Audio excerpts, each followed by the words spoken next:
All right, friends. I believe we are live on the horizontal channel. In 1 second, I'm going to check the vertical channel and then we'll get TikTok going.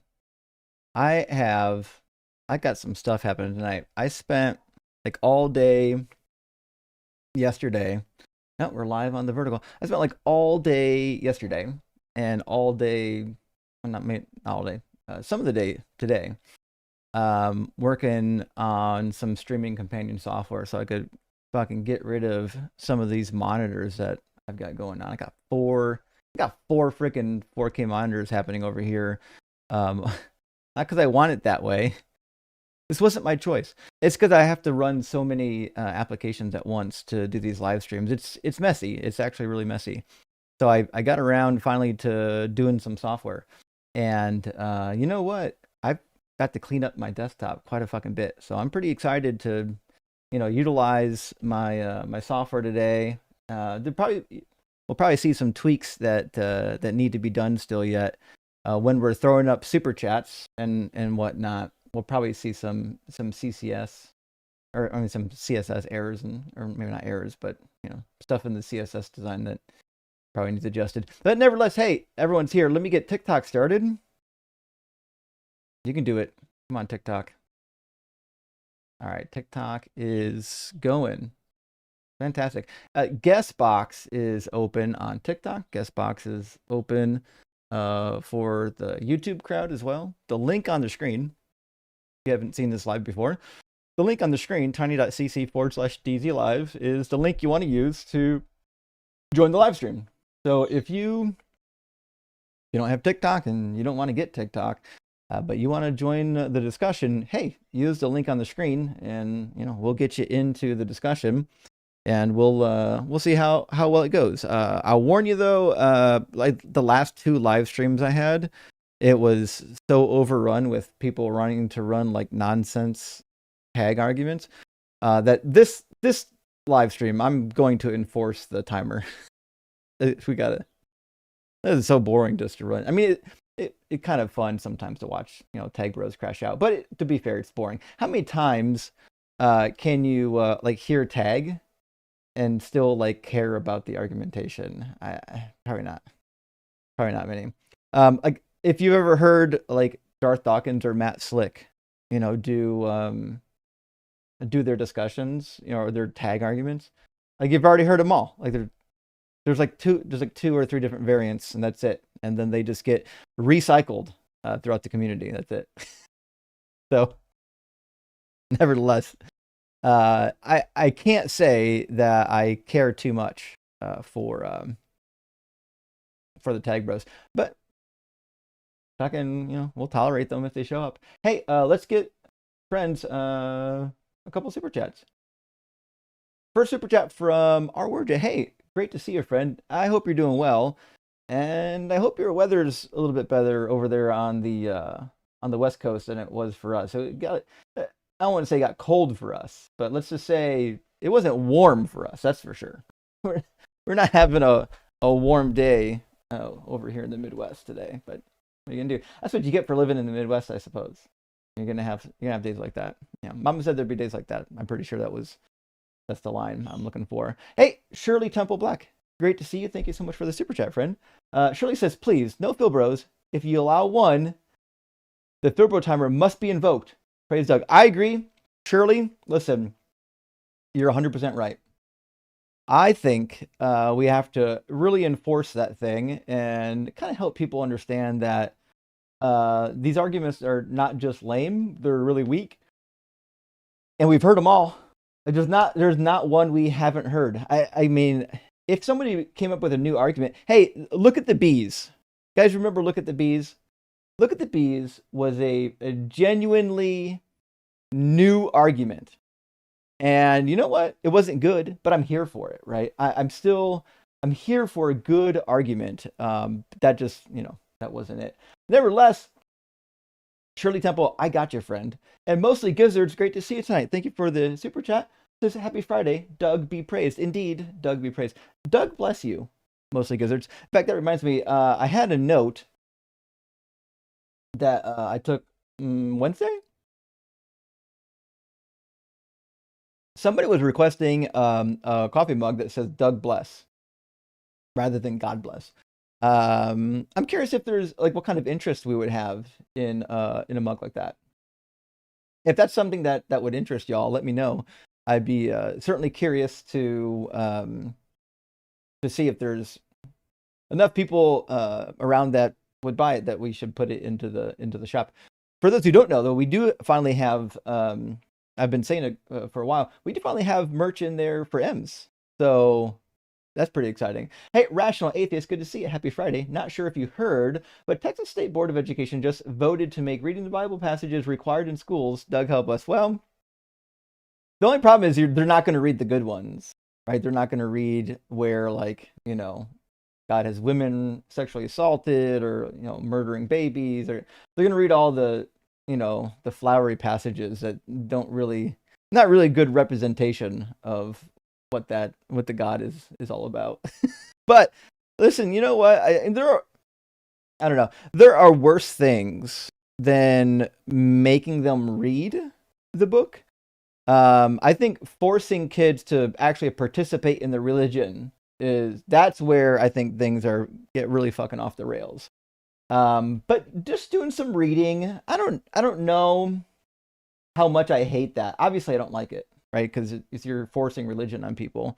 That's supposed to be unconstitutional. So I don't like that. But at the same time, like, I don't know, fucking reading the Bible. If they were legit, like real about it, they let them read like all the horrible shit. I'd be for it, But they're not gonna do that.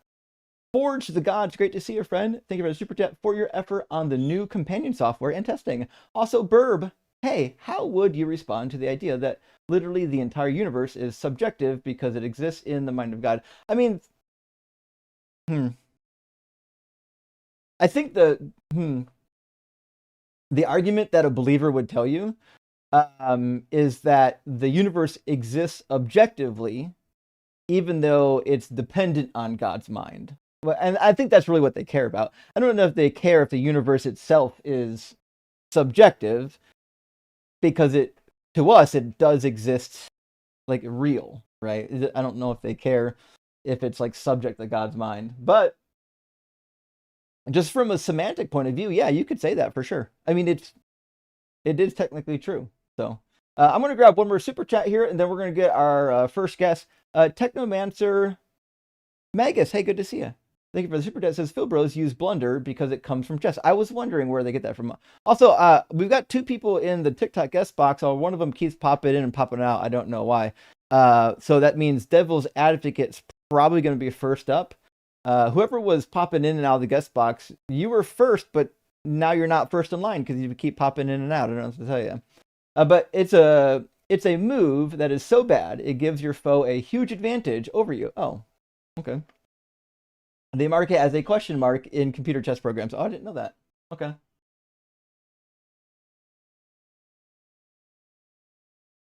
I was curious why such a weird and rarely used word was like so popular. It didn't make sense to me. Now it makes sense. I appreciate that. Yeah. Okay. Looks like it's Devil's Advocate, although I hope that's not what is about to happen. I'm not really interested in that. Yeah. Welcome in, Devil's Advocate. Are you at least 18 and do you believe in God? I am over 18, and no, I do not believe in God. Okay. Well, we are just doing debates with people who do believe in God, so thank you for being here, but you're not in the right place. So we're just talking to people who do believe in God. I'm sure it's fun to play Devil's Advocate. We just don't really give a damn about that over here. It's not really what we do. It's boring, actually, for most of us. So it's not really worth my time or anyone else's time to do the Devil's Advocate nonsense. But hey, if you can get on other live streams and do that, hey, do you? You're more than welcome to do that.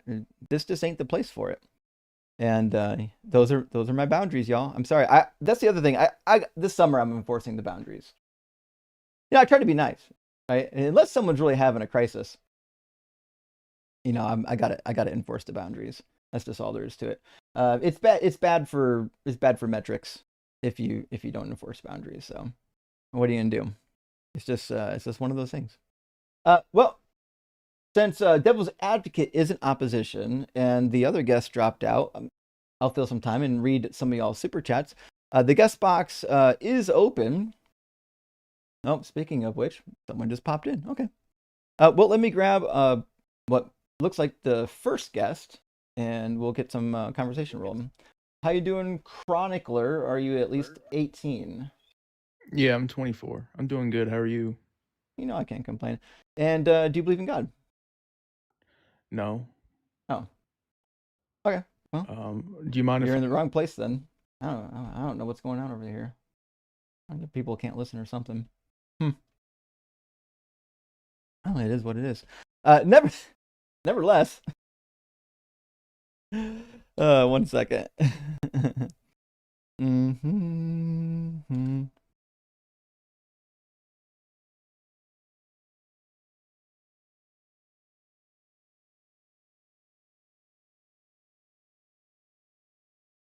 Okay. Anyways, hey, Gretchen's here. Good to see you, Gretch. Says, yeah. Tweak this, done. Love you, Gretchen. Tweak this. That's what we're doing. You know, I would say this for those that are in the streaming community. I should have like all the features done this week. I'm hoping to test most of them out today and Sunday. The difficult one is I'm trying to replace Video Ninja. Video Ninja is fine. There's nothing wrong with using Video Ninja. It's just that I think I can integrate software similar to Video Ninja into a one-stop shop and do it all in one window with all my live stream metrics and everything else. Similar to kind of what you'd see with a call-in queue like on vMix or StreamYard or call-in studio. Nevertheless, our word, hey, thank you for the 666. For instance, Paul and I ran on the beach today. So beautiful here. Listen, that's a great use of the beach, by the way. Beach running, I've done some beach running, and I gotta tell you, that's gonna work the legs. The beach running is no joke. It's a very serious endeavor for people who experienced beach running. It's pretty wild. But congrats! I'm glad that y'all got some decent weather. It really does help to make the summer enjoyable. And Survivor Series, Jesus fulfilled prophecy, Deuteronomy 13, baby. Well, that is true.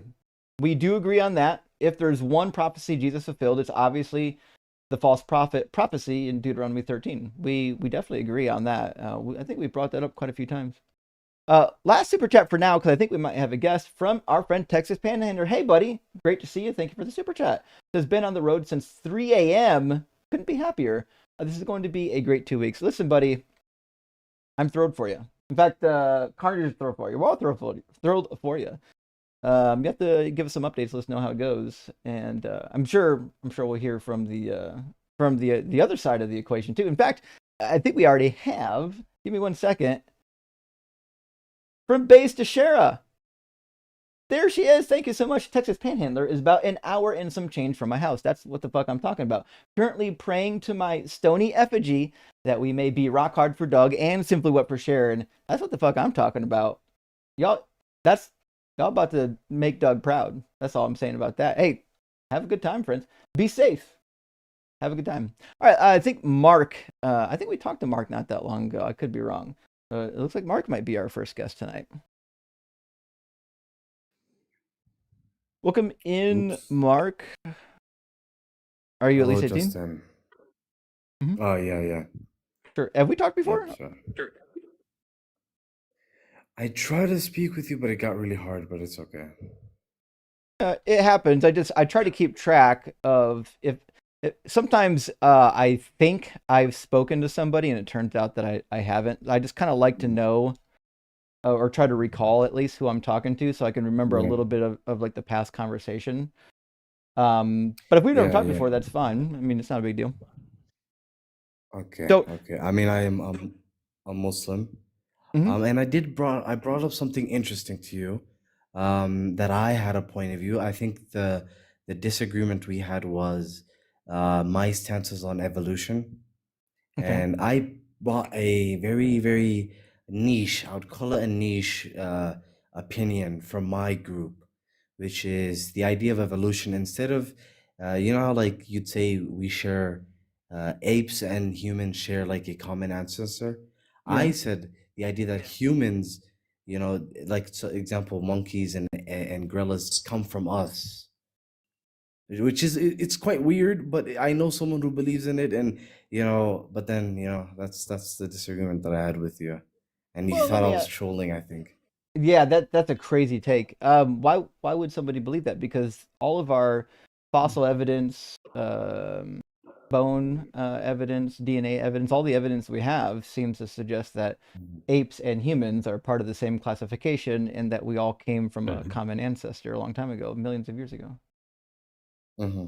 I would say because when we describe Adam and the way he was around he was like quite tall. I can't really remember how tall he was, Yeah, like but I 60 could cubits. 60 cubits. And because of the difference between us and him, it's believed that instead of like evolution going the way we think, it could have gone in a different direction if we took the theological belief. The theological belief doesn't say that monkeys came from humans. No, but if Adam, if Adam's height, or if his children or his offspring's heights decrease through time, it shows that changes happened. You know. Yes, but according to a hadith of the Prophet, he says that al-Musukh are those who, for example, the tribe of Jews that God has turned into pigs and monkeys, he has I made tried them to not tell the. Justin, he kicked me for that. I know. Sorry. So Sorry, sorry. he says, the Prophet says that they are unable to reproduce. So their lineage died with them. I mean that was I was trying to tell Justin. So I'm so sorry, Justin. I didn't mean to disrespect you at all, but there is a verse in the Quran in Baqarah that speaks of the Jews, the children or like Beni Israel, being turned into apes and pigs. And so there is That's a pretty theory. wild. There is a theory. That is There's a verbally theory. established. Yeah, there's a theory that's been established about humans instead of It us doesn't sharing work something. because, again, as I told you, that the Prophet said that they were unable to reproduce. I get you. I get you now.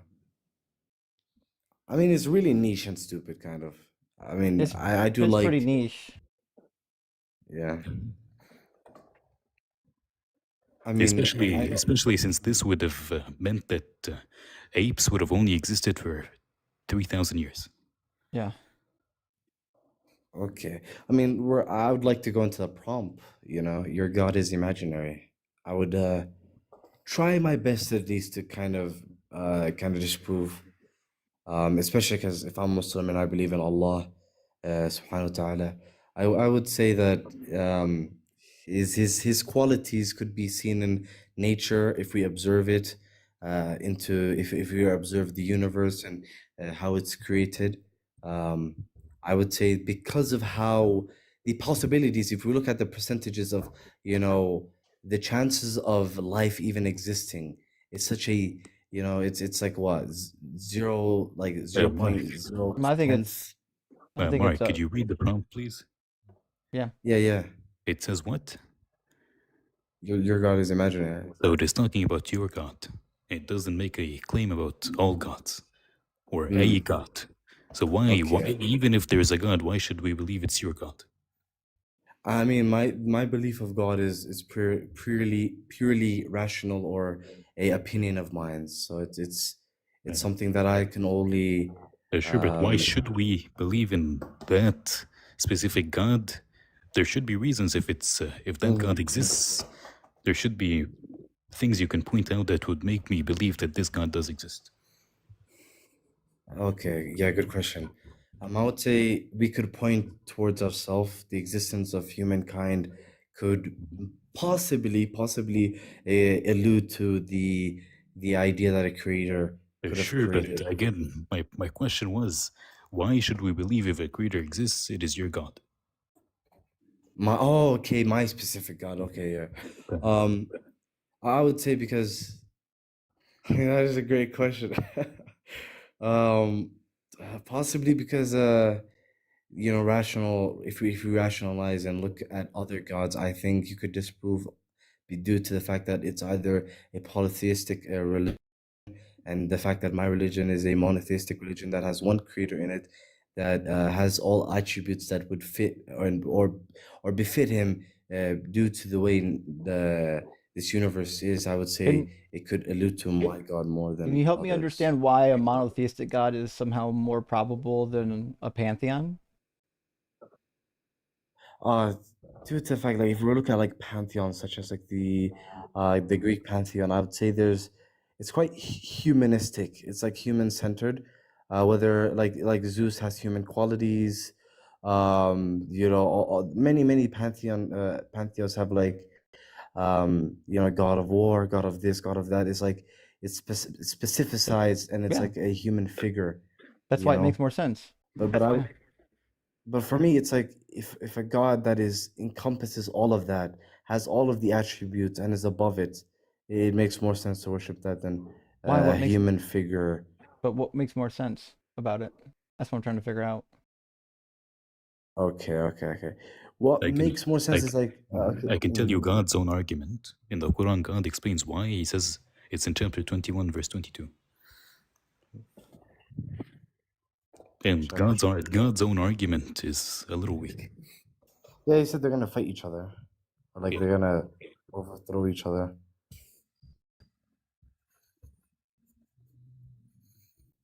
Why is God killing devils with stars? Yeah. I mean, I couldn't tell It's you, an interesting question. I mean, stars. I know what you mean, like how God adorns the heavens with the stars, and He uses it to like As to missiles. chase. Yeah. It could be the fact that like they transgressed against the limits of the law of Can God. can God According- just like click his Yeah. fingers and get rid of them? Or just make them not be able to do that. Yeah. No, my point of view is that God is outside of the realms that He created. That example that God Wait. is a programmer of this reality, and that So, He leaves it. I'm on sorry its to own, interrupt. I just like- want to make sure I'm hearing this right. You're saying God Okay. can interrupt physics by throwing stars at devils, but he can't interrupt physics to like prevent the devils from doing bad stuff? Like, I mean, I haven't. I get you. I don't take things as face value. I think there might be truth behind it.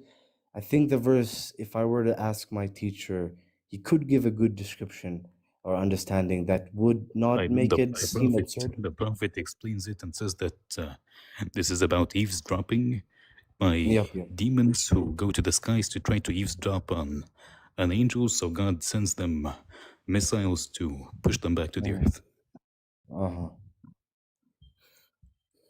I mean, there's a lot of things that It sounds like this is straight out of like Thor the movie.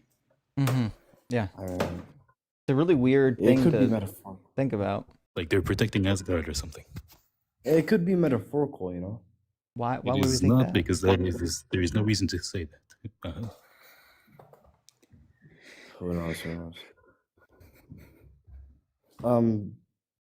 Before we reach that, but my point of view, I get what you're trying to say, like God disrupts physics and whatnot.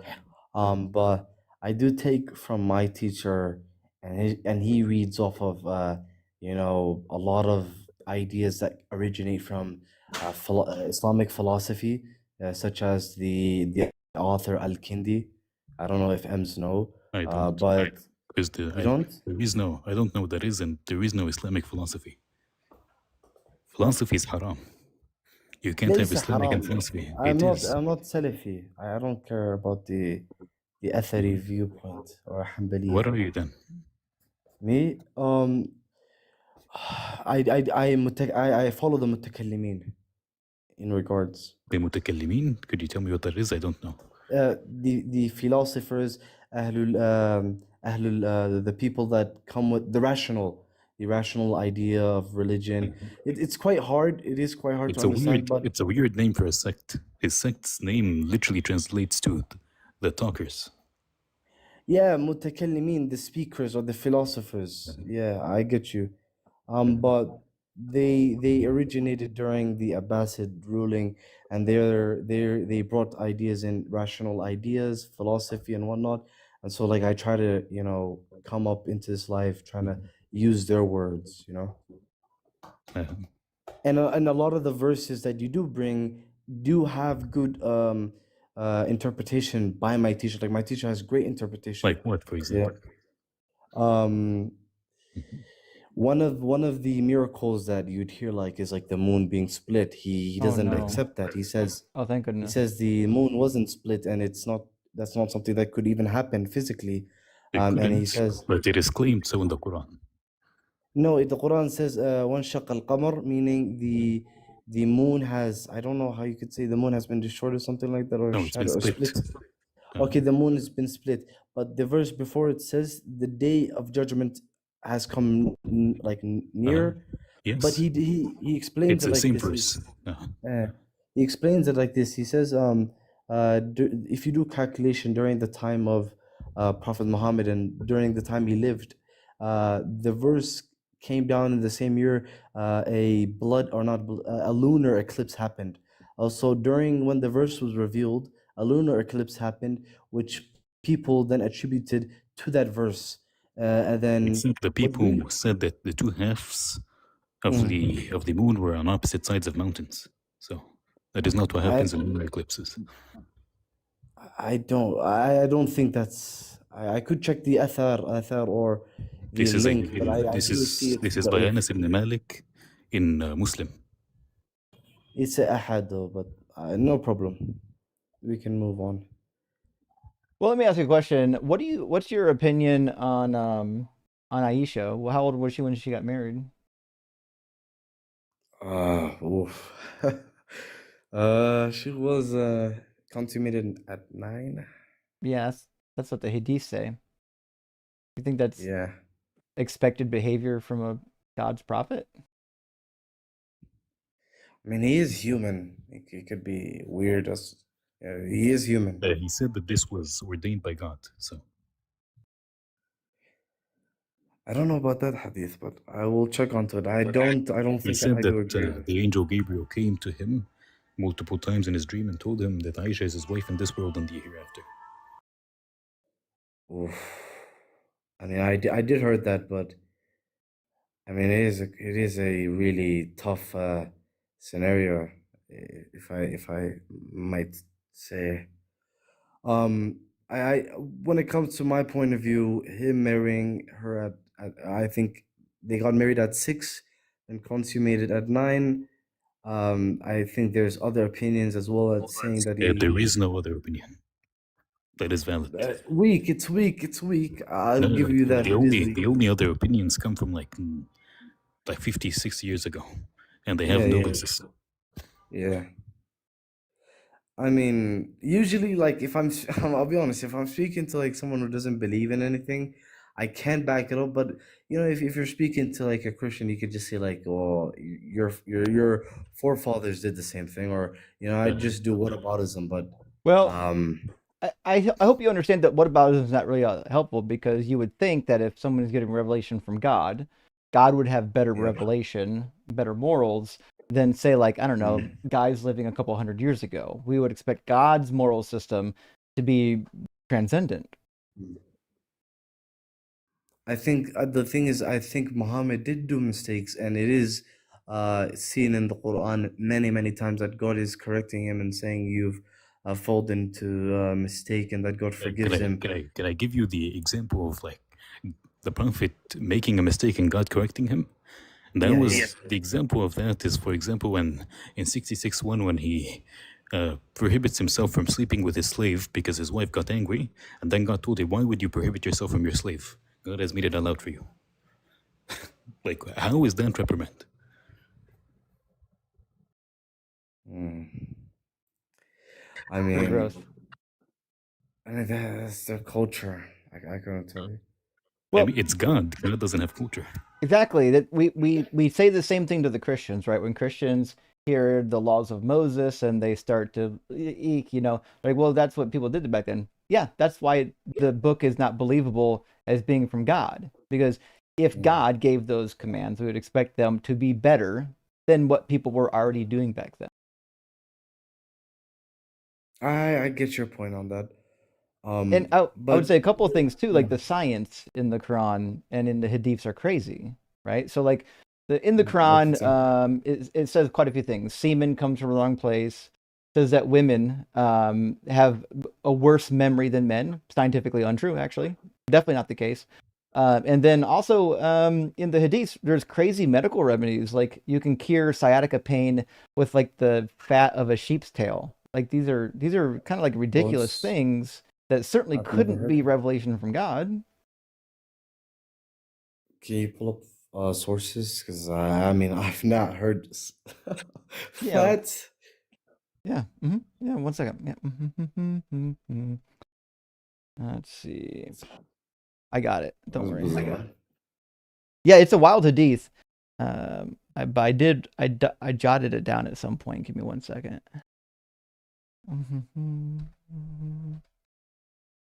Oop, there we go. Yeah, it was a saying of Muhammad. In fact, I'll throw it up on the screen real quick.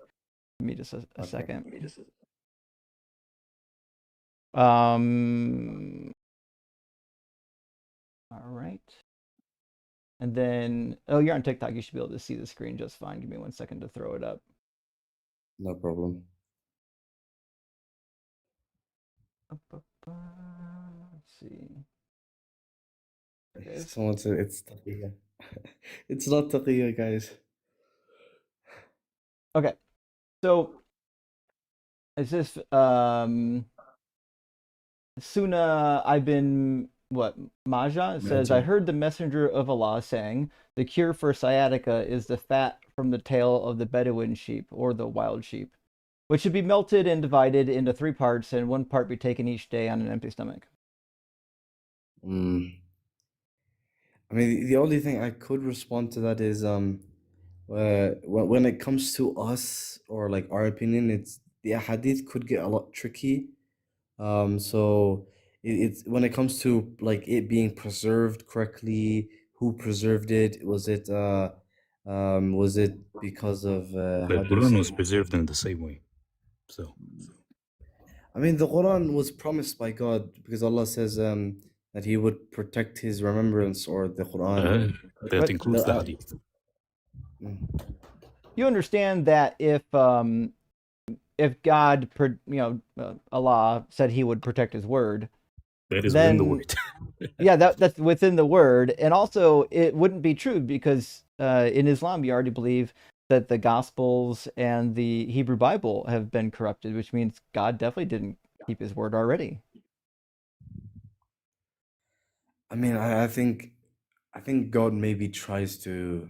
I mean, I couldn't speak for him because like I don't know much about him, except for what he reveals. But it is quite tricky. But if we're speaking about the prompt, God, I feel like I what I do what I try doing. Let me rephrase. What I like to do is prove God's existence. Not God, but allude. I'd say maybe allude to his Sure. existence. So Yeah, I mean, but you've mm, been nice. You've been nice enough. I don't mind if you want to run an argument just for like a generic God. Go for it. yeah. I mean, I got like 10 minutes before I Yeah, go somewhere, so it would be good. yeah, go for it. Okay, so I would first take the idea that fine tuning. I know you might have heard it. Yeah. I know it's quite common around here. But I mean, if I look at it rationally, it is quite hard for not only life to be sustained on this universe, but the way it predicaments. So you have the Big Bang, you have the expansion, you have the stages that the universe goes through, then to end up in where we presently stand. It is quite something. It is quite hard for something to happen without a organized kind of maintainer such as a creator in my point of view. Example, the earth, right? If the earth is not in the Goldilocks, it doesn't exist. If example, solar rays could hit us. I know that's still possible, but it's been safe. The Earth has been safe for billions of years and whatnot. And so there's this idea that we are conscious beings. We've not only reached the ability to be alive, but now we are conscious being, able to observe the universe and reflect on ourselves. I feel like that is so profound and complicated that it would need or require a maintainer or a programmer, i.e., so to say. Sure. Yeah, I don't know if you Well, I got don't. me though. I have heard the argument. We're pretty familiar with it. I would say a couple things. One, I don't think it needs sustaining. So, for example, like this chunk of metal right here, this doesn't need sustaining. Like it's just a chunk of metal. It's got really good mechanical bonds. It will rust eventually. Mother Nature will take its course. It's going to rust. It's going to oxidize. But like theoretically, like within our lifetime, this thing is going to remain consistent. It's just going to do what it does. So I'm not sure I know what it means that something has to be preserved. It just seems like if I don't know, if mechanical bonds exist, if atoms exist, it just kind of seems like they're going to do what atoms do, right? I'm not sure what the Yeah, okay, preservation's for. what I meant by that is like, so we have example amino acids, we have all these minerals and whatnot, we have all these chemicals as we know them to be that exist. They interact in a certain way, which then causes a effect such as a star to exist, right? For a star to exist, it has to go through stages, right? And because it exists, I feel like that itself is quite complicated and quite profound. And then we have the star, and then not only we have a star, then we have Wait, a solar system, which is way more complicated, I you know? I don't know what this has to do with fine tuning, right? So in the universe, there's trillions and trillions of solar systems just like us. Like it's basically inevitable that eventually life is going to pop up. Like if the But if the isn't that probability oh, if the probability of life arising on its own, if it's anything other than zero, right? Well, it just seems to me that it's a guarantee thing to happen. There's no other choice, especially if your model of the universe is that it's always existed. If the universe has always existed and the chance of life arising is anything but zero, it's a guarantee. It has to happen at some point. I do like that. I do learn about the eternal side of the universe, which I don't really agree to. Due to we speak on this in our classes, right? We speak on something called al تسلسل خلقاء, something like that, which is like the continuous existence of the universe, where it exists and it doesn't exist and exists and it's or not ceasing to exist, but it exists and then it falls back and then exists and it falls back. But I would say the universe in itself is like it's things that are consistent of contingent things, right? So it's like a canvas of many things that are that need something else to exist, whether it's earth needing or life needing something else, and then for a planet to exist, it needs a solar system. For a solar system to exist, it needs something. So it's like a bunch of branches that it would finally have a end point to it, and I feel like the end point could be attributed to something, I whether don't know you why say there's an it's God or endpoint. whatnot. If the universe always existed, I don't see why there would be an endpoint anywhere, right? Whatever exists now, there's a series of effects, causes and effects that preceded it, going on forever. But don't you think, like, when you like think rationally? I mean, I'm not saying that you don't think Mhm. unrationally. Like, that's not what I'm trying to allude. But I'm saying, like, when you look at it in a certain way, like, could you fathom, like, oh, this universe is so vast, it's so big. Our existence is because of its complexity, right? When you kind of look at it in such a way, it's like that there has to be something that kind of a necessary being is what I'm Why? trying to say, because everything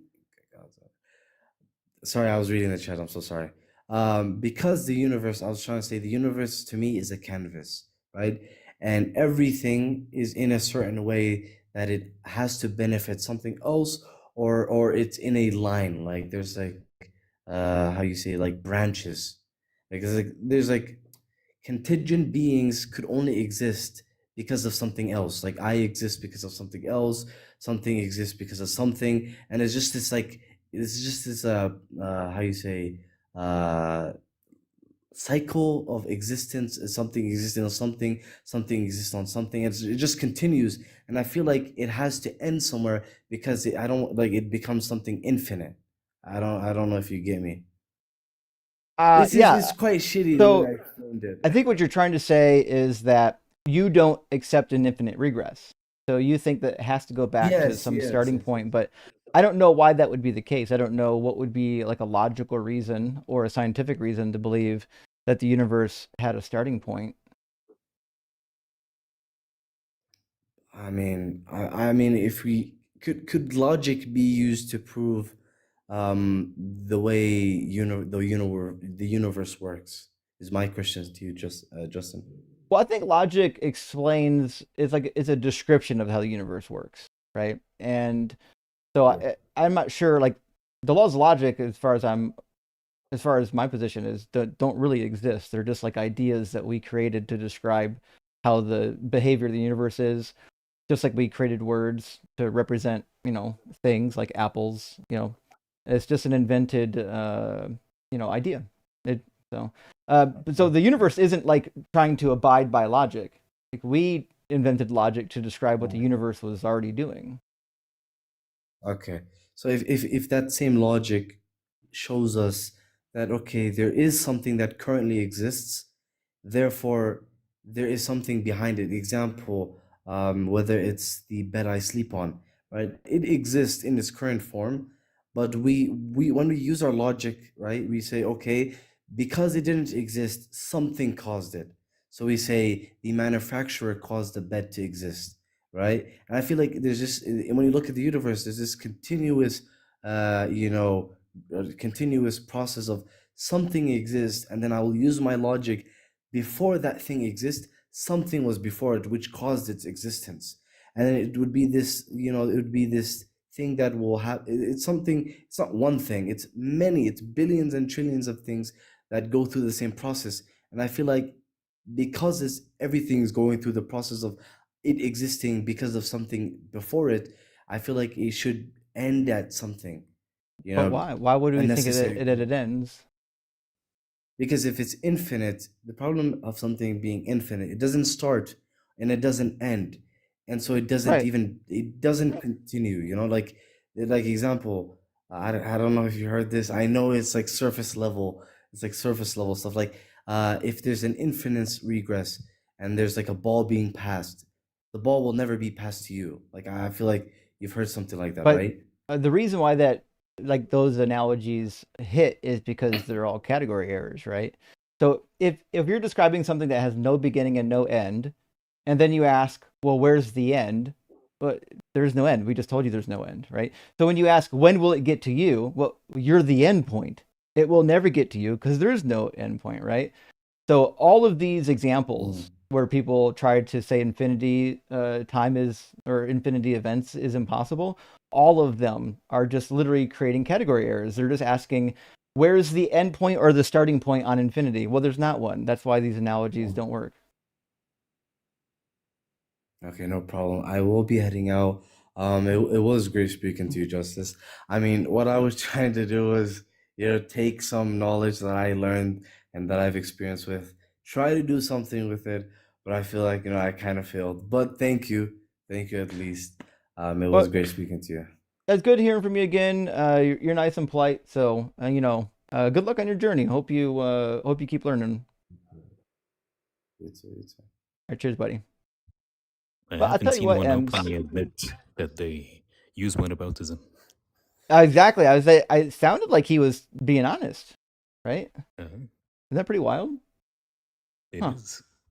Well, listen, friends, I'm going to read a couple super chats before we get our next guest in here. Right now, we've got maybe two people in the YouTube queue. Peter, it looks like your connection's bad though. It looks like you're not fully connected. Peter, if you're listening, I think you got to refresh your browser. Although Corvox, your connection looks good. But I do have one person waiting in the TikTok queue that came first. So let me grab them after I read a couple of super chats, and we'll keep the ball rolling. Game Guy, good to see you. Thank you for the super chat. Hey, in response to Conduction Zone channel, it's going to be exciting. Are you going to give us a supplies list so we can follow along? Yes, I will. So the projects that will be happening on Conduction Zone will start with lists of parts. And the goal, right, is to say at the beginning of I don't want to call it a semester, at the beginning of the year or halfway through the year, I'm going to start with a kit. Like, here's a kit of basic parts, and then here are all the projects you can do with it while you're learning how electricity works, right? And then you can switch to a different kit. And these should be kits that I could easily put together on a group list on Amazon and share the group list out, and then you can just buy everything on the list. As if that's what you wanted to do, right? So yeah, but that's the plan. I want to make it as accessible as possible because it's such a cool fucking topic. I want everyone to enjoy it. And Silitax, good to hear from you. Have you heard the two songs, Rock Hard for Doug and Say His Name about the DZ? Well, I've heard a lot of songs in relation to Doug. I don't know if I've heard the song that you're referring to, Say His Name. I kind of want to hear it though. Where is that located? Is that on the Reddit, the subreddit, or is that in the Discord? Let me know. Let me know where I can find a link. And the Real Doro, good to see you. Thank you for the super chat. It says, "Yay for catching you live. Happy weekend. When you release your study Bible, can we have a book club? Doug bless." Well, absolutely, Dora. We'll definitely do some book clubs, some read throughs. It should be exciting. There's a couple of people I have to kind of recruit still yet to do different sections. Obviously, I'm not going to do study notes on the entire Bible.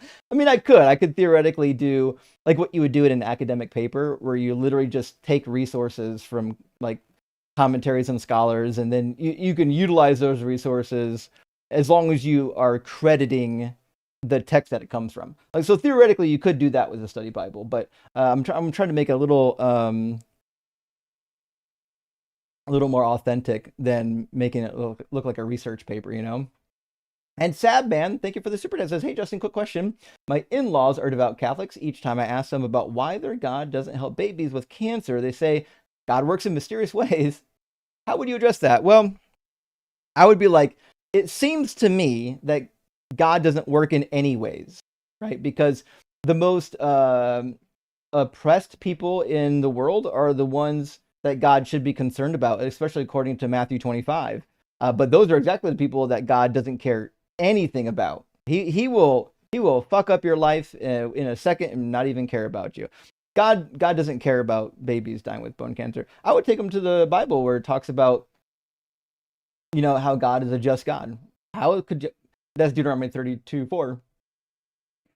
How could God be a just God when he purposely inflicts pain on babies and children? What the fuck? How is that just?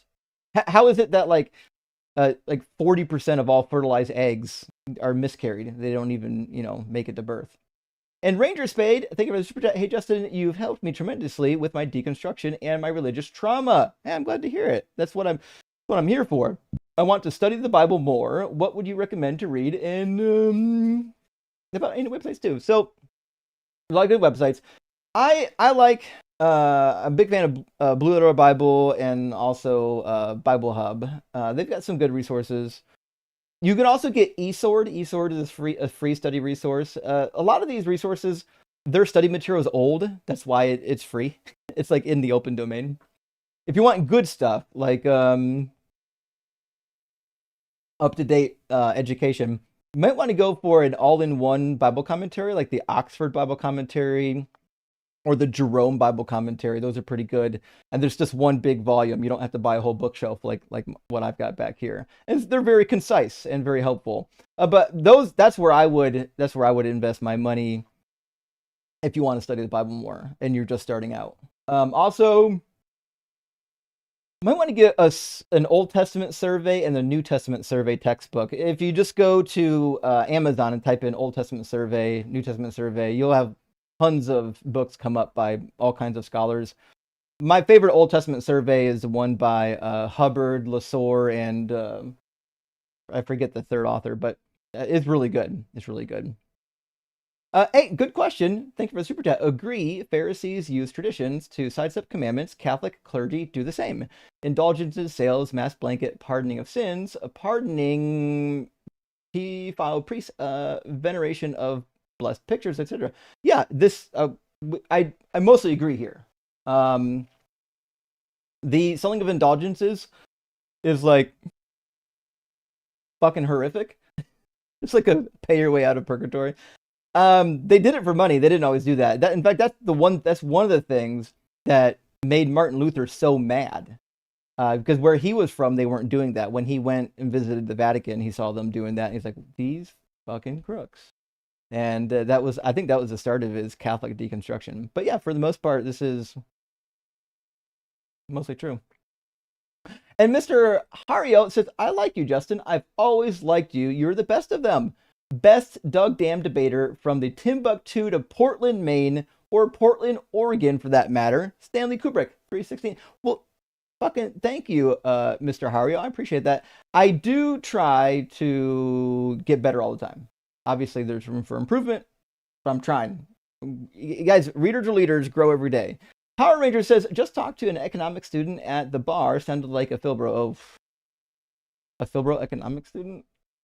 Ugh. Perhaps it's just a symptom of being young and learning for the first time. They always think they know everything. That's true. I call this college freshman syndrome. College freshmen, they get there. They think immediately that they're intelligent because they've learned a bunch of stuff that their peers don't know. And before long, they're in Dunning-Kruger land. So everyone makes fun of freshmen. Yeah. Freshmen here are very known to wear lab coats on the first day and wear lab coats on campus, and it's hilarious. That's wild. Hey, welcome in, human. Are you at least 18, and do you believe in God? Human? Oh, I guess that's a no for human. So I guess we'll try the next one, and then after this next one, we're doing Corvox. That should be the next in line. I'm sorry, what was the question? The question is, are you at least over the age of 18? Because we don't talk to children. And yes, I am. Do you believe in God? I don't believe in anything necessarily. I'd like to think that I participate in active knowingness, which used to be called noesis, called gnosis. You can call it apperception, call it prehension. But yeah, just in the direct vision of seeing truth itself. So through that, in which that mechanism, by the way, that I'm speaking of specifically, that is what the Savior Jesus is. It's not a person. It never was. All that literature is metaphorical. So like the God that you're dismissing right now is actually just an erroneous notion of deity. That's what's being rejected, not God itself, but this erroneous notion of it. Does that make sense? Yeah, how What do did you he think fill God our is? normal language? Yeah, I know. So it's funny that you had the word imaginary, right? So Yeah. our internal landscape, like when you stand in front of a mirror, you are not the image that's reflected back. You're the eternal internal witness that gives testimony about what it sees through the mirror. Does that make sense? I don't think I'm eternal, though. No, see, bro, it doesn't matter which. I'm telling you what God is, or like what our part to do with God is. That voice within us that is articulating the real-time interpretation that is the experience of existence for you, bro. That is where reality comes from. That's where everything gets meaning that appears comes from. Bro, that's once again the real live interpretation of your experience of existence unfolding right within you. Those are certainly words. But my question was, how would you describe God? That they are. They're very precise words, too, by the way. Uh-huh. So I didn't hear your question. Sorry. how would you describe God? See, everything that's being attempted to be asked is coming from a framework that's trying to reduce something down into conventional labels and things of that nature, bro. it doesn't work like that. If I could say anything and having to do that, David, though, I I would have- say something along the terms of what we would call like the psyche or conscious mind, like the actual source of that, because everything David. actually comes from that. Are you by chance related to Ben Shapiro? I have no idea who that is. Oh, okay. You just speak like him. Mm-hmm. Yeah, I just now started doing some of these live things. I try to avoid. Well, I like to watch videos of kitty cats. I love me some kitty cats. So like, I get on here maybe to watch a few of those things, but I've never really participated in all of this stuff. Yeah.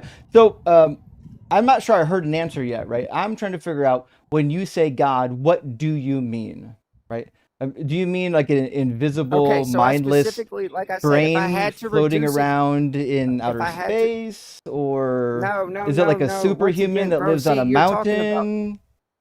no, bro, you're talking about complete nonsense right now, bro. Come on, I man. I I just agree. said A it was bodiless not God is bound to any. nonsense. So, bro, you've got to understand, every which way you're trying to consider this thing, like to take something into your regard is to consider it. Okay, let's just establish that. And how you're taking it into your regard, every single which way you're doing that, your efforts right now are complete. They're nonsense in relation to any truthful approach to doing so. They're all coming from the same place. They're all coming from something like it's a guy or it's this entity, it's a physical construct. Because through a process of what was called reification, I don't know if you've ever heard that term or not. Reification is literally what the military industrial complex, the Roman Catholic Church, and a few other things have gone out of their way to do. How have To we take gone here? immaterial things, right? Completely abstract things, but basically give false understandings in the minds of persons to where they objectify these immaterial things. And by default, they can't help but have them as material objects. I think my You see what I'm understanding of saying? my understanding of reification is it's the thing that the philosophy people like to do, where they take something that is like an abstract idea and then they try to turn it into something like concrete. So they'll say like knowledge. Like knowledge is referring It's to what, yeah, okay, so take that your idea, brain. Hold on. take that Knowledge, exact idea, right? knowledge, And apply David. it on a social engineering scale. David, did I Hey, interrupt you? listen, take that same exact, what? Oh, now you got to get muted. So reification, as far as I'm aware, is actually it's an erroneous way of doing philosophy. It's, if I remember correctly, it's one of the fallacies, the fallacy of reification. But it's when you take something that, like knowledge, which is just describing a brain state, right? And you try to make it into something concrete, like there is a transcendental knowledge or like a Platonic form of knowledge. That's like the fallacy of reification. So that my understanding of reification is basically that you take something that is like not really an object, and then you try to conflate it to be an object.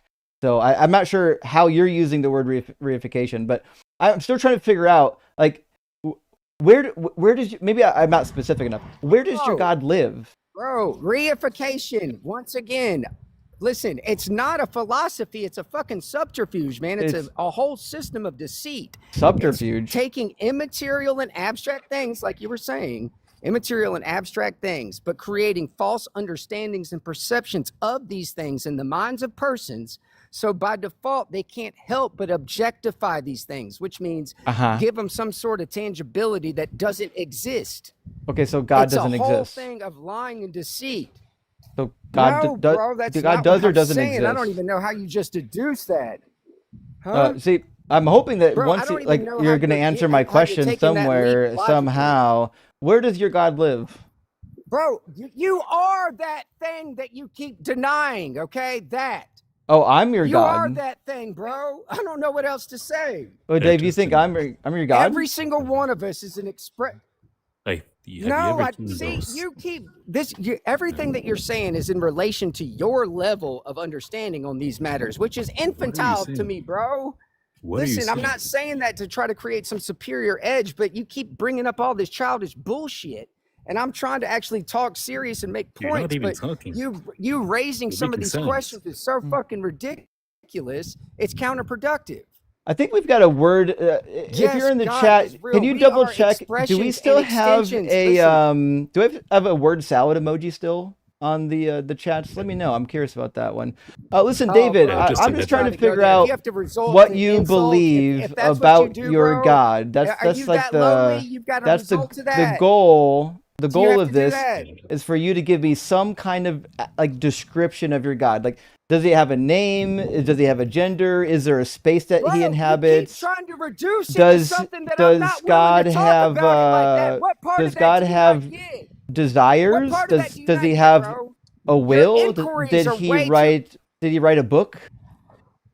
Stop calling it a fucking he, dude. What are you doing? It's I'm not just that. asking you. Okay, does she have a book? Your whole line of thinking about this is so, bro. Well, maybe if you're you would answer asking my shit that questions, makes we could no actually make sense some in the- progress. It sounds like you just don't Bro, want to answer I questions. keep trying, but you're doing this bullshit like I keep saying. Bro, What when I need say to you are an know expressive is like extension, what's the character of your God? Because all I've heard so far is that I'm God, which certainly can't be the case unless you want to give me tithes and offerings. Ascribe fucking character traits.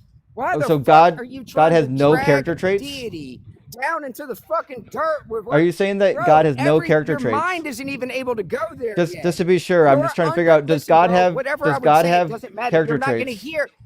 You're not going to hear what I would say. I'm You're asking going to you right hear now your because I did hear what you understanding in said. relation to what I say. Does God have character traits? No, bro, but yeah, you're not hearing it though. I'm just You're it's a yes or reducing it no. to your level of understanding. It's just a yes or no. What?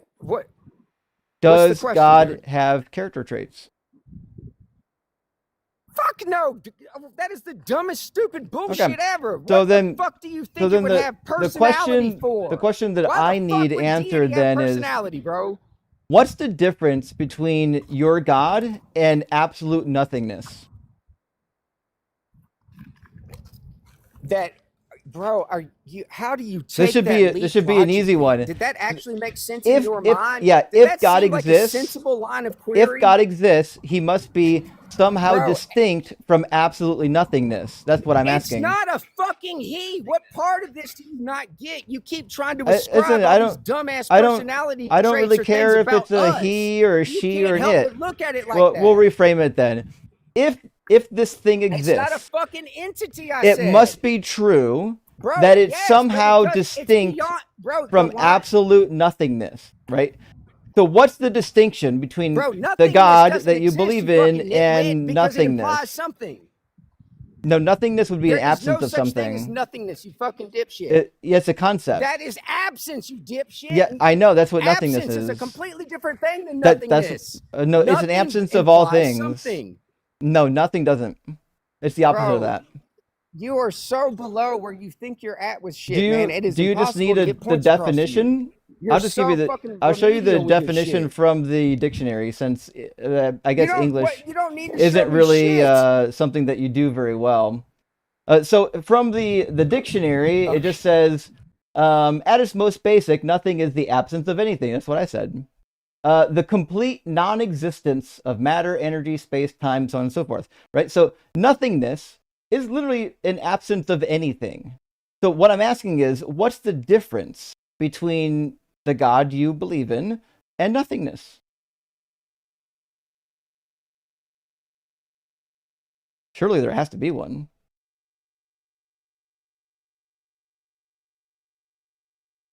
Oh, he left. Oh shit. Okay. Yeah. All right. Wow, then. This is gonna be a wild one. Have you ever seen those how does English sound to non-English speakers videos? That's it. That's 100% it, yeah. You fucking nailed that one. Oh shit. Hey friends, I'm gonna grab another couple of super chats and we'll get our next guest in here. Holy shit. Hey, Dustin, thank you for the super chat. Friend says, would this interpretation work in your opinion? Exodus 20, 29 through 30. Was the child sacrifice talked about in Ezekiel 20? Well, I think the chapter you're looking for is going to be in, was it chapter 20? maybe chapter 20. Anyways, was that what he was speaking about? It wasn't chapter 20. Was it chapter 22? I thought it was chapter 13 and chapter 22. 22, 29 rings a bell. Hold on, let me see. I want to go to Exodus 22, 29. Yeah, that's the one. You shall not delay in making offerings from the fullness of your harvest and from the outflow of your presses. The firstborn of your sons you shall give to me, which, like most interpreters would say that this is, child sacrifice. You shall do the same with your oxen and your sheep. 7 days it shall remain with his mother. On the 8th day you should give it to me. Yeah, that's the case. Yeah, that's gonna. And so when Ezekiel in chapter 20, verses 25 through 26, when he says that, hey, I gave your forefathers commands that were bad, that they couldn't follow, right? I told them to pass their children over the fire. In Hebrew, it says pass them over the fire. It doesn't say sacrifice them, but passing them over the fire is an idiom for child sacrifice. Yeah, I mean, as far as I'm aware, most like competent scholars would say, yeah, that's what Ezekiel's referring to. And if you've read Ezekiel, what you'll notice is Ezekiel's like one of the first like prophets that seems to be really familiar with like some of the Torah. Like he definitely knows Exodus. That's fucking for sure. So I think Ezekiel does a lot of commentary, sometimes direct, sometimes indirect on the Torah. And I agree. I think this is definitely going to be one of them, and is only removed in Exodus 34 post Golden Calf incident and during the covenant renewal. So I think the problem is we don't entirely know what order the different parts of Exodus were written in, other than like most people believe the covenant code was the earliest. That's like chapter 20 to 23 is typically, I think, the covenant code. That's definitely the earliest, as far as we can tell. That and like the song of Moses and Miriam. As for the rest of them, there's some debate as to when and how they got added. The documentary hypothesis seeks to answer some of this. But yeah, Dustin, I basically agree with you, and you'll find lots of scholars do. In fact, there's a scholar who wrote on this, and I'll give you the name of the book. It's called Child Sacrifice in Ancient Israel by Heath Durrell. Give it a look. I think you'll like it. And Dylan, hey, good to see you, friend. Thank you for the super chat. Happy Friday. I just finished Hosea. Oh, fucking A. Hosea is awesome. One of my favorites. Chapter 13 is a doozy. Does God hate innocent children and pregnant women? Oh, yeah, you fucking put it there. Yeah, 9 and 13, 16. Yeah, to name a couple. Yeah, he does. Rock Hard for Doug and Justin fucking Rock. Yeah, God in the Bible. You gotta remember, the God of the Bible is, he's not as concerned with justice as he is with terror, right? The motive of God in his punishments is a little bit like a parent. Where parents will threaten horrific punishments to their children. Typically, they don't follow through because parents have some sense of moral standing usually. God doesn't, right? So yeah, to me, I don't think God cares for children at all. That's why he fucking wipes them out. He definitely doesn't care for women because he makes them second-class citizens to men. So that's a done deal right there. Yeah. Friends, I've got a bunch of more super chats. I'm just going to grab 3 of them so we can get our next guest in here. I don't want to delay our conversations. William Rogers, good to see you. Thank you for the 1234. I feel like a good title for an adult movie starring Jesus would be Hot Cross Buns. Oh, shit. That's a good one. That's a good one. Yeah, I'm down for that. Cedar and Sound, good to see it. Said all in favor of calling the act of starting a debate with nasty Philbro tactics as a fill thy move. A fill thy move. Say a fill thy move. I feel like what you're saying is probably funny and I'm not getting it. I'm deeply apologetic if this was like really, really funny. But I didn't quite catch it. But the follow-up, thank you, says that David is speedrunning and attempt to get clipped. Nothing more, it would seem. That or he's all sauced up or something. I gotta be honest, I don't suspect that he's well, right? And Cedar Sound with another follow-up, bro crates coming in hot with only the filthiest tactics. Too much wordplay, I agree. Listen, I don't mind some wordplay if he knows what the words mean. He didn't even know what words meant. And skeptics and scoundrels, great to see you tonight, friend. Hope you're doing well. Hypothesis: David is a sentient dictionary, which fell into a blender. True. I would go for that one. It seems more plausible than at least the argument that he was making. And with the follow-up, skeptic says also the blender is full of math. I guess we would say yes. Yes, that's the case. And Mythical Rampillion, this will be our last chat, and then we're going to get Corvox in here. Thank you, Rampillion, for the $20 super chat. Big W, cute kitty.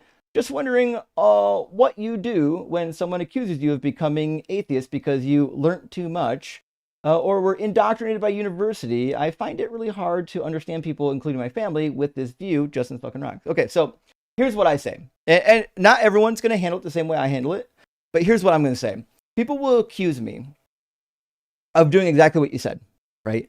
You went to seminary, you got too smart for God. But that's actually not the case. And the good news is I can fucking prove it, right? So when they say, well, they taught you stuff at seminary that wasn't right, or it was leading people astray, the thing that I'll typically do is say, okay, well, what do you think they taught me that was wrong? Right? Because that's the heart of the question, right? If you think they taught me something wrong, well, what the fuck was it? I'd like to know. Tell me what it was. But they can't do that. They'll never be able to do that, right? And then the other thing too is like, okay, well, let's identify something that you think I learned that was wrong, and then we can investigate it and see if it's right or wrong. And typically they can't. They've never done any scholarship. They have no idea what's going on, right? So, I mean, it can be fun, right? Let's get Corvox in here from the YouTube queue, and we'll keep the discussions rolling. I'll close up. All right. Corvox, you with us, bud? Yeah, I'm here. Can you hear me? Sure, yeah. Howdy. Are you using headphones or speakers? Speakerphone. Okay, that's fine. But you might have to turn your audio down just a pinch to make sure it doesn't feed back into your microphone. Does that make sense? I don't know how to do that. No, that is. I mean, just turn your volume down a pinch is what I'm saying. So that I can't hear you as well. No, you still got to hear That me. works. You still got to hear me. Yeah. Okay. You can hear me, right? Yeah, is that good? Yeah. Perfect. So, Corvox, are you at least 18, and do you believe in God? Yes. Cool. Any particular God? That's a good question. I'm not entirely sure. Okay. But maybe you would be able to tell me. I mean, maybe. But we'll start here. I'm going to open with a question, and it's pretty broad, right? So, if I asked you, Corvox, why do you believe in your God, and make it one of the reasons that you think would be compelling to one of us? So what do you think is one of your compelling reasons for believing in your God? Why I believe in my God, or well, I mean, I can see my God. I interact with my God. I talk to. Define God. What is God? I don't think that God created anything. Okay. I don't think that God has any magical powers. I don't think that God. I think. Okay, so here's what I think. So you'd agree with me? All human beings on this planet, we're all basically brothers. I mean, we're related. I don't know if we're brothers, but yeah, we're related. We go back. There was a first person, and I then we agree, all but came from that. But I'm saying So- brothers means we have the same parent, right? But we don't have Okay, the same fair parent. enough. Right. So, but I agree with you. Yeah, we all go back to a common ancestor. So if your Okay. God didn't create everything, what did the God do? Nothing necessarily. Just so here's the thing. You said all animals we have we share a common ancestor. All life, bacteria, plants, fungi, and animals. We all share the last universal common ancestor, Luca. So here's the thing.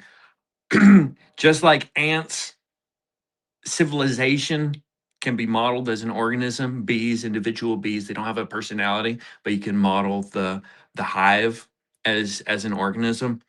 So the whole ecosystem is God, and Earth is paradise, and life is a game. So to be clear, what I'm hearing is that you're a pantheist. You think everything is God, or God is everything. Something like that. Not the rocks aren't God. The rocks would be paradise. The rock. Well, The I mean, birds would be God. The worms are God. The mushrooms are God. The trees are God. I'm God. You're God. Jesus was God. how did the rocks become paradise and not God? But the rocks aren't alive. They're just here. They're where God resides. Like if all life, if all living organisms are God, then this is just where we hang out. This is our paradise. Maybe if there's some aliens and then they're God and then they have a different paradise somewhere else. But if the ants are God and the bees are God and the flowers are God and the people are God and the coronavirus is God, then this is our paradise. This is our playground or sandbox, whatever you want to call it. This is just where we chill and life is a game. It's all a game. The worms, the caterpillars, when they're getting pecked at by a bird, they don't think to themselves, this is my higher purpose. And I'm sure they feel pain, but something's got to feed those birds because they're fucking beautiful. And that's an experience of flying through the air and just seeing with the things that birds can see and just the experience, just like the experience of a fish, the experience of a monkey. Those are all experiences that the universe, that God, like we experience everything. Those it must. I'm not a bird. I'm just, a monkey here. But that experience that the bird is having, that's an important experience that uh that I can look at it and I can say, damn, that bird is having a fucking good time. It's just like coasting and shit. And then I get those same experiences where I feel alive and like I'm doing like I'm just like joining in with nature. Like I can get high from working out, right? I can hit a zone. It's like meditation for me. Or when I go and walk in the woods or do rock climbing and I just get in the zone, like this is what I was made to do and it's my purpose, whatever. And then Let I'm me an ask you a engineer, so I question. do math and stuff, and there's certain things that come natural to me. So when I see the birds out there and doing the things that birds You're an do, engineer. and trees doing a good fucking job, doing what they do. What kind of an engineer are you? I got a mechanical engineering degree, but a lifelong learner. That's like just like high school. It's like you get a degree and then you just keep learning about this and What that. What do you So, design? what do I design right now? I'm building a lab. We're gonna test air conditioning, uh, research and development for. Well, I like not to say too much right now. Well, I'm building a lab right now. I started this new job at the beginning of this year, so I'm building a lab so we can do R&D on air conditioning, motors and residential units, refrigerators. I just came out of semiconductors. Okay, so semiconductors are fun. So let's try to we'll try to focus up here. So like, how did you come into the belief that God is nearly everything?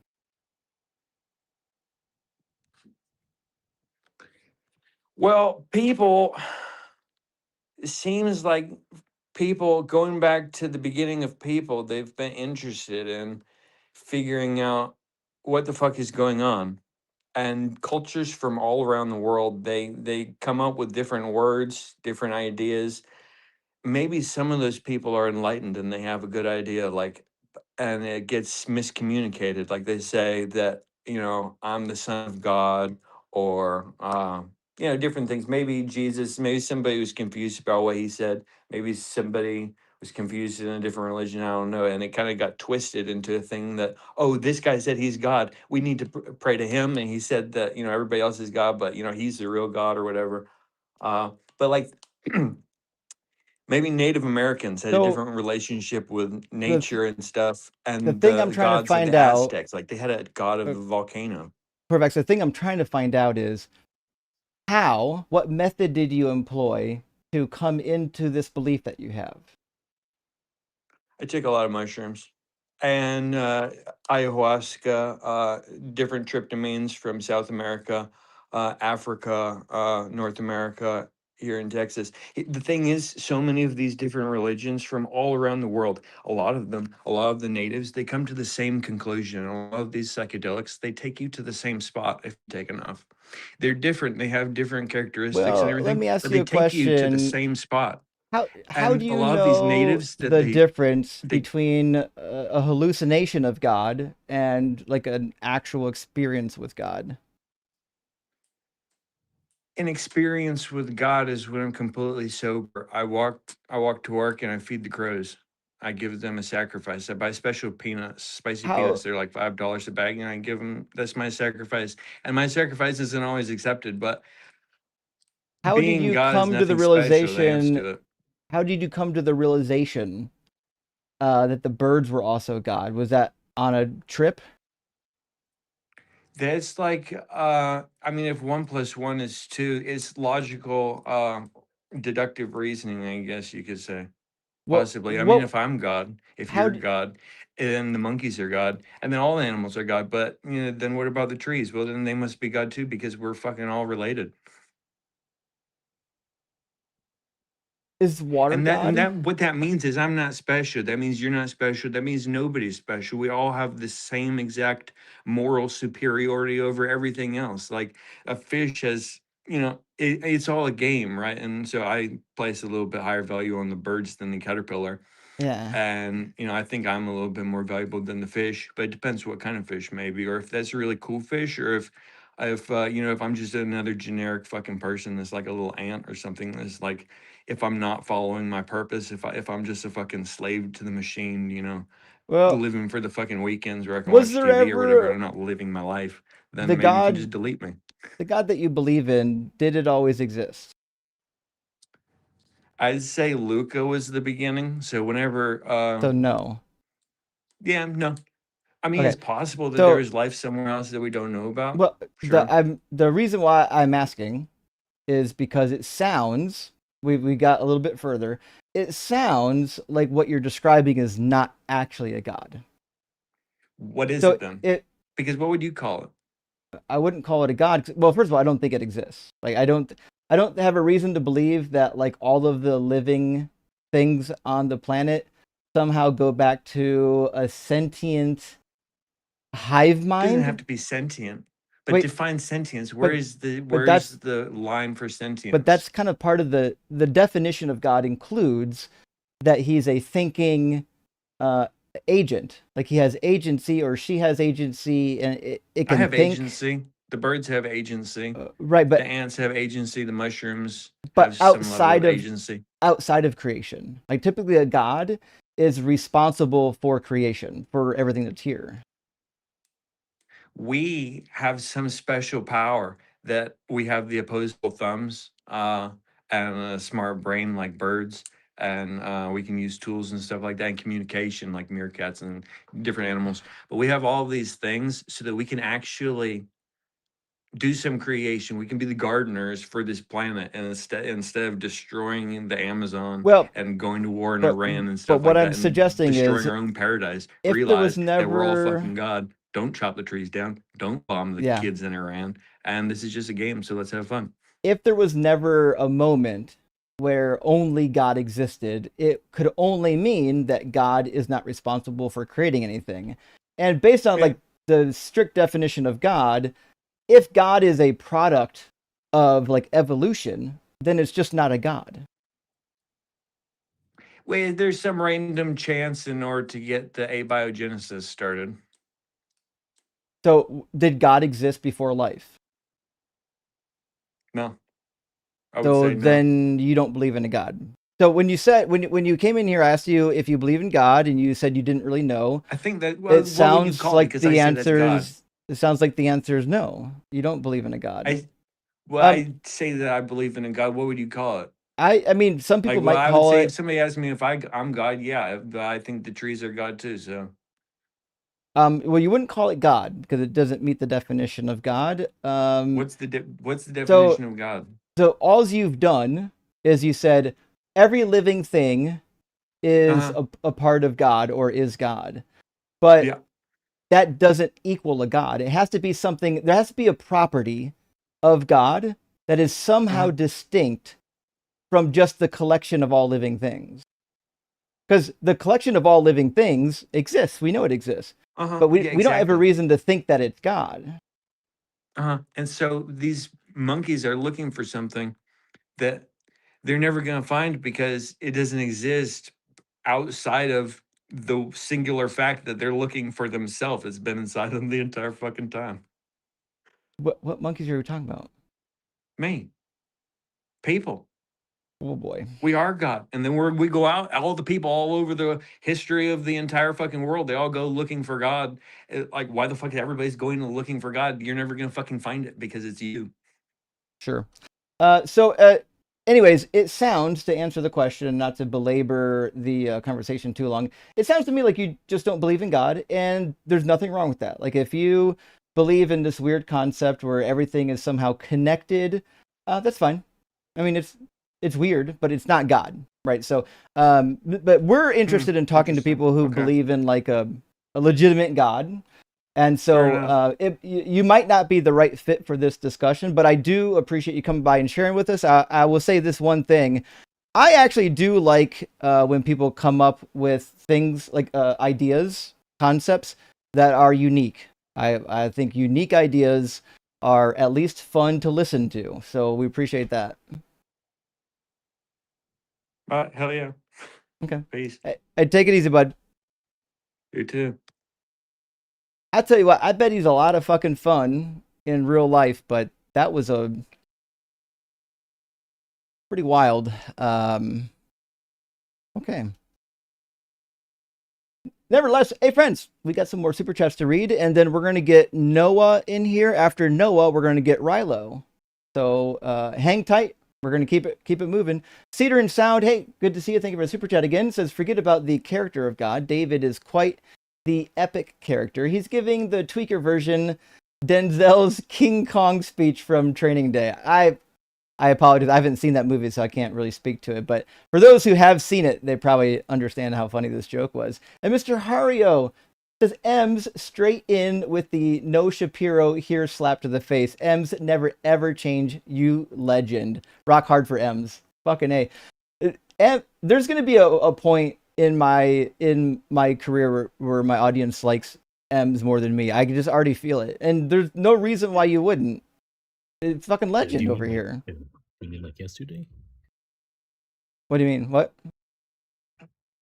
I think that already happened. I'm stealing the show. M's is taking over, guys. It's M's show now. I'm just gonna be a sidekick, and we're just gonna run the M's debate. Cedar with another super chat. Thank you, Cedar. It says, I have one more. When Phil Bros keep steamrolling, talking without engaging in dialogue, it's filibustering. I'll leave now after the crash out settles. You know what? That's fucking good. That was good. In fact, I've got a notepad open here. I've inside of the software that I built for these streaming sessions, I built a notepad where I can literally just write down funny shit and save it into a catalog and not lose it. So I'm not scribbling on pieces of paper anymore. But anyways, let's see, a Philbro. There we go. A Philbro who won't quit talking over you is filibustering. I love it. It's an amazing dad joke. So I assume you're a dad. Space Lord says, guest rants for 2 minutes. Justin says, well, guest immediately flips the fuck out. Dude's going to get an aneurysm. True. I hope he doesn't. I hope there's not kids living with this man. And Nightshade says, thank God for all of earthquakes lately to entertain us. I'm very entertained. Insert joke at the expense of the Browns here.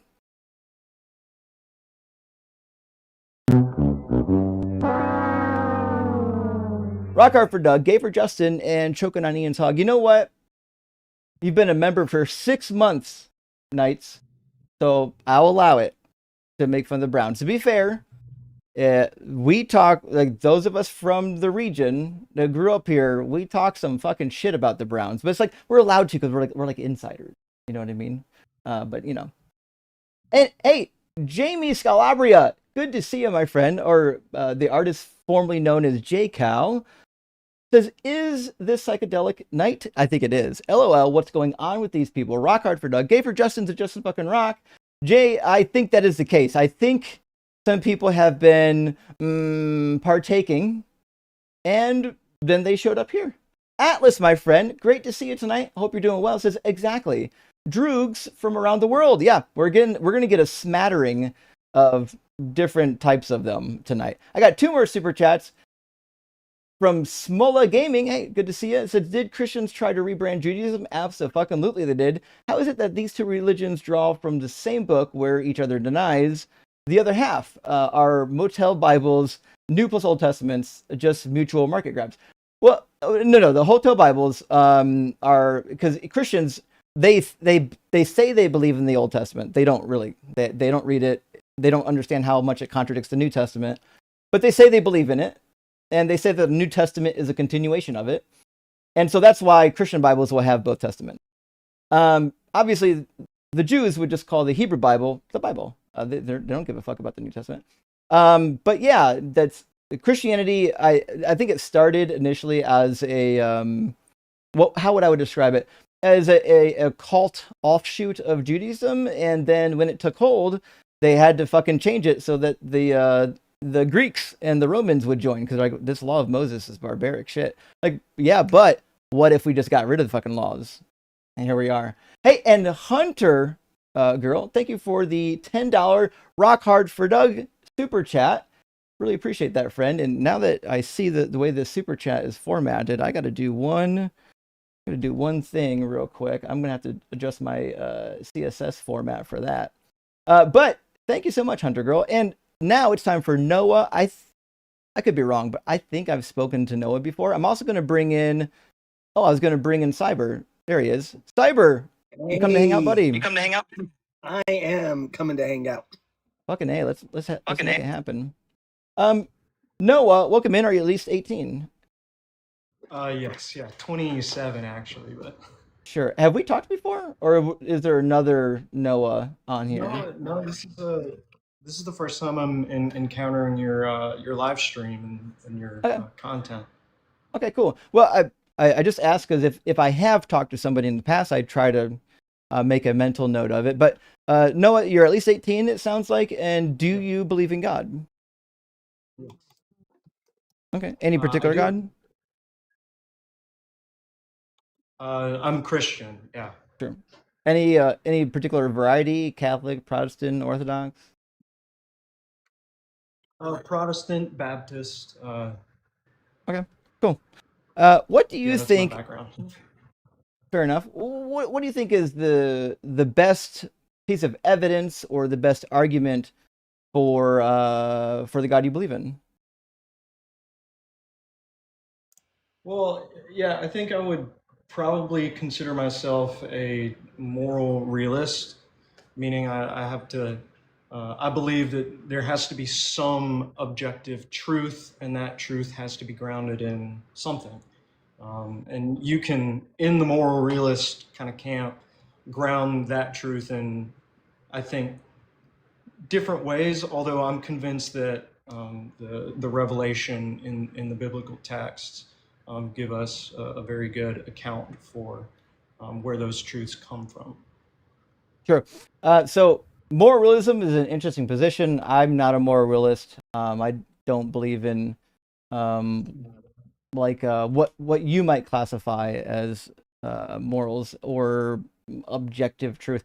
When you use those words, I suspect you and I are using different.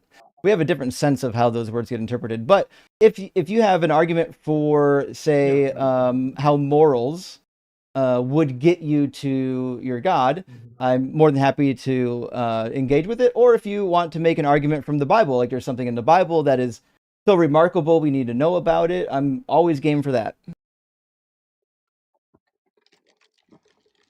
Well, no, yeah, I don't see, any way to move within the world morally without some sort of authority under those actions, right? Does that Well, make sense? yeah, I would say the same thing that the peasant said in Monty Python: authority is derived from the masses. So the reason why we can put I codes in see. place is because we live in a society. And since we live in a society, we get to say, listen, now that we're all here, right? There are some things happening that maybe we don't like. Maybe we should prevent them from happening. And it starts out really simple. Like if you know that you would rather not get stabbed, you might live in a village at some point, like, hey, you don't like getting stabbed. I don't like getting stabbed. How about, hear me out, what if we create a rule where nobody gets to stab each other? And so that's like the foundation of morals, is it's like, hey, how can we actually coexist? And if it goes beyond that, if moral realism is true, like there's some transcendental moral code somewhere, I have no idea where it exists or how someone would know that it exists. I see. And maybe it would be helpful because I've never interacted with your content. What is your, I guess, background with, spiritual things? What has kind of led you to your conclusion thus far? So, I've been an atheist not quite a decade now, but I was a Christian for about 20 years. And for about 10 of those years, I was a pastor, and I went to Bible college and seminary, and studying the Bible is how I discovered that Christianity is not true. I see. So what did that process look like for you? When you first started to maybe question the things that you were, um, you know, uh, holding to be true, but now you're kind of in this state of questioning. What did that look like for you? Was there like a moment in your story that was really compromising to the beliefs that you were holding? I don't think there was any one thing that was super compromising. I feel like it was death by a thousand cuts. And eventually they kind of stack up. I would say like maybe the first brick to fall out of the building is right before Bible college. I was working through there on the internet. There's always these lists of like 300 contradictions in the Bible. And I was in a forum at the time. I had friends and we would talk about this kind of stuff. And I was reading through one of these lists. I'm like, listen, a lot of these fucking contradictions aren't real contradictions. So I was like, I'm just going to work through this list and write out like the answers to these contradictions. And if I find a real contradiction, then I'll just say, hey, there's a fucking real contradiction. And it turned out I found some. And that was the first time I thought to myself, oh, well, I guess the Bible's not inerrant. It didn't make me not believe in Jesus. It didn't make me not believe in God, but it did get me to a point where I thought, oh, yeah, there might be some untrue things in here, and we actually have to use our own rational thinking capabilities to figure out what parts are true and what parts are not true. Mhm. Well, I guess when it comes to maybe your more sociological understanding of the way morality develops, how do you account for um, how do you account for the way that the individuals within those masses come to the conclusion of good or bad? You know what I mean? Yeah, I mean, so if you just look it up in the dictionary, they're just subjective preferences, right? So when we say something's good, what we're really saying is this is what society typically will permit. That's what we'll allow, right? So like with the stabbing example, we would say, well, stabbing is bad. Well, why is stabbing bad? Well, because we all agree that we don't want it. And that's how we would describe like what is morally good and morally bad. But it there's no official list of good and bad. That's why nobody can agree, one to one on what is always good and what's always bad. It's like for most of history, slavery was a very real thing, and most people didn't have any problem with it. And then eventually, about 200 years ago, people were starting to get a little bit of a conscience about it, and they're like, I don't know, maybe fucking slavery maybe we don't need that shit, And now, if you ask somebody if they think slavery is morally permissible, you'll get a resounding hell no. And I think the reasons why this happens is because our moral concepts are developed within a society and within our upbringing, and it shows in the Bible too. The Bible traditionally and classically endorses slavery, never said anything really bad about it, other than God doesn't want his Israelites to be sold as slaves to foreigners. But he says that they can own slaves of foreigners and of women and do concubinage. And so to me, even when I read the Bible, I'm looking at a book that was obviously written by men who had an idea of what they thought was right and wrong, and then they put that in the mouth of God. And, that's where we got the laws of Moses. So when you say the Bible is, at least in some fashion, endorsing slavery, when you say that, what do you mean? I mean, because I think it's probably obvious that I wouldn't necessarily agree. Go ahead. Well, I would say the God of the Bible gives 613 laws. Now, I've read the list. There's some redundant laws in there. Not really that many, but among those laws are laws that he says that if you follow this law code, you will be doing what is good and right in the sight of the Lord your God. That's Deuteronomy 12:28. And he says that the law code is perfect. Psalm 19:7 says the law is perfect. It revives the soul. Over and over again in the Hebrew Bible, he tells you to follow this law forever. Deuteronomy 29:29, Deuteronomy 11:1 and 12:1. There's 20 or 30 instances just in the Torah where God says that this law code is perpetual. It's going to be forever. Deuteronomy 30:6-9. And so what that means is that these laws that are enshrining concubinage and slavery and all this stuff, these are laws that God thinks are okay for a society forever.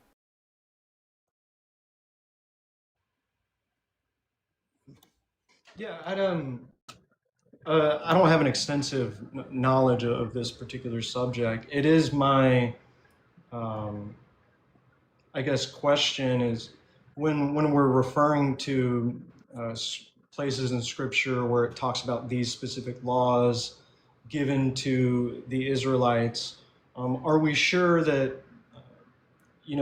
among the I guess stratifications of these laws, there are, I guess, kind of eternal moral codes that have been given, and then there are also kind of occasioned regulatory practices within those laws that I think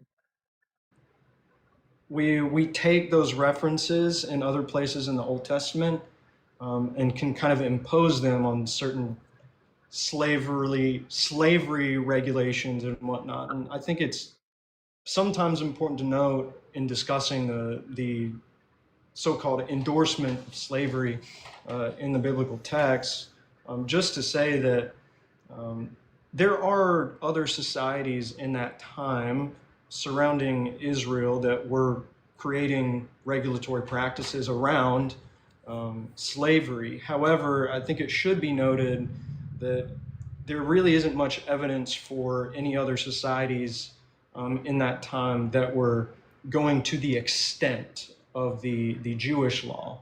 What do you mean I think by that's extent? notable. It really just in the history. When you say to the extent, what do you mean? You look at other like Mesopotamian. Mm-hmm. Well, to the extent meaning like other Mesopotamian societies, Egypt, some surrounding areas were creating ways to limit malpractice in slavery. But when it comes to comparing these regulations, it's very clear from Scripture that what the Lord has given in His commandments towards slavery are much more extensive and protective of those can you name who a few? are indentured in this way. Like, What's can that? you name a few? Well, it's like I could look up the specific codes that you might want to compare. I mean, I do know all of them for the already. differences. It was a rhetorical question. Mhm. So in Exodus 21, there's basically two rules for the slaves, and one of those rules is that you can't beat them to death on purpose. In verse 20 and 21 says if I think we just lost someone just drop out. Oh, we just lost M's. Anyways, it says that actually there's three rules. So it says that you can't purposely execute your slave by beating him to death. And then it also says that if you knock out their eye or their tooth, they're Hebrew slaves, by the way. If you knock out their eye or their tooth, then they get their freedom early, right? Because at the beginning of Exodus 21, they are supposed to get their freedom after they serve for 6 years. But if you knock out their eye or their tooth, they get early freedom. So those are like the two big rules. In Exodus 21:16, it says that you cannot kidnap a free person and sell them as a slave. And that's really about it. The other rules are in Exodus 21 are pretty horrific. You can sell your daughter as a slave, and then she becomes a concubine to whoever buys her, which to me is horrific.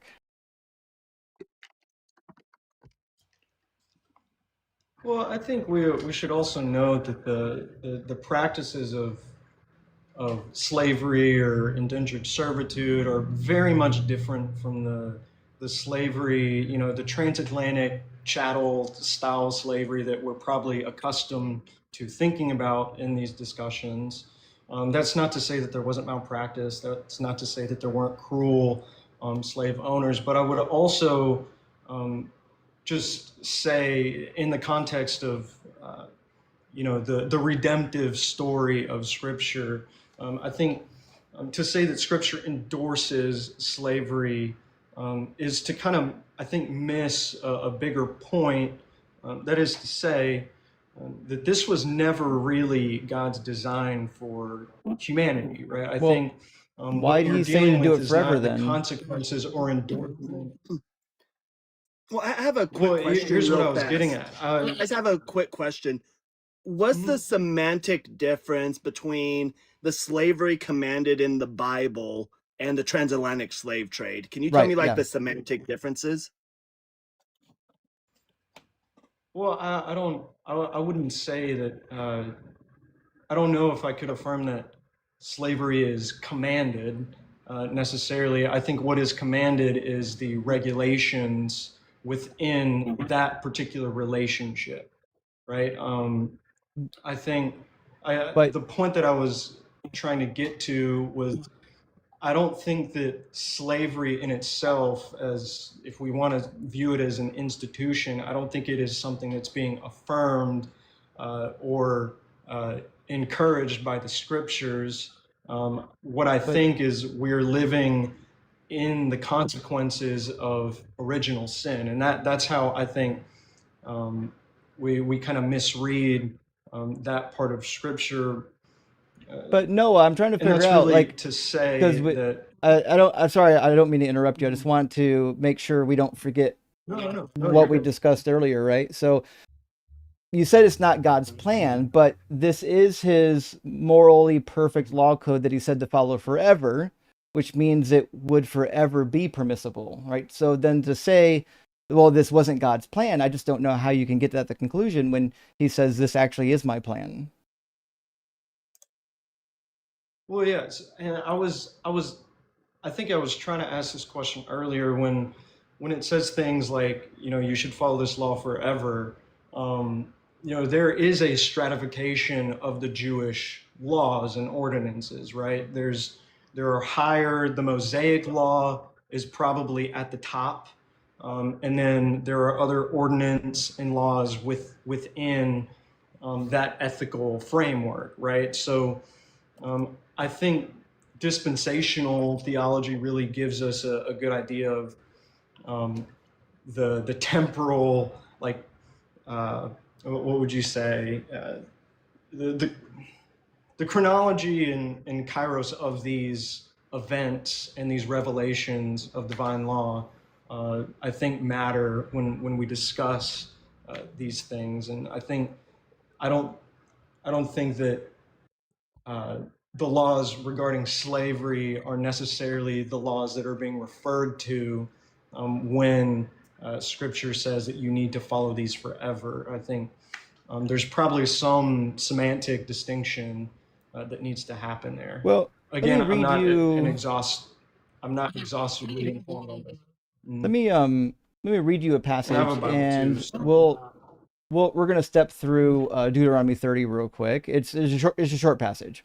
So what it says, and I'm gonna put it on the screen, is moreover. So God is talking. The lead up to this is God is talking about what it's going to look like in like near the eschatological period of the end, and he says, "Moreover, the Lord your God will circumcise your heart and the heart of your descendants, so that you will love the Lord your God with all your heart, with all your soul, in order that you may live." Now, if you're a Christian and you're familiar with the New Testament, you would know that Paul said that this is what happens when you believe in Jesus. Your heart is circumcised and you become a spiritual child of Abraham, right? Okay. So what this means then is Deuteronomy 36 must be referring to a time period after Jesus' death, right? Mm-hmm. Right. So the period in time where God circumcises the hearts of the people could not have happened before Jesus, because it happens sometime after Jesus. Now, the reason why I point this out is because it says of this time period in verse 8, "Then you shall again obey the Lord, observing all of his commandments that I'm commanding you today." So the law code, Moses, God speaking through Moses, says in Deuteronomy 30 that, hey, in the end times, when I'm going to make everything right, I'm going to circumcise the hearts of the people, and they're finally going to act straight. Well, he says this is what they're going to do. They're going to follow all these laws, including, the slave laws, because in Isaiah 60, right, when the final war is done and it's just the Jews left over in some of the nations, they said the nations that refuse to serve the Jews will just be wiped out. So there's no reason to think that this God does not endorse slavery when he explicitly tells you that you can do it and it'll be happening forever. Mm-hmm. Yeah, I don't know how grounded the idea that God is saying you can do it, and I think we also have to acknowledge within the grand scheme of this time period that, again, the regulations surrounding slavery were extremely extensive compared to surrounding regions. I think I don't think you that's the also case, have to, though. Let me ask you a at question. least Can for you? me, Sorry, I didn't mean to interrupt. I don't want you to move off this point, because I think it's something we can dig into. Can you name a regulation in the Bible that was missing from the other law codes? What do you mean? Like, you're saying that the biblical regulations on slavery were somehow tighter than slavery in the surrounding nations, but in what way? Oh, yeah, they certainly were much more liberating and protective. What I would have to do is kind of go back and find some of the comparisons that I've made with different Mesopotamian societies, Egyptian societies in that same time period. Because yes, there were certainly regulations around slavery in other areas, but I think it's to the credit of to the Jews, their regulations were much more extensive. And But I don't really have the that's what I'm asking capacity you, to is how is explain it the exact more comparison. extensive? Because I don't think it is. Well, yeah, the time periods, the opportunities for liberation, those things are all much more clear cut. And Wait, also, I think there are distinctions between the relationship of the slave owner and his responsibilities and duties towards them, how to treat them, that I think we see are a bit more, I don't know, in the nature of the Christian God. I'm not sure that I that's would the really have case, to do a more extensive pull. right? So in Leviticus 25, right, God says, hey, if you fall into debt, I'll read it for you. If you fall into debt, if your brother falls into debt, like a fellow Hebrew, don't treat him like a slave. Treat him like a paid worker. So it says, if any who are dependent on you become so impoverished that they sell themselves to you, you shall not make them serve as slaves. They shall remain with you as hired or bound laborers, and they shall serve with you until the year of Jubilee. Then they and their children with them shall go out from your authority, and they shall go back to their own family and return to their ancestral property. For they are my servants, who I brought out of the land of Egypt, and they shall not be sold as slaves or sold. You shall not rule over them with harshness, but shall fear your God.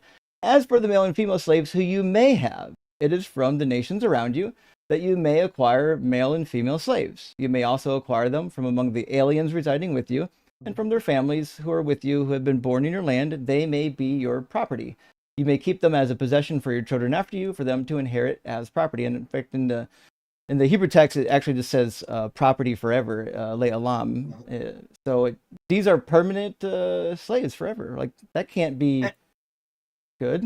And an important distinction here, too, is when we go to verse 40, when it says hired or bound laborers, the Hebrew word there is sahir, right? Yeah. That's very important because the semantic range of that word is hired or bound laborers. So then later on, every other time we see slave being used, we see aved. But since we have sahir being used above, that takes aved's meaning to narrow it down only to property, to chattel slavery. It can no longer mean sahir or hired or bound labor. It can't mean that anymore.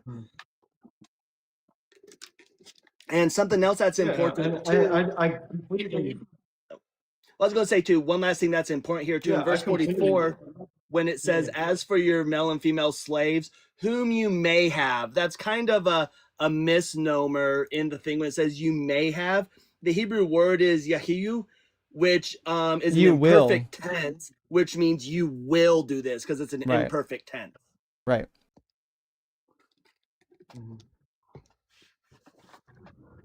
Yeah, no, I get the semantic distinctions. These are important, and I understand that there's a lot to parse.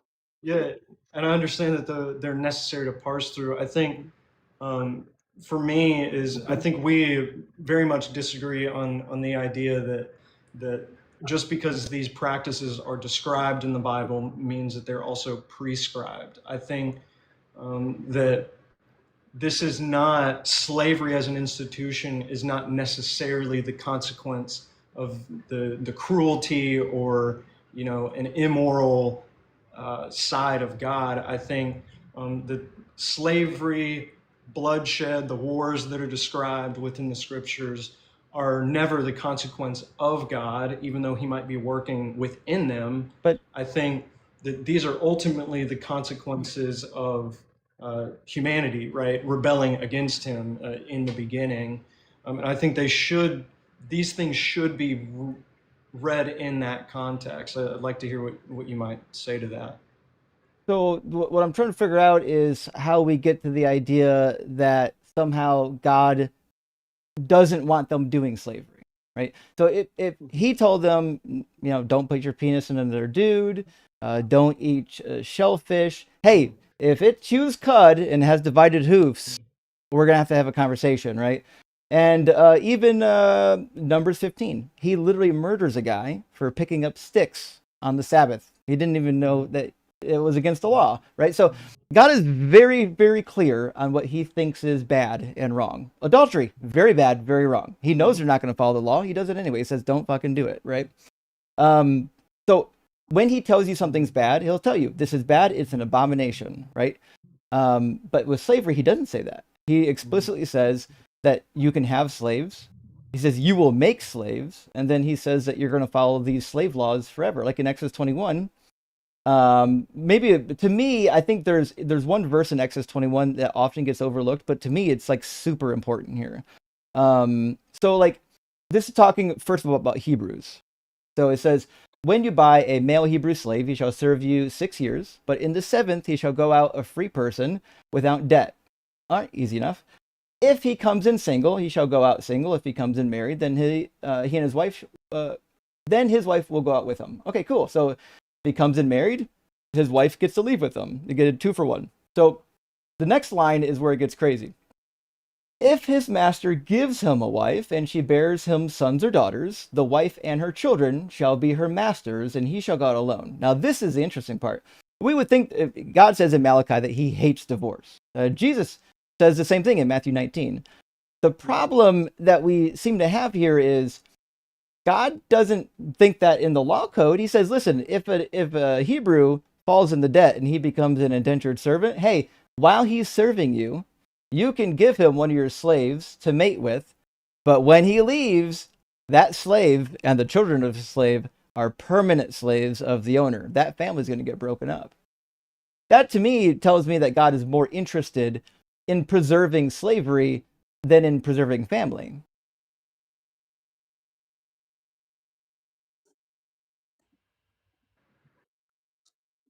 No, yeah, and I don't know. For me, I think these stories, these texts,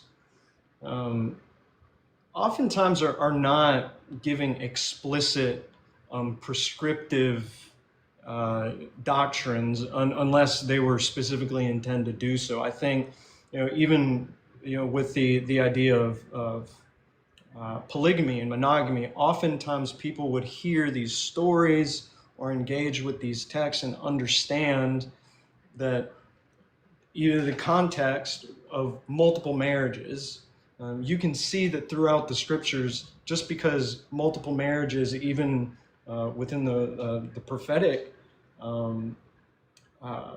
our prophets, you can see that the consequences of those actions are rarely ever good, right? And as we kind of encounter these scriptures in a more Western mindset, I think the desire for us is to have something very clearly say, do this, don't do this.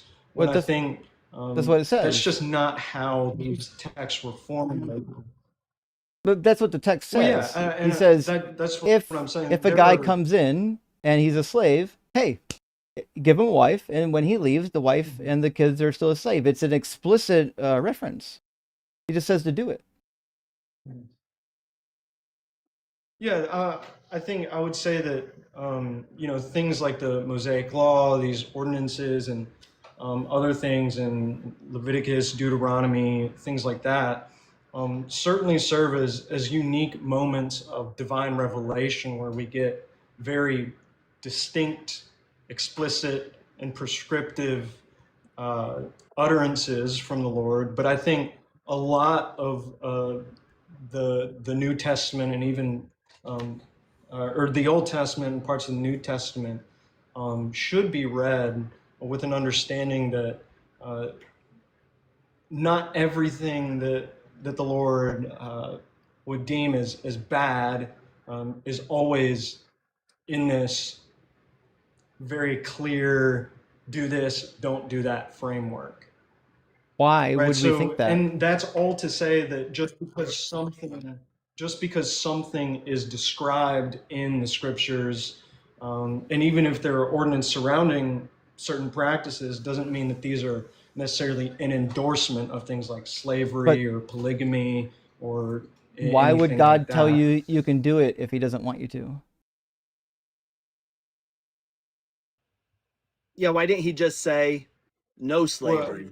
Yeah, because he did it, as Cyber pointed out, he did it in Leviticus 25:39. He says, if your fellow Hebrew falls in the debt, don't make him a slave, but make him a hired servant. I say here, he could have just said, do that with anybody, whether they're foreigners or not.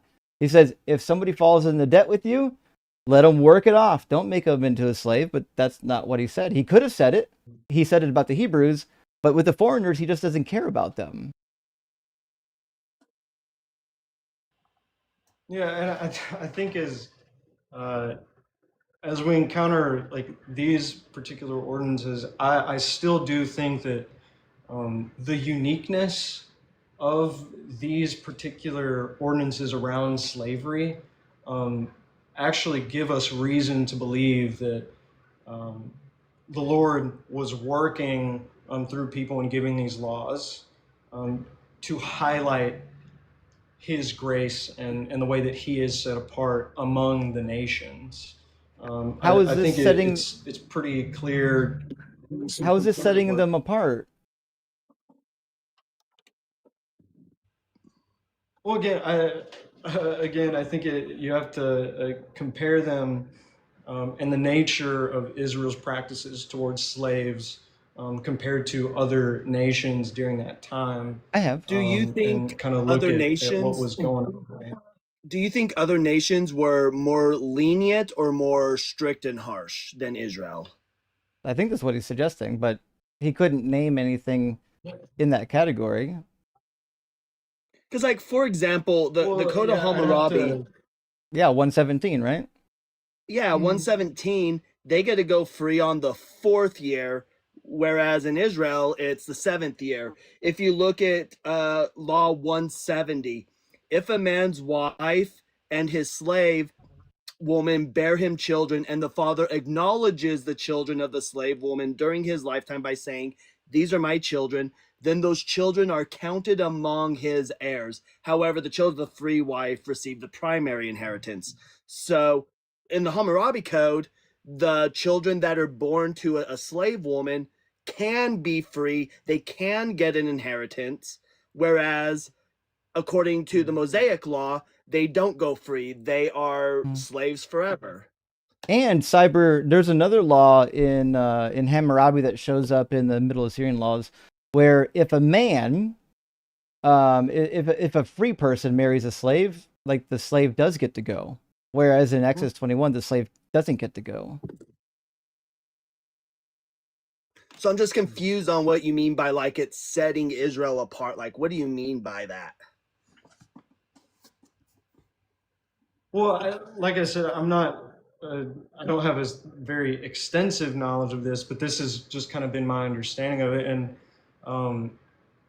perhaps there is reason for me to do a little bit more investigation on some of the particulars of these codes. I don't want to like overspeak on these distinctions, but I guess like the real point for me anyway isn't necessarily whether or not what am I trying to say?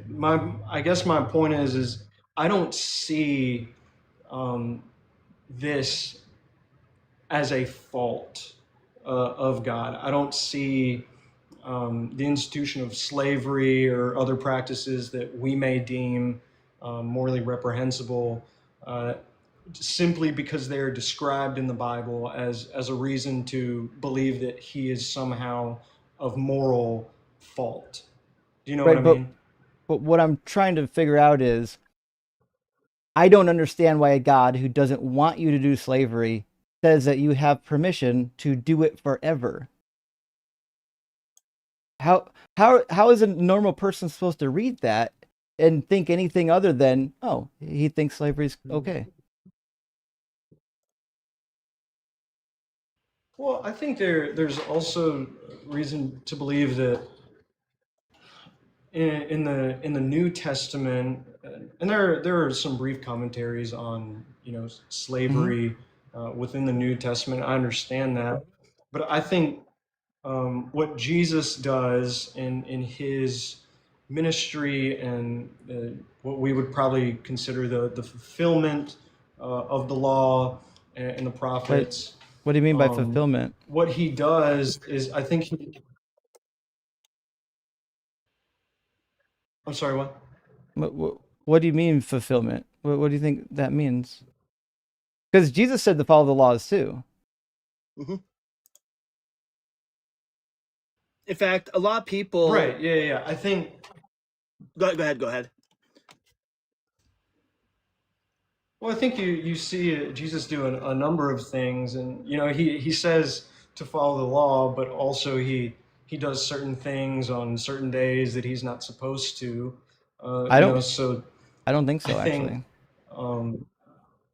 you only look at them as being wrong if you look at it without a Jewish lens on it. If you look at it from like a Christian perspective and it says, well, this text says he's breaking the law here. Well, yeah, but if you look at it through a Jewish lens, he doesn't break Torah at all. No, I haven't seen him do it. Well, What is? you Can know, you name the time where Jesus broke the law? Well, such as the forgiving of sins, right? I think he caused a pretty big stir around claiming that he had the power to forgive sins. That would certainly be maybe a heresy or a heretical act to be performing on any given day of the week, and it certainly wouldn't sit well with Jewish devotees at the time, right? Well, I'm not sure that's against the Mosaic law. I would suggest that it might be akin to perhaps blasphemy, but in terms of like actually breaking a Mosaic law, like on purpose, like trying to say, hey, we don't have to do this anymore. I've never seen him do it yet. He comes close in Matthew chapter 5, but not really. He's actually just making the laws a little more stricter.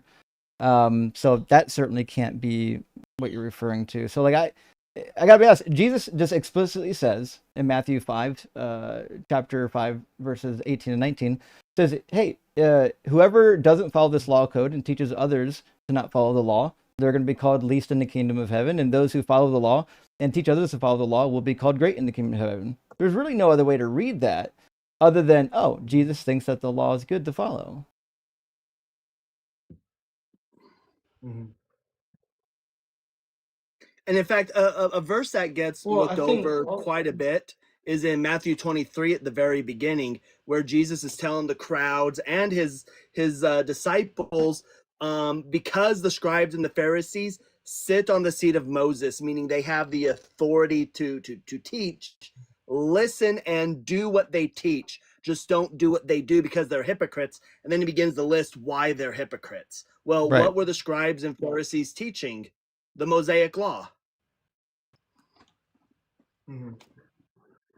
Well, and I think this kind of gets us to a point where we kind of acknowledge that what Jesus did in his salvific mission, so to speak, is, he didn't just come to save Israel, right?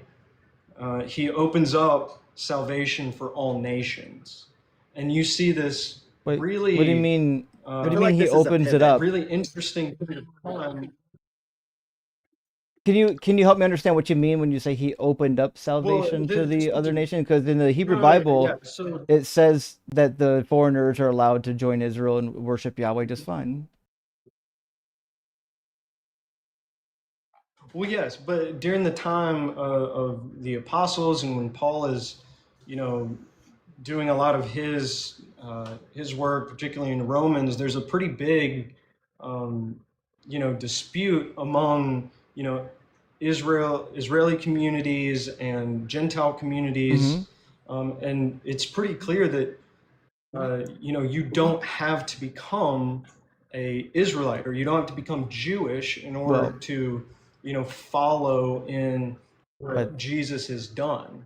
But right? that's according to Paul. Conversations about circumcision, different things. Mm-hmm. Jesus didn't say that. Paul said that for sure. Mm-hmm. Well, Jesus, I would accept that the teachings of Paul are an outgrowth of the teachings of Jesus. Well, and, it can't and be of the apostles, because Jesus said to follow the law. It's a direct contradiction. Yeah, Jesus straight up says, "I've come not to abolish the law," and then Paul says he came to abolish the law. A direct contradiction to Jesus' own teaching. Ephesians 2:14 and 15. I think if you actually read what Paul teaches and you compare it directly to what Jesus taught, you'll find a lot of contradictions in there. Yeah, it's tough. Now, what's the passage in Ephesians that you referenced? Ephesians, Ephesians 2:14 and 15. Okay. Ephesians 15. Mhm. Okay. I'm just putting that as a placeholder so I can Yeah. read it later. So, I mean, I think the point is pretty clear. It's basically that Paul and Jesus have a fundamental disagreement on the law, and on this particular issue, I mean, it's just kind of demonstrably true that Jesus had the right position and Paul didn't, because Jesus agrees with Yahweh in the Old Testament that the law is perfect. Well, he agrees that it's perfect, and it's also eternal. It needs to be followed, right? And you would expect that if Jesus does believe in the teachings of the Hebrew Bible, which he says that man can't live on bread alone, but on every word that proceeds from the mouth of God, which is the Torah, the law of Moses.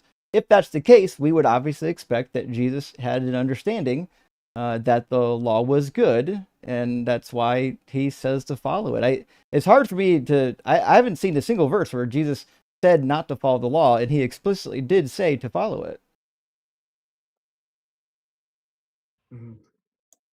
Yeah, no, I'm actually not super familiar with how people may have reconciled this distinction between what Jesus and Paul might have been teaching at odds with each other. I'm probably of the opinion that there's a way to reconcile it in some way, but if you guys have any recommendations on good reading or resources on it or specific scriptures, I'd love to investigate that because it does seem to be an important I've got a ton contention. of notes on this particular topic, showing how the New Testament and the Old Testament just disagree on this particular situation, whether or not you have to follow the law or not follow the law. My email address is linked to my YouTube account. If you go to my YouTube account, you'll find my email is justin@deconstructionzone.net.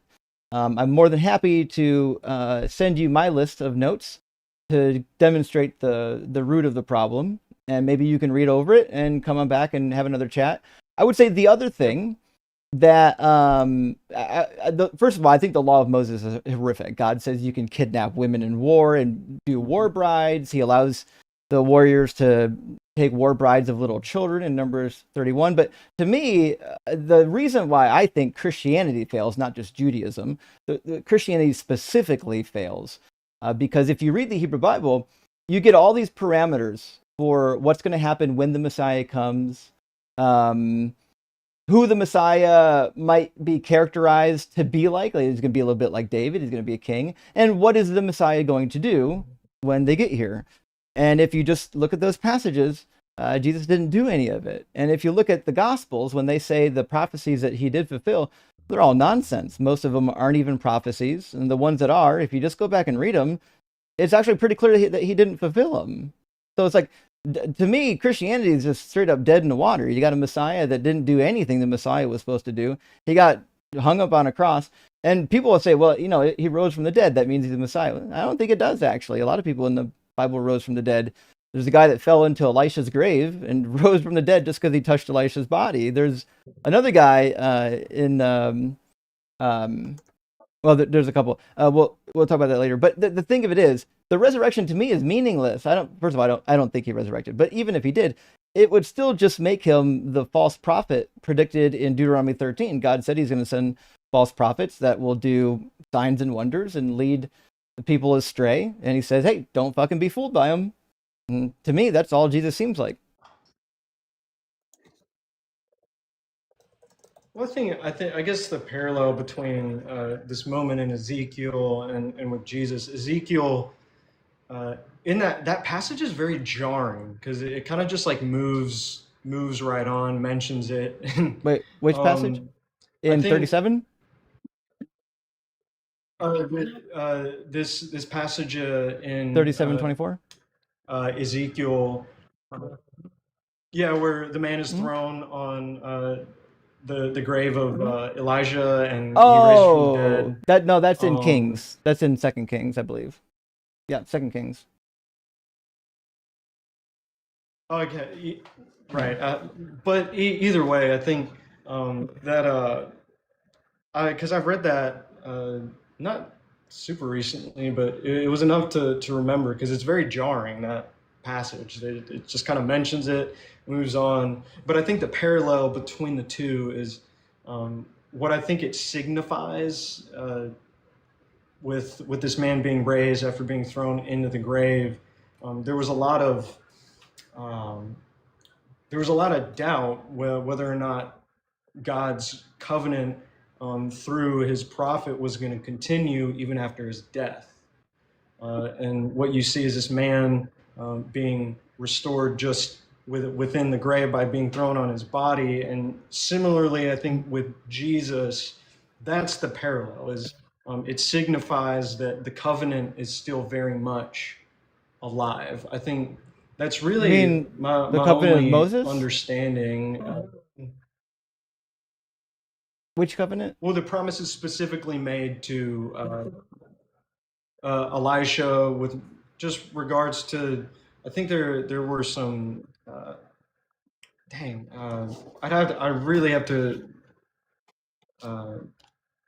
contextualize that passage again, but I'm certain that there were promises with regard to this prosperity of Israel at the time, with surrounding nations, that was promised to Elisha, and I think the general, well, what would you say? The general perception of his death was that, if he wasn't alive, how are those things going to continue?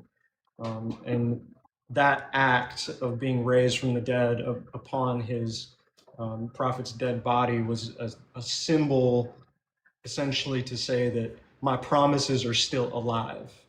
Even if Elisha is dead, my promises will still continue. I think that's Yeah, probably the reading that would have been the understanding.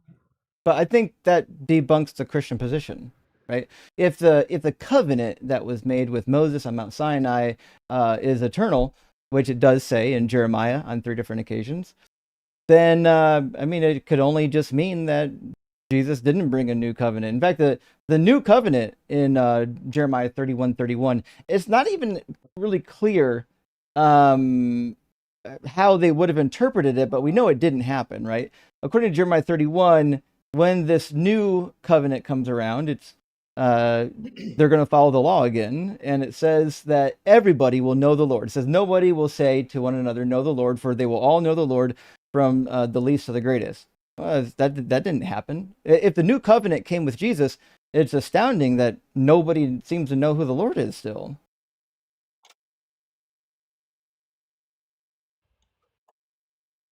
What do you mean by that? I don't think I followed that.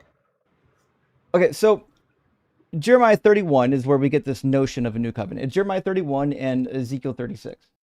So the problem that we have here, though, is if you read Jeremiah 31, and I would say Jeremiah 33 even, it's pretty clear that the new covenant that they speak of doesn't have anything to do with Jesus or the time period that Jesus existed in. In fact, I'll put it on the screen to show you what I mean.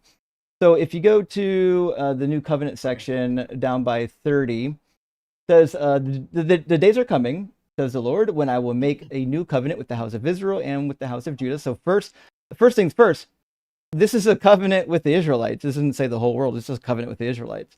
And it says, it will not be like the covenant that I made with their ancestors when I took them by the hand to bring them out of the land of Egypt, a covenant that they broke, though I was their husband, says the Lord. But this is a covenant that I will make with the house of Israel after those days, says the Lord. I will put my law within them. Oh, yeah, he's going to put the law of Moses within them, which is the same promise he makes in Ezekiel, because then they'll be able to follow the law. Like, they're wayward, stiff-necked people now, but when I give them a new heart and I put my law on their heart, then they're going to actually follow this law code, right? So he says, I will put my law within them, and I will write it on their hearts, and I will be their God, and they shall be my people. No longer will they teach one another or say to each other, know the Lord, for they shall all know me, from the least of them to the greatest, says the Lord. And that certainly didn't happen when Jesus came, which means this promise of a new covenant can't have anything to do with Jesus.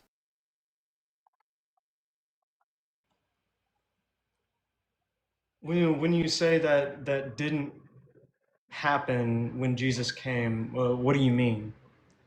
Well, according to the promise, when God brings this new covenant, it says all of the people are going to know the Lord, right? Every single person, but presumably we would say every single Hebrew, right? Because this isn't a covenant with the whole world, according to Jeremiah, it's a covenant with the Hebrews. So we would expect that every single Hebrew after this covenant period would know the Lord, which is what you would expect, because Deuteronomy chapter 30, verse 6 says the same, that when God circumcises the hearts of the people, then they will finally love and obey the Lord, right? So I'm reading this, I'm like, yeah, this just sounds like what we find in Deuteronomy 30, which would be expected since Deuteronomy 30 was most likely written by Jeremiah's daddy. That's a different story altogether. But the reality is, this promise doesn't have anything to do with Jesus' time period. Jesus didn't bring knowledge of the Lord to all the Jews. In fact, they continued, even to this day, to abandon the Lord. In fact, about 50% of Jews today around the world they're just atheists. They don't believe in this God at all. And it would be the case too. So this is my copy of the Torah. This is Torah only. There's no prophets in here. But in order for me to understand the law, I have to open up this book and read it. I'm not able to have it written in my heart. I don't just know it. Nobody in the world just knows it. And that's what the new covenant is promising. No change to the law. People will just know it.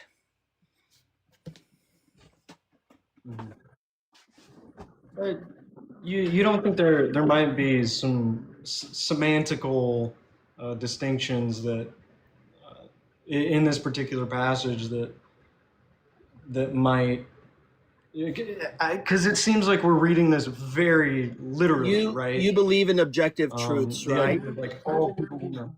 So what started this was your belief Yes, in I do. objective truths, right? So if God has an objective truth where he stated that the law is forever, right? It's forever. Is it objectively true then that he can contradict himself and change the law and say, I was just joking, it wasn't forever, it was dispensational? Well, I think you can hold a dispensational view while also viewing But is also objectively holding true a that he said the moral. law is forever? Is that objectively true that the law is forever, according to God? Yes, I mean I would say yes that if what we have recorded in the scriptures is truly the word of God, then yes. And God He doesn't did say change that. his mind, right? Also, God doesn't change his mind, right? Because he's not human. He's not a human that he changes his mind. well, Is that objectively yes, true? yeah, I'm familiar with the scripture. And that's I objectively think, true?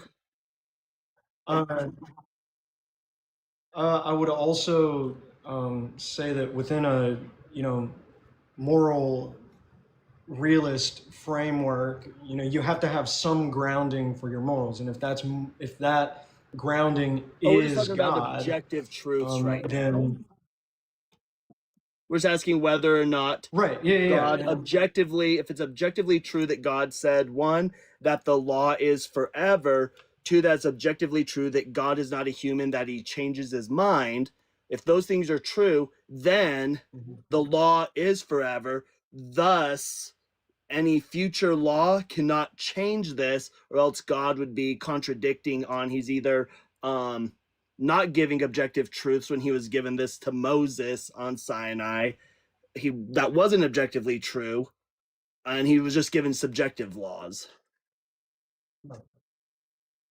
Well, I think the scripture is it First Kings, second. I can't remember where this particular scripture. God is not a man that he should That's change his mind. I think they're Numbers 23:19 and First Samuel 50. Second Samuel, yes, it gotta be second. Second Samuel 15:29 is the verse you're looking for.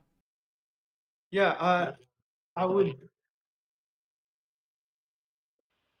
I'm not precluded to accept that those are utterances that describe God's revelation of his laws necessarily. I think those things need to be put in context. It was First because Samuel. when those things are said, I think the narrative. Sorry. Yes, I believe it is First Samuel. Yes. Yeah. Because I think those utterances try to communicate something about God in the narrative in which it's being said. And when it comes to the revelation of his law with Moses, or the revelation that's given to Jesus in his resurrection and through the apostles, the idea that God doesn't change his mind like a man, I think is true. How that gets communicated in the narrative of redemption, I think is a completely different thing. I don't know what that means. I guess Cyber and I would probably ask the same question, which is when it says God is not a man, that he would lie, nor a mortal, that he would change his mind. What's that supposed to mean? And keep in mind, in the story, because this is with Balaam, God is literally putting these words in his mouth as he's speaking. Mm-hmm. So go ahead. Yeah, and I completely get that. I think, is that to say that God does not change his mind, or does that mean, that the way that humanity has a proclivity to, just be very fickle in their nature, that God is not like that. He's very prudent in the decisions that he's making. To be fair, that's how I would have read it, but I think the problem that you have is the New Testament makes that impossible almost, right? If you're just a reader of the Hebrew Bible, you don't believe in Christianity, you could definitely have that reading for sure. But in 1 John, it just flat out says that God knows everything, right? So if God knows everything, and you probably believe that God is omniscient, right? If God knows everything, well, that means he actually can't change his mind. It's like it's logically impossible to change your mind if you already know what you're going to do. Well, I think it's already well observed that God's nature, or our understanding of God's nature, is subject to the limit of is subject to our epistemic limitations as human beings, right? So I mean, yeah, but the question I have is that how would you interpret 1 John? Because the only way to get to the point where God can change his mind, it means you have to get rid of his omniscience. And then you would have to soften 1 John and say, well, John didn't mean he knows all things. He just knows a lot of things, right? But most Christians, and I don't want to accuse you of being most Christians, but most Christians believe that God is omniscient, that he does know all things. Is that your belief? I would say so. I think there are distinctions that need to be made, obviously, when we say God is all-knowing, because that certainly has many implications that seem contradictory in the grand scheme of things. To say that God is all-knowing in one sense is to speak on his nature, and to realize how that affects our relationship with him, how he interacts with us, is a completely different thing. Right, but do you believe that God's omniscient is what I'm trying to figure out? Yes. Okay, I would certainly affirm that. Well, my point is, if God is omniscient, right, then Numbers 23:19 and 1 Samuel 15 could only mean that God can't actually change his mind. He could lie for sure, but he certainly can't change his mind, because in order to change your mind, you have to not know what you're going to do in the future. You have to say, I'm going to do this, and then later say, actually, I'm not going to do that. I'm going to do something else. God can't do that if he knows all things. Well, and this is what I mean when I say that his nature with regards to his all-knowingness, his omniscience, is very limited in our understanding, right? So when we try to understand how God can be all-knowing, but also allow free will, or at least the perception of free will, No, for him, that's to highlight the fact that for God is what I'm saying. what's God, that? well, I'm talking about God, not human, right?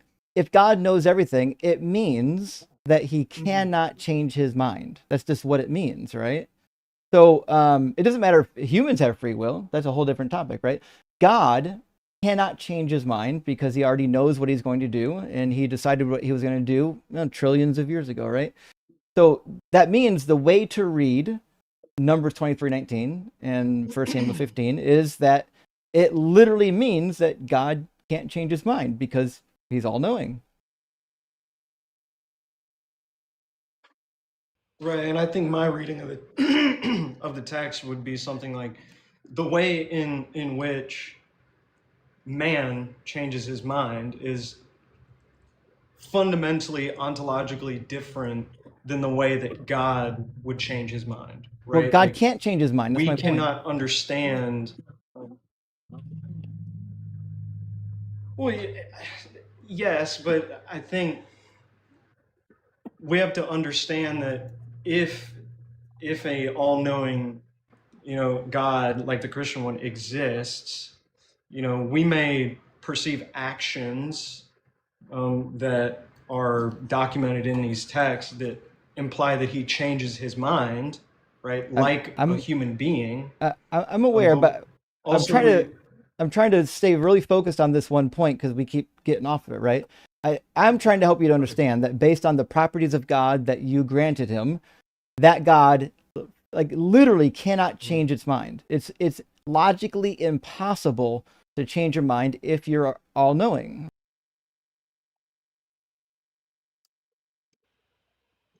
I don't see it that way. What? How? How could you change your mind if you already know what you're going to do? So if God because we have to knows, distinguish, the idea of, let me give you an example. Sorry, if God knows tomorrow, he's going to, who knows? If God knows tomorrow, he's going to say abracadabra. He knows he's going to do it, right? When tomorrow comes around, can he not say abracadabra?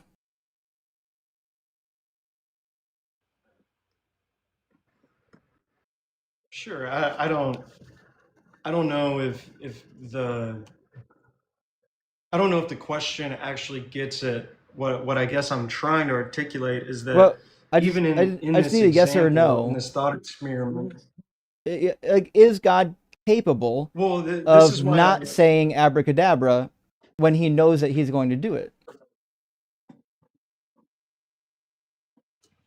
perhaps what I'm trying to articulate is even in this example, right, that you're giving, we're putting the mind of God into a very human experience, right? Okay. So it seems to me to put the cart before the horse But in a sense. does God follow to logic? try and say, well,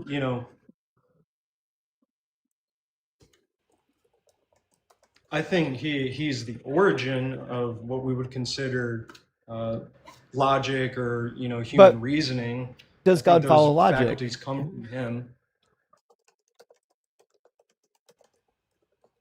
I would say that God is not necessarily a follower. He's the origin. But does God Right, ever so, break the laws of logic? I think Is what we I'm trying to can. figure out.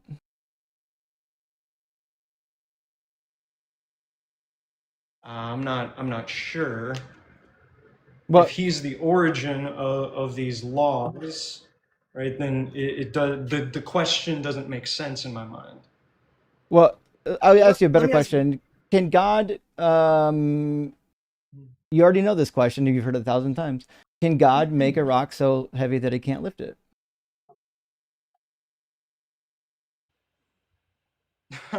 Yeah, It's a logical paradox I would just because say you would that have to affirm a it's contradiction either way, right? Right. Yes. To Okay. say no is to, and to Right. say yes are both Because to deny something. if it doesn't matter who you apply these rules to, the rules are going to be the same. If I said, hey, can God cause himself to not exist and then still exist at the same moment? Hmm.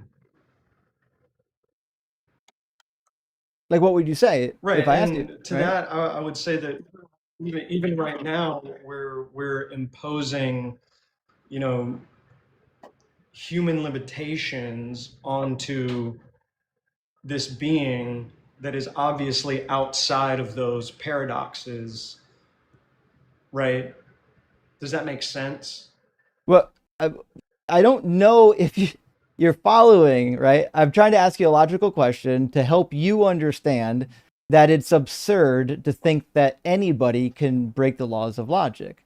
If God can break the laws of logic, then what that means is that God can exist and not exist in the same moment. Do you think God can do that?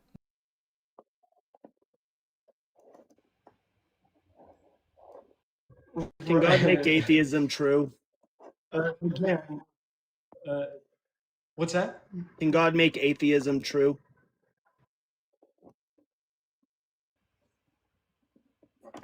Right. I mean, these are all questions that That's a yes or put me no, into a or I don't position know. where I can say Uh-huh. yes or no. That's the point of them. So it's a Yeah, yes, no, or I don't know. Well, what I would say is, what I would say is, I know that God, as I believe in Him, is not such a God that He would have to endure any of these certain, paradoxical situations, right? He is the origin of all faculties of logic Well, and reason. He is then without. you should be able to answer the question. Can God not exist and exist in the same moment? I would say that his nature is not dependent on being subject to these kind of hypothetical, paradoxical It's just a yes or situations. But we're no. asking you. It's a yes or no. Can God do the thing I just described?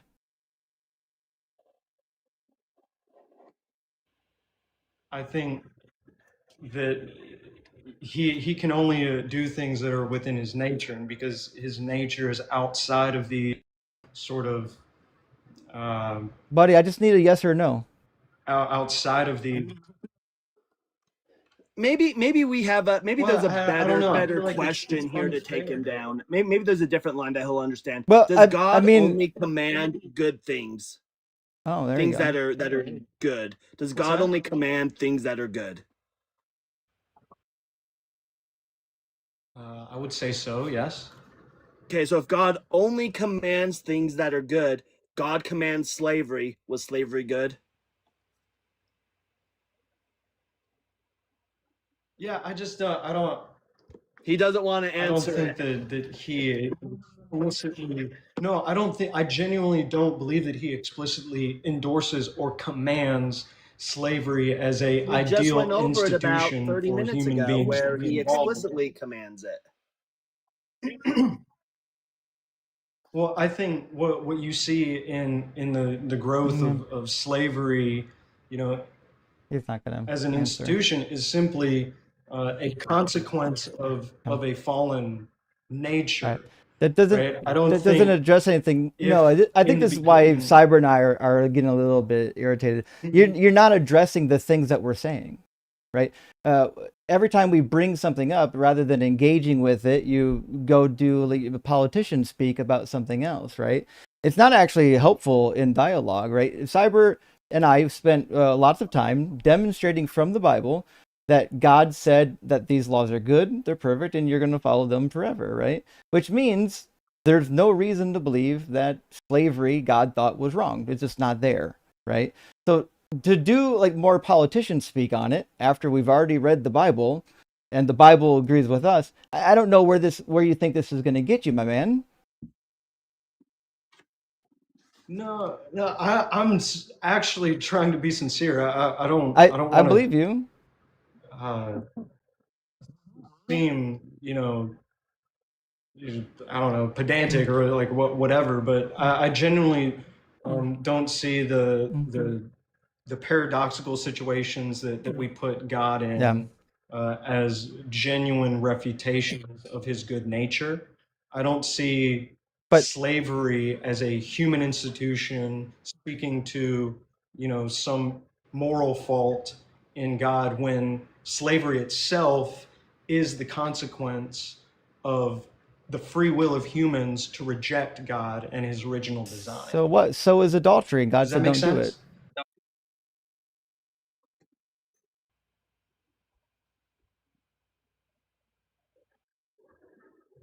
Like, whether or not man uses their free will for something, I think is irrelevant. They use their free will for adultery. God said, don't do adultery. They use their free will to eat pork. God said, don't eat pork. Whether or not men have free will is irrelevant when God is laying down the laws to tell them what you should and shouldn't do. And to be sure, if God lays down a law, you're supposed to follow that damn law, right? Sure, yeah. Right. That's why, like, Absolutely, yeah. in 1 I would agree to Samuel that. 15, right? Remember, he commands the killing of the Amalekite babies. It would have been wrong to not follow through with that, right? In fact, what happened to Shaul Right, yes. when he didn't follow the exact command? What happened to Shaul? What did happen to Shaul? He lost the kingdom. Yeah, it's in chapter 15. God was so mad. God was so mad that he allowed King Agag to live that he said, I regret making Saul king. And he's said he's not going to be king anymore. We're done. The show's over, right? And so God was pretty serious about the killing of the Amalekite babies, which is why I'm asking, right? If God tells you to do something, I mean, it's just wrong to not do it, right? And you agreed earlier, God only commands Right, yeah. good things. Right.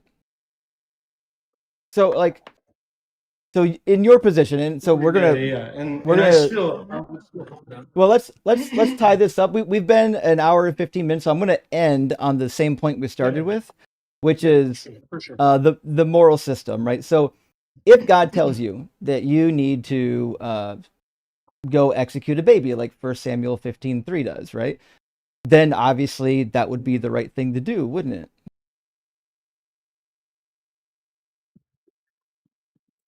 Yes, I suppose, yes. Right. So the limits don't seem to be there, right? So if God said, actually, you have to go, your neighbors, your pagan neighbors over here are leading everybody astray. I need you to just go and like wipe out their children because I don't want those children growing up in that household because they're going to do horrible things. Then you would say it would be the right thing to do to wipe out all the children in the house, right? Yes, I mean, And then if as a moral then- realist, my grounding for all morality is God. Yes. Right. And so I'm going to ask you another question, and I understand that this is going to be a difficult question, and it's going to sound a little bit funny, and you're probably not going to want to answer it. And don't worry, I've heard every excuse in the book for not answering it. If God told you, said, hey, listen, I do need you to wipe out these kids. Like, they're a fucking problem, right? But what I need you to do, right? Don't just like burn the house down. You have to do it the right way, right? I need you to actually go take the kids out of that house, put them through a meat grinder, grind them up in baby paste, and then from there, we're basically going to need you to take. I live near Goodyear. We're going to take them to Goodyear and turn them into vulcanized rubber, and then make car tires out of them, out of the baby paste that comes from the meat grinder. The right thing to do would then be to vulcanize the babies, wouldn't it? Yeah, I mean, I believe that in the tradition of Christianity, I would be inclined to follow in the footsteps of Abraham. And let me ask you Steps of just one Abraham. quick And I think question. if God was good, There's not a part of you when you're being asked these questions and you're getting ready to give this answer, right? Because unless everything's grounded in God, there's not a part in the back of your head that is, as these answers are coming out of your mouth, is going, what the frack are you saying? Like that's not going on in the back of your head? Well, ultimately, I do believe that God is good, right? And in the same way that God offers a way of salvation to Abraham, I believe if I'm called to do something by God, then I will act in faith and trust that his outcome will Was a way to bring him salvation for glory. the Amalekite babies? Did God provide the same salvation that Isaac was provided? Was that provided for the Amalekite infants? No. So it's fair to say that God, I you could would. do it hoping he does that, but it's not guaranteed that he will, right? There's a chance that he might not provide that salvation, correct? No, yeah, absolutely, and I understand that. And there's still nothing But screaming I in the back of also, your head as you're giving these answers going, what is coming out of my mouth right now? I mean, I really trust in faith that I'll never be put in a position like that. Obviously, I think the warfare that the Israelites were experiencing with the Amalekites, the context in which they lived, how the Lord set Israel apart, and what that meant for the eventual warfare that would happen, are all needed to really understand that situation. But I'm still inclined to believe that I would act in faith on whatever the Lord told me to do. So I think the reason why I ask you this question is to demonstrate you started out thinking that the moral argument would be in favor of God. But what we actually discovered through the Bible and through liberal logic is that the moral argument for God is really just divine command theory, which gets you to all kinds of horrible stuff like murdering babies, owning slaves, kidnapping women. I don't have a really good reason to think that this moral system is somehow, I mean, better than even what we've come up with here in America. I think the moral argument is going to lean in favor of atheism like every day of the week. I could understand how you get to that conclusion. I'm still inclined to disagree, but I know I have your email and stuff like that. So I'd love to still encounter your resources and the things that you've thought through. But yeah, I appreciate your time, man. Yeah. Well, listen, we talk to a lot of people. Sometimes they get really upset. As well as but you did really well. You kept your cool, so you get some respect for that. But I do need you to contemplate the moral argument. When you get to a position where you think that it's ever okay to turn babies into rubber tires, I think that's the moment where you might want to reconsider your moral position. No, I get that. I certainly hold the position that is not a good thing. But of course, you've already heard my the grounding for my morals, and no, I understand. All right, listen. Thanks for coming in. Thank you for your time. I got an hour and 20 minutes of your time. I appreciate it. I'll send you the resources and come back. We'll have another chat. And we'll have a good time with it, okay? Yeah. All right, cheers, bud. Sounds good, man. Nice. He's a nice young man, but boy, we got to get him out of this cult. My goodness, it's that was wild. Yeah. Oh boy. Well, nevertheless. So I have a question. Oh yeah, go ahead, bud. Yeah, so when you were still practicing before you started deconstructing, how would you have answered those questions? So I would have said usually the same nonsense that a lot of apologists would say. I'd say, well, these were wicked people, and God knew that if he let them live, even worse things would happen. He had to, for the good of humanity, he had to get rid of these bad apples. You know what I mean? But that's a really bad, short-sighted answer, because you only got to think about it for a while. to think like, well, I mean, there are so many other things he could have done. He could have closed up the womb of their parents so that they just weren't born. There's so many options other than infanticide. So that would have been my, I don't know, my first answer. But you know, I don't know. Well, I mean, were you ever serious about Judaism? Would you have provided an answer to this? Oh, yeah, definitely. My answer would have been, the classic, they're the Amalekites. Look what they did to us when we came out of, Egypt, of course. And likewise, if God's giving me this command now, well, God has a good reason for it, and I need to follow it. I would have given the exact same answer, which is why getting out of this cult is so important, because it brain rots you, it brainwashes you into thinking horrific things are acceptable. Right. Yeah.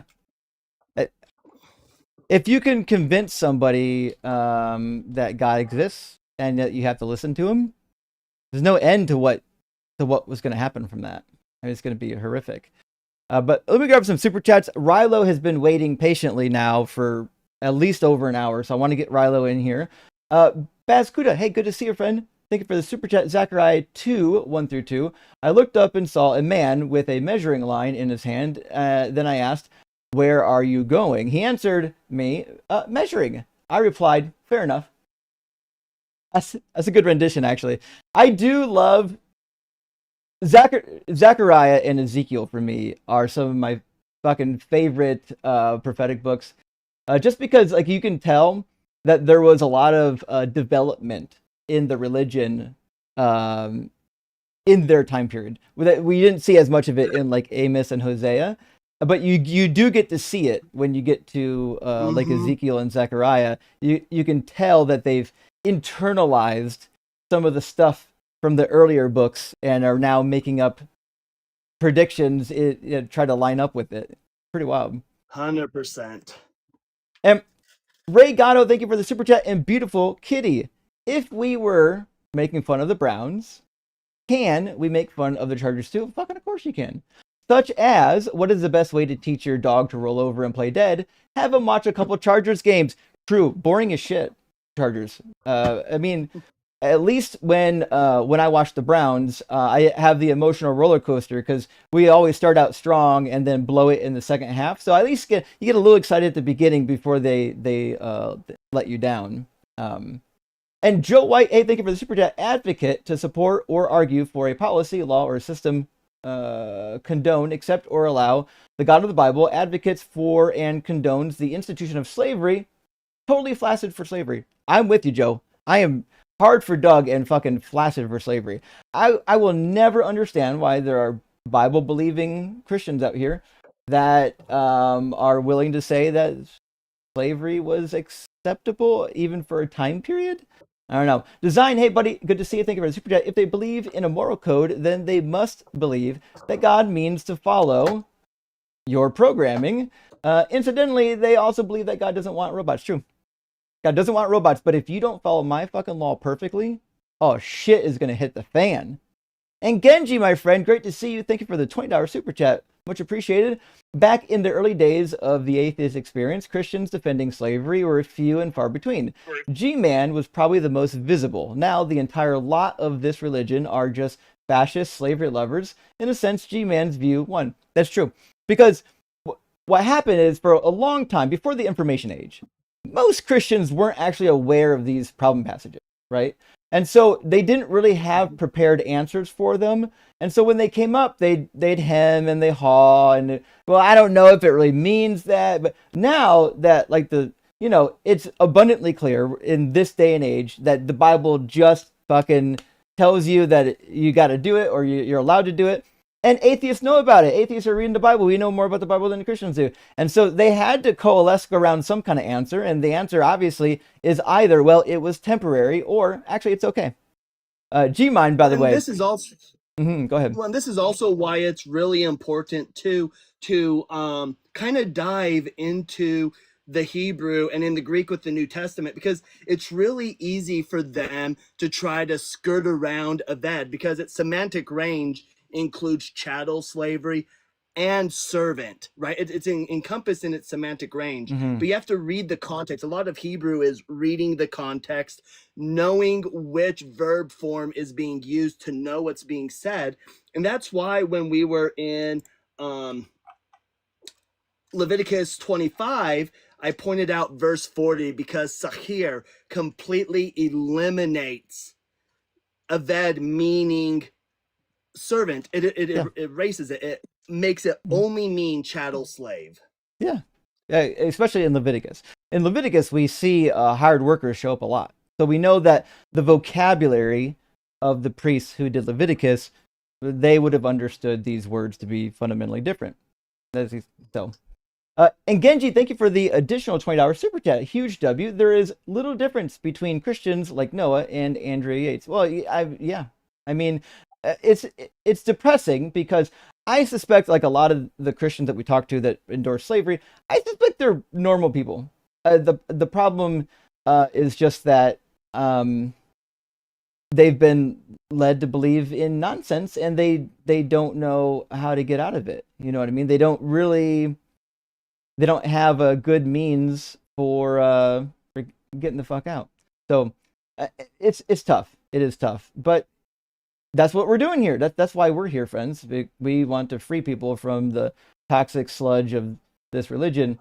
And ZK says omniscience equals God knows he will change his mind. God knows that he knows he will change his mind. God knows that he knows that he knows that he will. Colonel Error. That's a fantastic address violation. 03 hex code BSOD. That's a beautiful joke. Yeah, it basically turns into an infinite loop / race condition that's going to overload the processor, unless God can do it for infinity. And Dante, thank you for the super chat. No power equals no responsibility. Some power equals some responsibility. Great power equals great responsibility. All power equals zero responsibility. Yahweh is the Teflon tyrant. Nothing sticks to that fucker. You know what? That's true. Teflon tyrant is an amazing name for the God of the Bible, because that's basically what he is. He's a tyrant, and fucking no accusations really stick on him. I got 4 more super chats to read, and then we're getting Rilo in here finally. I think I talked to Rilo once before. I can't recall. Dr. Joe, hey, good to see you, friend. I hope you're well. God could have used one of the 4 commandments about him to say don't own people. He didn't. True. In fact, in the 10 commandments, in the last commandment, he literally says don't covet your neighbor's wife, oxen, or slaves. Like, oh. So if he intends you to follow at least the 10 commandments forever, then it seems pretty obvious that he thinks that slaves are property forever. And Dr. Joe with a follow-up, and fucking a 1-year member now, Dr. Joe. Huge W, thank you. Speaking of narcissists, the irony of a malignant narcissist being obsessed with a reflecting pool is hysterical. Well, it would be if it wasn't terrifying, and I fucking know it, Dr. Joe. It's a scary thing, the day and age that we're living in. The reflecting pool at least provides some humor. And Design with another super chat. The next time somebody wants to defend biblical slavery, please ask them if they then hold American slave revolts to be moral. Very good point, actually. Yeah, I never thought about that, but that is a really good point. Would the slave results have been moral? And if so, why? I think a lot of people would say yes, that they would have been moral, but I don't know if their answer is going to fix the problem. And House 70, member for 6 months, thank you for the super chat and your membership. The orally transmitted and curated Bible has seldom anything to do with the actual book. It's just preferentially modified by preachers. That's why apologists are lost when they show up here. True. So true. Preachers are not giving you the full story in this book. It happens over and over again. It's not to say that all of them do this, but enough of them do it that Christians don't really know what's in this book. All right, let's get Rilo in here, and we'll keep the conversation going. Rilo, welcome in. Are you at least 18? Yes, I'm 18, over 18. Yeah, and Rilo, I think we've talked once before, right? Yeah, we talked on Derek's Myth Vision. Good memory, Justin. That's why I recognize the name. Yeah, I was like, I have for sure talked to a Rilo before. Okay, anyways, welcome in. Refresh my memory, you are a Christian, Thanks. right? Yes, I'm a Christian reconstructing out of atheism, out of a childhood broken by atheism. So yes, Yeah. I'm reconstructing into Christianity. Why? Yeah, and well, praise Jesus, I'm set free from atheism, and His words in John 8, 2026 years later, they're still true. Where He said, "Then you know the truth, and the truth will set you free." What's the truth? In John 8, and the truth is Jesus is God, and God is love. 1 John 4:16. How could we So love is demonstrate the that? truth. Because The Paul gives us the definition of love, and God doesn't match it. So you mean in 1 Corinthians 13? Yeah. The definition? Yeah. Yeah. So you went to seminary, so you know that Jesus, the demonstration of God's love, the Father's love, and the Son's love is in the act of Christ going to the cross. So I don't it think said so. even when we were sinners, this is, well, whether you think it or not, but Well, you know, why would murdering an innocent person rather than being just, why would that be a good, why is that an act of love? Like, if my kids all acted up over the weekend, and I was like, well, listen, I'm going to punish all y'all, but because I'm merciful, I'm just going to kill this one over here and then I'll forgive y'all. Is that an act of love? you're looking at it the wrong way. It's if you died for your children, that's the act of love. Can God die? And no other system Can God has die? the story of. Well, there's like essential properties of His nature that are eternal, So and then he there's can't die. like the energies. So His nature is eternal, So, but the person, Christ in the body. Can he Wait, die? before we go on to this, I just can I just I wanted to no, God cannot die. It's written in the Jewish Testament. So, but the nature of the human body can die, not the person Christ. But so, anyways, I don't want to get caught up. I just want to. so I really want to. then I don't know if it's just true add to to say that Christ died for wait, us. Justin. Yeah, if you're not understanding the energies, essence, distinction, and the true natures, it's. I don't want to go through that. It's going to bore your I listeners. mean, I just want to say something. the real quick. hypostatic union the is just complete last caller. nonsense. I do have a quick the last question caller. about the hypostatic union, if I may, real quick. So let's say I don't want to go down this. I just want to. you don't want to. Okay, that's fine. That's fine. Maybe It's gonna we'll bore your a little bit listeners. then. I'm Well, telling you, it's gonna bore. They don't want to hear. I just want to add to the I previous. want caller to real hear quick. an argument from He said- Rilo as to why Christianity is true. Let's hear that argument. Love is the reason. That's No other system has obviously it. Jews don't have love. Your obviously enemy. has nothing to do with Christianity being true. Well, and if it is the case Love? that love is the reason, well then Prometheus from Greek mythology is God, because if you know the mythology, Zeus did not want man to have fire, and so Prometheus took fire from Mount Olympus and gave it to man, and it ended with him being chained to the side of Mount Olympus for the rest of eternity. But he loved man so much that he was willing to sacrifice himself for that. Okay, if this, I'll grant you this position if you can find me two things, 6 words. First is Prometheus is love in their writing, and Prometheus teaching love your enemy. This is exclusively a Christian reality. That has nothing to do with whether or not Judaism. Jesus is Yes, truly God.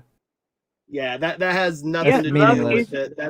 That's a red herring. Yeah, because love is the no, because love is not even in your. You can't even. I studied chemistry and philosophy at UC Santa Barbara and University of Illinois Chicago, and you cannot find love in the brain. Some people say it's oxytocin. That's not true at all. Yeah. No, some people say theorize it's oxytocin. Yeah, it's a whole host of different a host of different chemicals that because it's cause you impossible to love your enemy. Feel love. Yeah, you can. Why can't you? No, you cannot love your enemy. Why is it impossible? In brain physiology. How? What's preventing you? Because your sympathetic nervous system, your fight and flight, like that operating system will activate around a threat.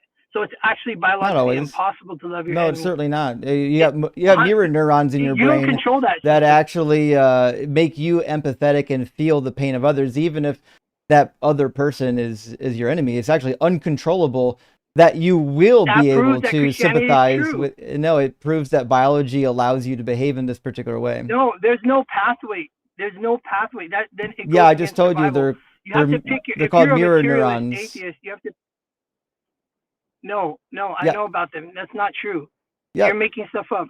No, Look, I can show you the by the way, I papers. just want to. The point here is there's no system in all of antiquity, in all, whether it be Jewish, Islam, Hinduism, nobody taught love your enemy, and nobody taught Yeah, God is love. they actually period. did even before Jesus. You can just go read the Stoics like Show me where the Seneca. Jews taught.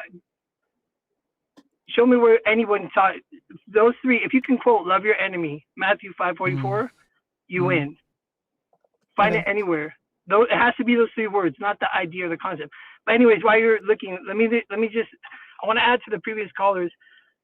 Well, we're not going to move position. on yet until you read what's on the Just real screen. quick. Oh,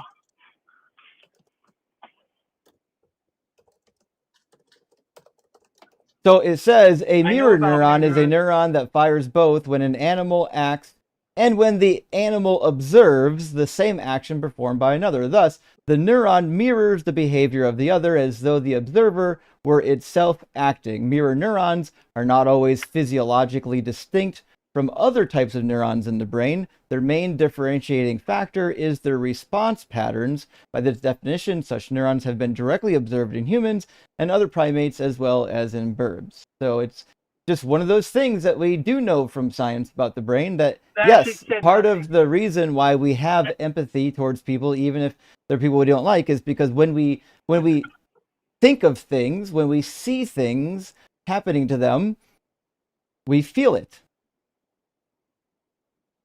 so you're telling me if someone hurts your child, do you have children? If someone hurt your child, you would love that person. You wouldn't take them to court. You wouldn't seek The fuck justice. you talking about? None of that would. Of course I. You're get telling me that's your restitution. that's what mirror neurons do. Mirror neurons don't say that That's how they you're gonna like not get justice. Mirror neurons are you just said only you'll have empathy triggering for the nature of empathy. It doesn't cause you to. So you're changing like, your position now. No, I'm actually not. It doesn't cause you to do specific. It doesn't cause you to do a specific action. It causes you to feel empathy. Except for maybe you. Maybe Okay, so you're a then you're not- sociopath. I don't know. Then you can't correlate this to the Bible, because the Christian Bible, not the Jewish Old Testament, the Christian Bible says to feed your enemies. It's an action. To give them bread and give them water when they're thirsty. So your hypothesis doesn't work. But no, it So does failed. work. No, I didn't fail. You said it's not an action. People do those things And love because they have empathy. The empathy is the precursor to that behavior. So prove it and feed your child's murderer. That's how you prove this. Is that real? Then prove that this is a common phenomenon in history. Why would I have to prove that? No, prove it. Because again, why would I have to do that? Not only is that an arbitrary false bar, God doesn't even pass that bar. God does revenge murder all the fucking time. On the cross, he no, he didn't. Oh no, he does revenge killings in 1 Samuel 21. Oh, you didn't read 1 Samuel, I bet. That's not our book. We're Christian. Oh if you have a problem no. with Jewish history, bring a rabbi on. He doesn't know about God. Oh, actually, I'm sorry. 2 Samuel 21. I apologize. 1 Samuel 21 is a whole different story. 2 Samuel 21, God does something, and that something that he does is, you might call it like intertribal warfare, or but more often than not, scholars would call it blood feud. Do you know what a blood feud is? Ask the Jews about it. I'm not interested. We're talking about Christ. I'm sorry. Do you know what a you have a Jewish person on the I'm sorry. panel. Ask him about his history. Is Jesus the God of the Hebrew Bible? Let me read you something real quick. So I need to answer my question. Is Jesus the God of the Hebrew Bible? Let me show you. real quick. Is Jesus the just God of answer the the Hebrew question. Bible? It's just a yes or no. Yes, listen. Oh, in there we go. Colossians So if Jesus 2:17, is the God of just the read Hebrew it. Let me- Bible, let what me- that so means you is the understand. Hebrew Bible is For these- relevant to for us these rules, because for these that means rules, Jesus laws was are in only shadows of the alignment with reality to everything come. God And did in Christ the Hebrew himself is Bible. that reality. And I don't know why you're talking over me. No one Christ can hear himself you. is the Your reality. microphone's Christ definitely lower himself than is the mine. No one reality can of hear you God. when you try talking over me. Christ, Nobody can hear it. you're a host. Be gracious. Have some hospitality. Why? Learn from the Christians. I don't need. Well, you're a Christian. You're not acting You don't need to get upset. You're not acting hospitable at all. So maybe you should learn from the atheists. I'm not even able. Okay, so you can't just copy what I said. I just corrected you. I didn't copy it. And real quick, Colossians I'm probably 2:17. gonna butcher this name, but it's the Mahabharata. Straight up teaches.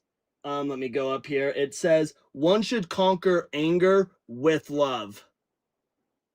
There you go. So I told you 6 specific words. What? God is Why? love. Why? Love your Why? enemy. Well, first of all, you said 3 the first time. So the problem that you're going to have here is you're saying that Christianity is true because the specific wording that Jesus used. Well, I can do the same thing. No. In fact, cyber deconstruction. It's the reality that it produces. Can you read that quote It's for the me again? freedom that it produces. Can you read that quote, Cyber? Yeah, so the quote is going to be one should conquer anger by love.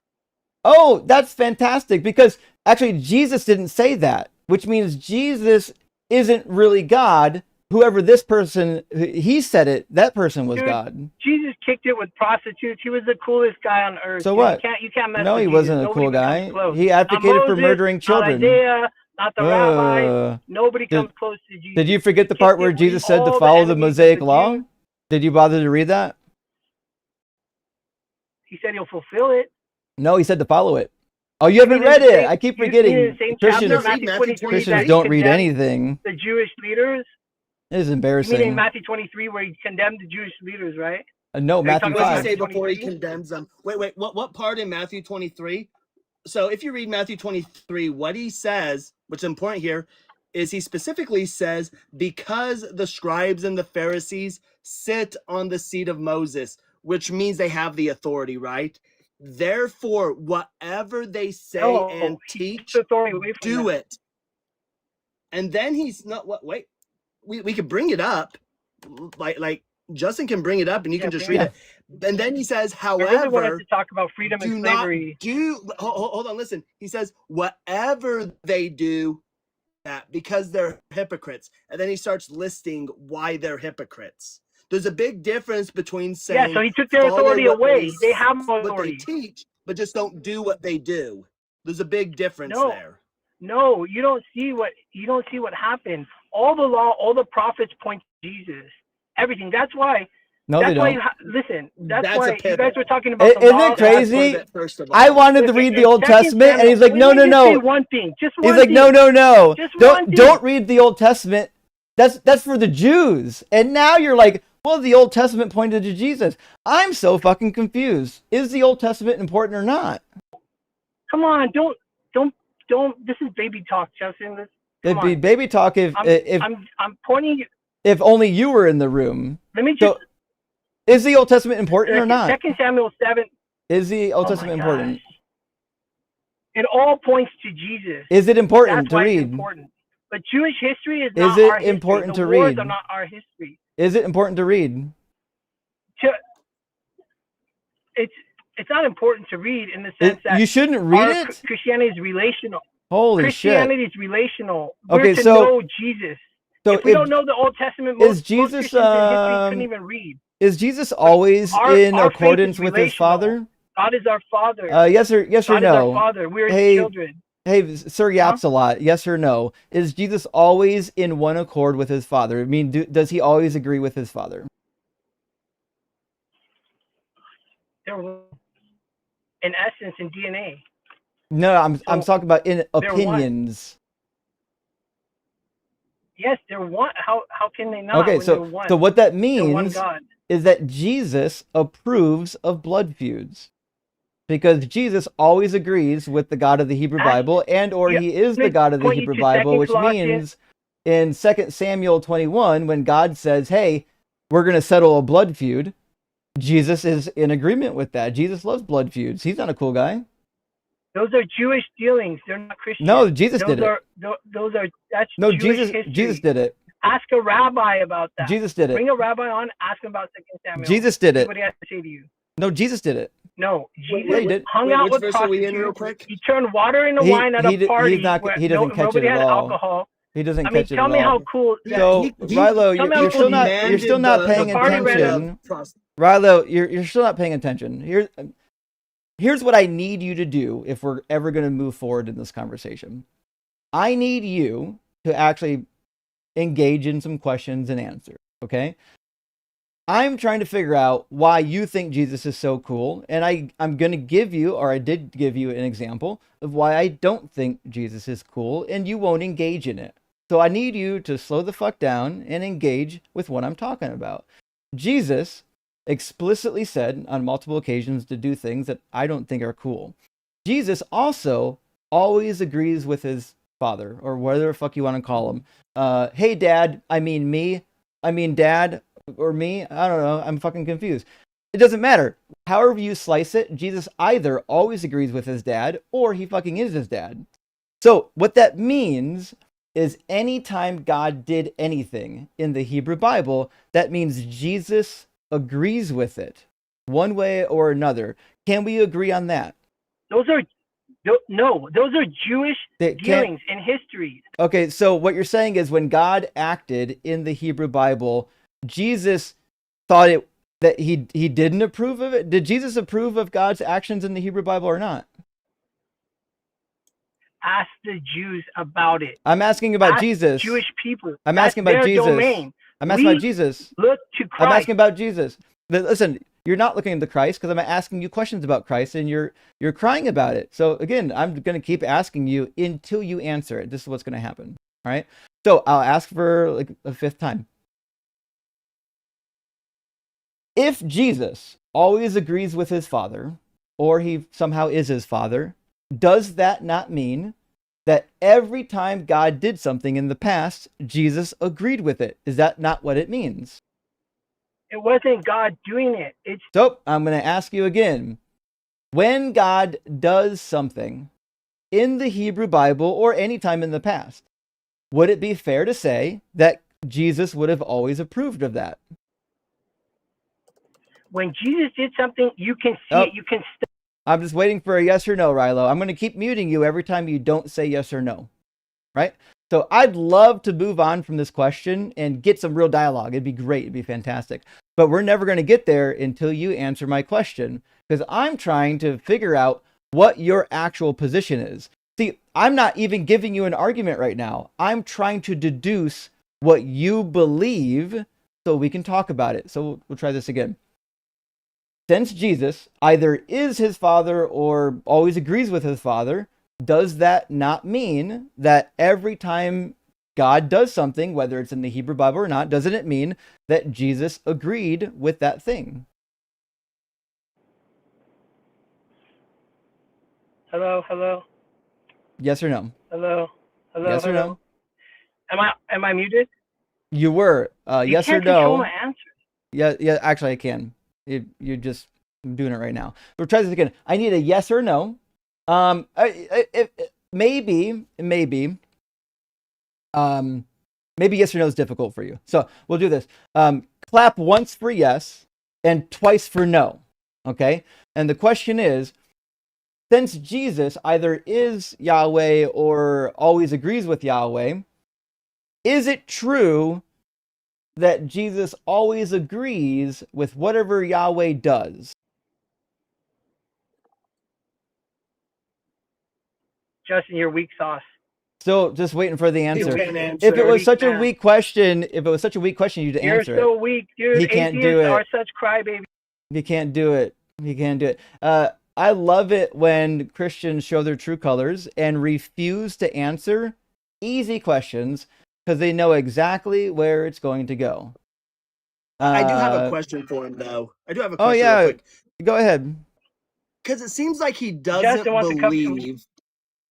Well, I'm just saying it doesn't believe, or seems that you don't believe that God's words are in the Hebrew scripture, because you keep saying that's the Jewish tradition. That's the Jewish tradition. Am I understanding you correctly? Well, it depends on what you mean by Jesus is the word of God for us. He's not for you. No, I'm but he talking is about, for us. listen, So I asked something very specific. you mean the actual words? The actual words? Yeah, in the Torah, when it says, and God spoke to Moses saying, and then we Okay. get the words of God. Do you believe that those are actually the words of God, or do you believe that's just a Jewish tradition? No, of course I don't. That's you don't even have to ask that. But the problem is No, I need yes the or no. reality Are of those those the words? words. No, It's hold are on. those the words? It's a yes No, or no. because if you're gonna Riley, listen, you can crash out all you want, but we're going to force you to engage, right? You don't have to like it, but that's what's going to happen. And unlike Myth Vision, I fucking have a mute button that I'm willing to mute you, because while it's fun to overtalk each other for a while, it will drive the audience insane eventually. So again, yes or no to Cyber's question. Is it the word of God or not? you guys can't control me, dude. I'm a freak. Well, unfortunately, we can. I just muted you again. In fact, Cyber, I'll answer your question. If I was a Christian, I would say yes. The Hebrew Bible either is the Word of God or contains the words of God. I would have said contains the Word of God. But this guy can't say anything. He has no answer. So we'll try this again. Yes or no? Is the Hebrew Bible, the Old Testament, is that God's Word?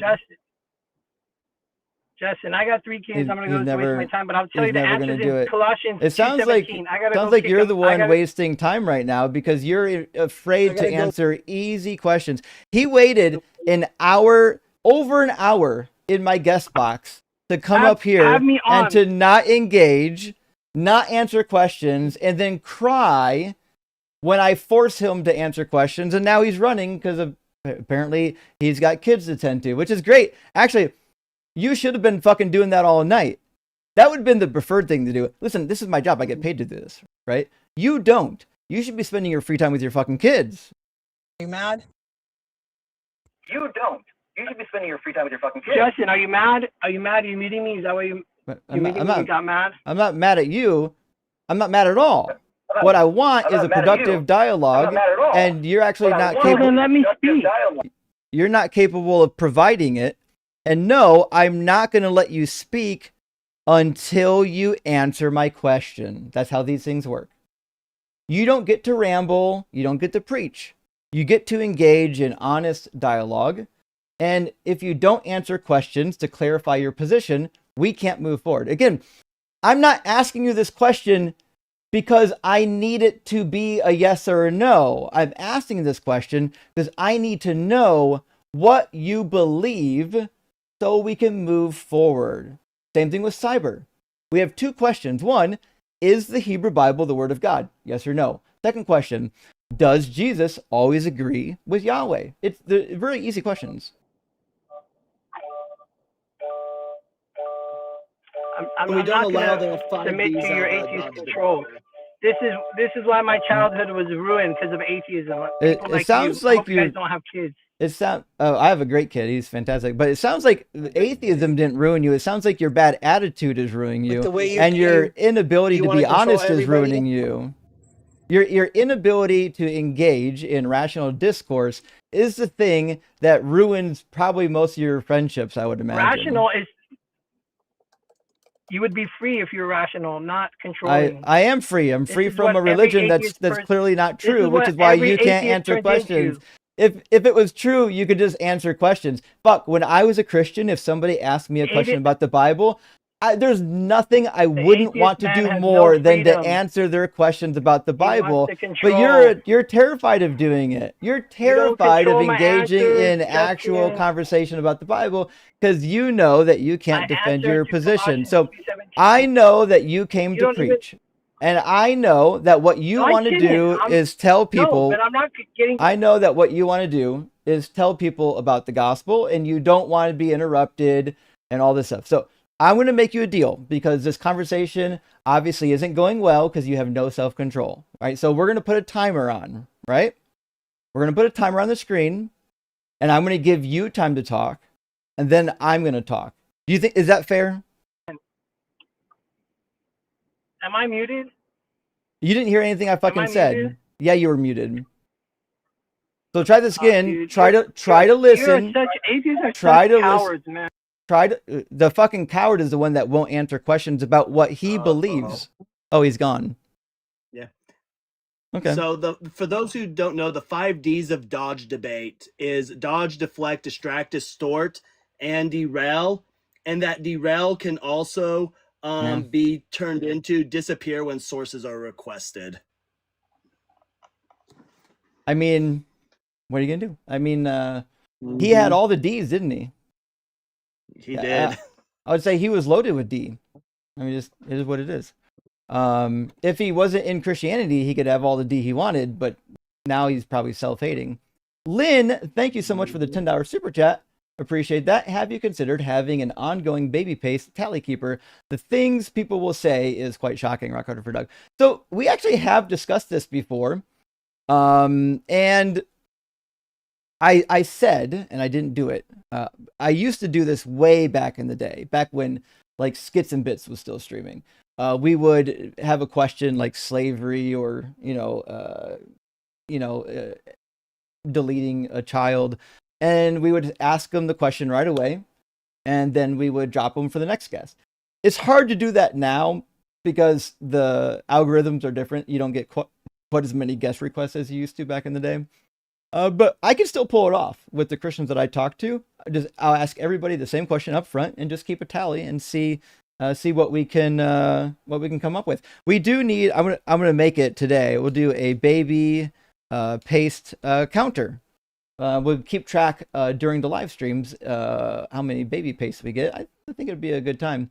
And Misha, great to see you tonight. Thank you for the $20 super chat. Late to the party, but hope y'all had a good barbecue so far. Good morning from Australia, friends. And hope you're all staying rock hard for Doug always, and your lives remain as solid as the foundation of Doug. Well, listen, we are right now having a blast. So I'm glad you're here. And we're just, the grill's fired up. And you're here for the party. So let's enjoy. And Bethos, great to see you as well today. I hope you're doing well. I have read most of the Bible with concordance, sometimes commentary, and thought I know a bit. Justin is beyond by magnitudes. I learned so much every live. And CD Heart also. Deconstruction love. Oh, there we go. I was like CD. I forgot. Yeah. Cyber Deconstruction love, of course. Cyber's awesome. Also, the debate tactics. No prisoners. Yeah, listen. You can't take prisoners. You can't let them off because then they'll never go back and reconsider their bad positions. Cedar and Sound coming in again. Thank you so much. When Rilo said he studied at college, I wonder if he means he had sent an email copy of his Christian manifesto to each of the department heads. That's probably more along the lines. I highly doubt he finished a degree in the fields he mentioned, that because he wouldn't have been disagreeing with me. And AJ Rocks, thank you for the $10 super chat. The caller makes me depressed and feeling soiled. What abhorrent morality. Thank you for doing this. AJ, I got you. Yeah, I'm doing this so that y'all can sit back and watch. And more importantly, hopefully some of the Christians that are sitting on the fence, when they hear like the baby paste model come out and they're sitting on the fence and they hear that and they go, wait a minute, wait, what? And then they begin to realize the implications of what the potential belief has in store for them, what they have to agree with. That's basically the case. Adam Carmona says, so Jesus of Romans 9, who hates people before they're born, loves his enemies. You got it. Because if Jesus is God and God hated Esau as well as others like his enemies, then yeah. And also in 2 Thessalonians chapter 1, it says that God is going to inflict vengeance through fire on his enemies. Timothy says, when I'm told I'm going to hell, I tell them I'll come back as a demon to haunt them. and their family for all of eternity. Yeah, I mean, that would be fun to tell them, like even as an atheist, just to like kind of fuck with them, because some people believe that nonsense. So also Romans 12:19, remember, vengeance is mine, says the Lord. But oh fuck, so God doesn't love his enemies? Wait a minute. And Gentleman Viking says, one of my big breaks from the cult was when I realized that the God of the Bible is less moral than John Brown, which is a bit ironic. My cards for Doug and simply what for Sharon. Yeah. I would even say fucking Leroy Brown. That's a callback to a time period. But yes, the God of the Bible is deeply immoral, and it should be troubling to most people. Prisoner fan, good to see you. If God can do anything, does that mean he can commit suicide? Rock hard for Doug. Well, theoretically, I think he actually could. I actually think that if a God is all powerful, he can delete himself. Now, he won't exist after that, or she, it won't exist after that, but it certainly is possible. In fact, I had a friend that used to stream with me that actually said it's possible you can answer the prime mover argument by saying God did it, then he fucking died. That's why the world went to shit. Kurt says, it's really just sad to see people fire up the meat grinder for God. You let me down, Noah. I hope for better. I know. I got to be honest. By the conversation, I thought that I was pretty convinced he was going to go baby paste. And Cedar with another super chat. Thank you so much. The real problem here is Justin didn't specify whether or not the baby paste tires would be all season, winterized, or track day tires. Okay. It's got to be all season tires, because then making the baby paste would be a constant reminder of how much the Lord loves you but hates those babies.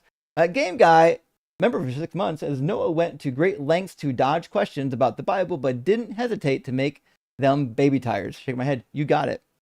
A lot of pretzels, but the baby paste accepted it. I got 2 more super chats. Elvis Presley touched me. Hope you're doing well. Thanks for being a member. Every theist who bites the bullet on baby paste is either knowingly lying and just defending it because they have to defend it, or sociopath. I think sometimes it's both, but if I had the wager, I'd say it's them defending it because they feel like they have to.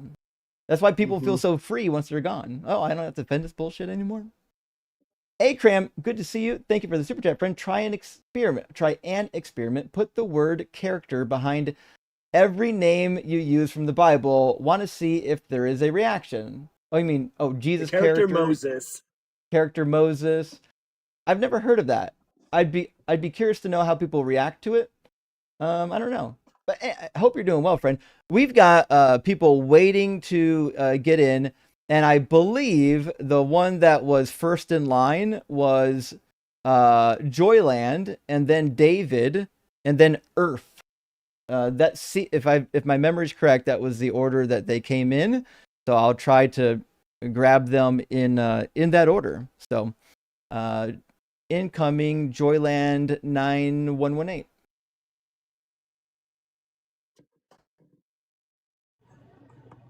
Welcome in, Joyland. Are you at least 18?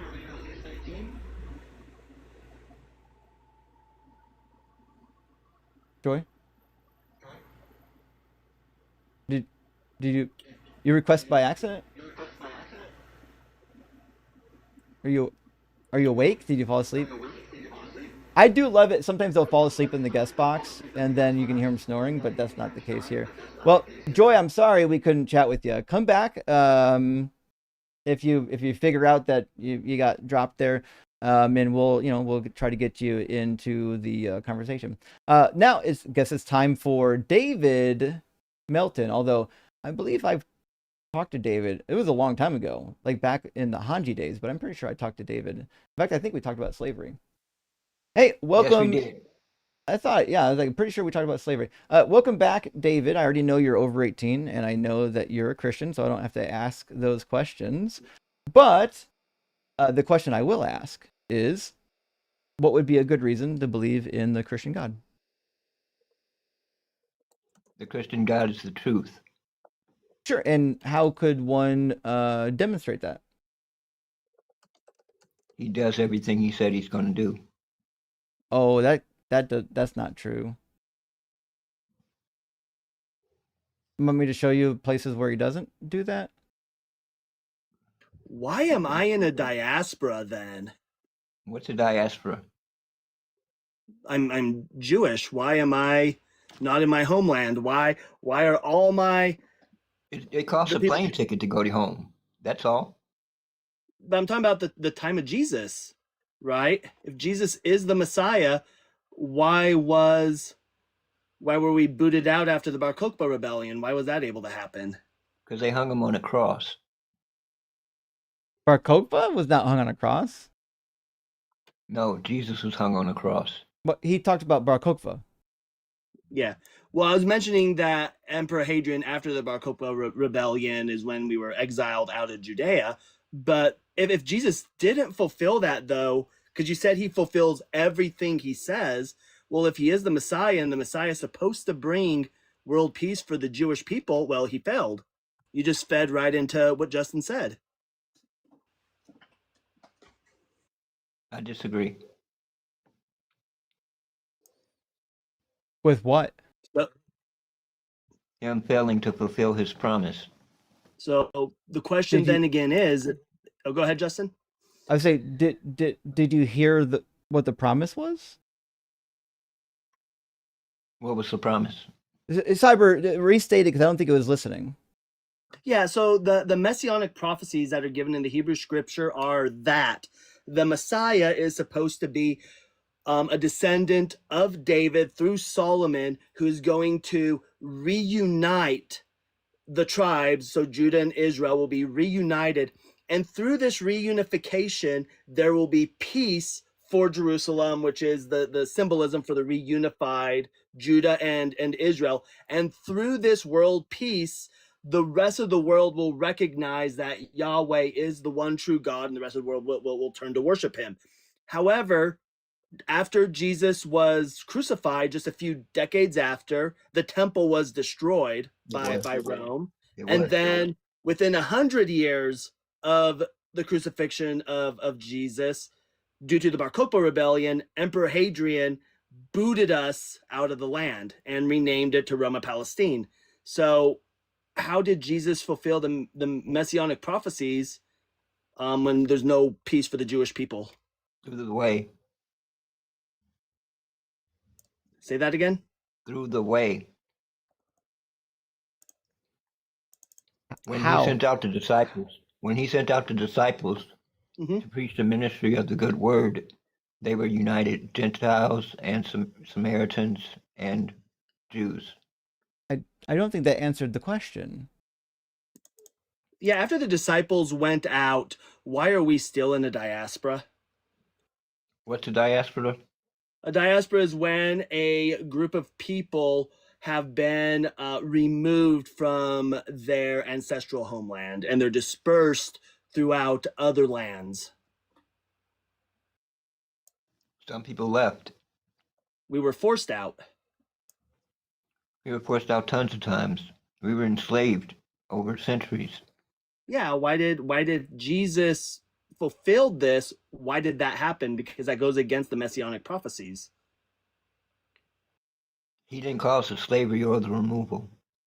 Yeah, clearly you're not understanding the question you're being asked, Justin. I'll let you go. I just don't think he's got the boots for this hype. Yeah, not at all. We'll do something really simple, okay? You said that God always does what he says he's going to do, right? Right. Okay. I'm going to bring you to a passage, and I just want you to tell me, did God do what he said he's going to do? How's that? Okay, that's fine. Okay. So I'm going to take you to Exodus 32. I will start in verse 10, and then we'll go all the way to verse 14. It says, God is saying to Moses, "Now let me alone so that my wrath may burn hot against them and may consume them, and of you I will make a great nation." Now, before we get any further, what do you think he meant when he said that? When they were in the valley waiting on him to come from Sinai, they were doing things that were not kosher with God. And We God agree, wanted but to show his wrath. well, I agree with you. I'm not saying that he wasn't mad. What I'm saying is, I'm not asking why he said it, right? I think we all know why he said it. I'm asking, what does it mean? Verse 10, what does it mean? That means that he wanted to consume them, and he wanted to see if Moses was going to step up to the plate and defend his people. Right, so he is threatening to wipe all of the Israelites out, right? Correct. All right. Does he say, I might do it? Or does he say, I will do it? He said he will do it, and Moses interceded. Okay. So did he end up doing it? No, he did not. So that means he doesn't always do what he says. Well, he gave them a slight threat. That's what he did, to see if they can get their ass in gear. So sometimes he can tell lies. That's not a lie. Sure it is. If you say you're going to do something that you don't do, it's a lie. He had Abraham do the same thing when he threatened Sodom and Gomorrah, and Abraham stepped in and said, can we get 50 people out of there? He was like, no. And then he's like, can we get 5 people out of there? He says, if you can find 5 holy people, then I will spare the city. But he destroyed the cities anyway, bringing out Lot and his family. That's because they didn't find the righteous people. Not because he changed his mind. Right. Okay. So we already have one instance where God does not do what he said he's going to do. And we can do some more. For example, if we go to Ezekiel, let's grab chapter 12. There's a really interesting promise in Ezekiel. And I think you'll find it interesting. So you know when Ezekiel is writing, right?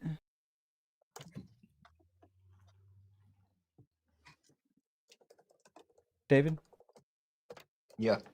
Okay, so you understand he's writing in the what we might call a diaspora, but they're in captivity, they're in exile.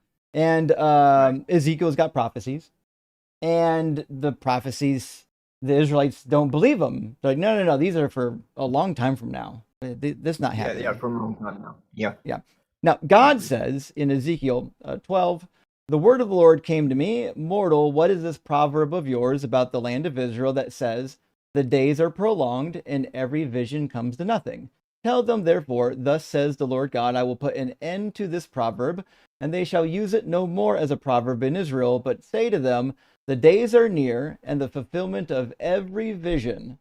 For there shall no longer be any false vision or flattering divination within the house of Israel, but I, the Lord, will speak the word that I speak, and it will be fulfilled. It will no longer be delayed, but in your days, O rebellious house, I will speak the word and fulfill it, says the Lord God.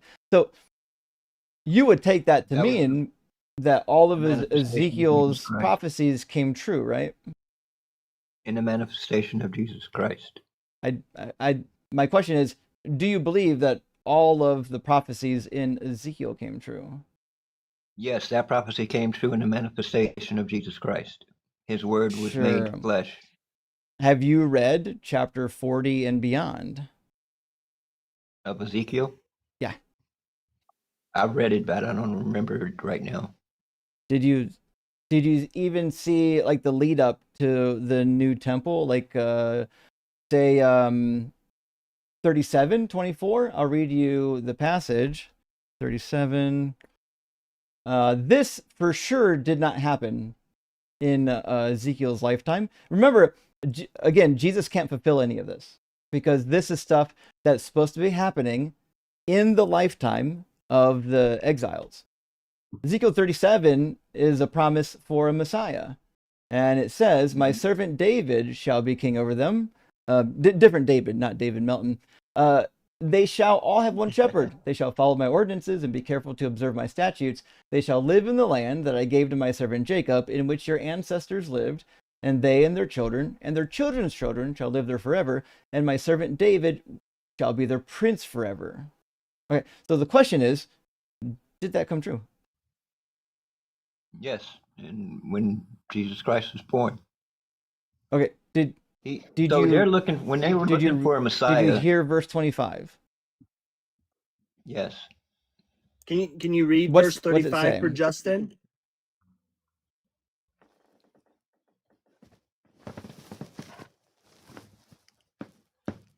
It's up there on the screen for you. Yeah. You said 25? Yeah, can you read it Uh-huh. out loud for the chat? They shall live in the land that I gave to my servant Jacob, in which our ancestors lived. They and their children and their children's children shall live there forever, and my servant David shall be their prince forever. Mm-hmm. Did He was that happen? Jesus is an ancestor of David, But so he well, fulfilled that. that's not true. But we can get there next. The question is, did he bring the children of Israel back to the land to live there forever? No, there were quite a few feuds back then where they got separated from the land and had Right, to so- return in exile. So it says, they and their children and their children's children shall live there forever, and my servant David will be their prince forever. Did the Hebrews come back to the land and live there forever? They're living there now. I'm where they're now. Did they live there forever? Well, it's a time scope on that. So it happened Forever with the exiles and everything, and they It returned to was the supposed land. to start within the lifetime of Ezekiel and go forever. Remember, Yeah. all No, of he these said- prophecies he said that are that not for proverb will not distant come- days in the future. They're for immediate, right now events. Okay, that's when you have to look at the proverb part. The proverb part speaks of future. It speaks of prophecy, No, it doesn't. and that prophecy wasn't fulfilled until Jesus Christ. No, proverb is not a prophecy. A proverb, especially in this context, is just referring to like a pithy saying. I disagree. Do you want me to give you the definition of proverb? Yeah, you can do that. Okay. He's going to look at the dictionary and be like, I disagree with that. Especially when we look at it in the Hebrew. A short traditional saying that expresses a common truth, practical experience, or a piece of valuable advice. That's Okay. just a pithy saying. So when he says, hey, what is this proverb of yours that states that God's promises are for a long time from now, tell them, no, I will fulfill all of my promises in your lifetime, within this rebellious house. So that means all of these prophecies in Ezekiel should have come true I can't hundreds recall of if years, they were- hundreds of years before Jesus. I can't recall if they were fulfilled in his lifetime. But they couldn't have been fulfilled in his lifetime because there was no king for the entire exile. And even after the exile, they didn't have a king for quite some time. And it says here that they're going to be back in the land and that there's going to have a king there. And in fact, if you go back one chapter, it's even more explicit about them all coming back to the land. I'll show you what I'm talking about. All right. Therefore, prophesy concerning the land of Israel, and say to the mountains and hills, to the watercourses and valleys, thus says the Lord God, I am speaking in my jealous wrath, because you have suffered the insults of nations. Therefore, thus saith the Lord, I swear that the nations that are all around you shall themselves suffer insults. But you, O mountain of Israel, shall shoot out of your branches and yield fruit to my people Israel, for they shall soon come home. See now, I am for you, I will turn to you, and you shall be tilled and sown. I will multiply your population, the whole house of Israel, all of it. The towns shall be inhabited, and the waste places rebuilt, and I will multiply humans and animals upon you. They shall increase and be fruitful, and I will cause you to be inhabited as in your former times, and will do more good than you have ever done before. Then you shall know that I am the Lord. Well, that didn't fucking happen. No way. And to be clear, just so you know, when it mentions that the whole house of Israel, and its town shall be inhabited and wasted place, and I will multiply animals upon you, they shall increase, and mentioning as former times before. Well, guess what? Israel and Judah had a schism, they split, and Israel later on got carried away by the Assyrians. We don't know what happened to the tribes that went to Israel, right? So that part definitely, Jesus didn't fulfill that part, because we have no idea where they're at even today. They're back home in Israel. No, they don't No. exist. The northern tribes, the 10 northern tribes that are sometimes referred to as the lost tribes, they're gone. They got moved into the land between like Assyria and Persia, according to 2 Kings, and they didn't come back. The exile of Nehemiah and Ezra, when they were returning from Babylon. Those were only the Judeans. The 10 tribes were already wiped out by the Assyrians, like 150 years earlier.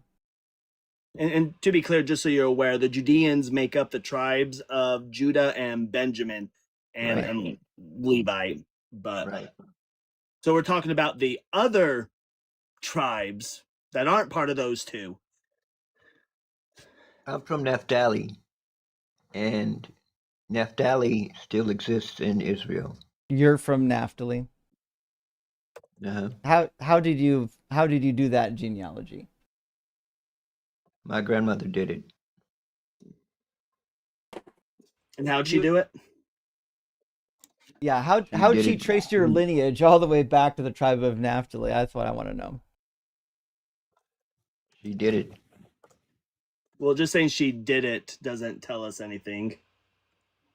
She got her records from her parents and ancestral guides. Yeah, do you have the records? I don't have them here with me, no. So you don't have record that your genealogy goes all the way back, huh?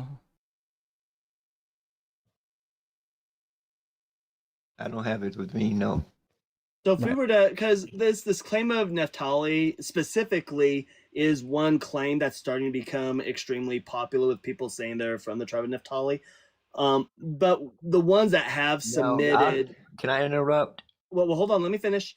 For those that have accepted to have their DNA tested, because you'd expect there to be some matching DNA markers specifically for that, they don't share them, right? So these are just empty claims so far for everybody that's claimed to be from it. And nowadays, most people just say, I'm not submitting to that test, because they realize that the tests that have been done... Huh? I'll submit to the test. Hey, can I say something, though? Now, I talked to you, we've been talking for a couple of years now. And about a year and a half, we had this conversation, and I told you at the same time that I was from Naphtali. It was about the time we were talking about abortion and stuff. I don't recall that conversation, to be honest, about abortion. I know we've talked a couple times, but I don't remember that specific one.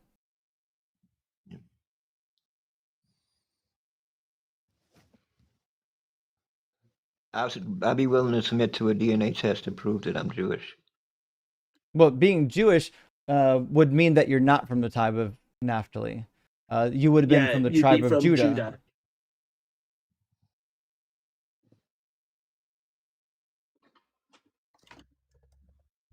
I don't think I'm from the tribe of Judah. Well, you wouldn't be Jewish then. Right. You'd be Hebrew. Hebrew, yes. Okay. We agree. But you can't, blood test's not going to tell you that, right? Genealogy to 1, 2, 3 or something like that. I think they have that. You do understand that that's 23andMe is the name of the company. You understand that getting your DNA done doesn't actually tell you your entire lineage, right? He just made the comment about 2 seconds ago saying that the people that were claiming to be Naphtali were non-submissive to DNA tests. Do you know how DNA? Oh, all right. So here's how DNA testing works. So we would let's say the three of us submitted our DNA test, and let's say you actually are descended from a Hebrew lineage, right? Like I am, right? Well, all three of us are going to have DNA markers that are going to denote us being Homo sapien. If you have any lineage in Europe, we're probably going to have those DNA markers as well. But you and I specifically would have DNA markers that would tie us to the same people group, being descendants of the Israelites, right? And then Right. those of us that are from Judah, we're going to have some other DNA markers that align with that. Won't necessarily say that you're from quote unquote Judah, but we'd have those marking things. Right? The issue that we run into is with the people that are trying to claim that they're from Naphtali is their DNA markers haven't come back with marking with the same markers, right? So you may have DNA testing come back saying that you have markers that would be consistent with Jewish DNA, because again, we all come from the same main people group, being the Israelites. So you might have that in your DNA markings, because the Jewish people are a well-known established tribe still, but it's not going to tie you to Naphtali. We don't have any DNA markers or anything to be able to tie you right to that directly. Understood.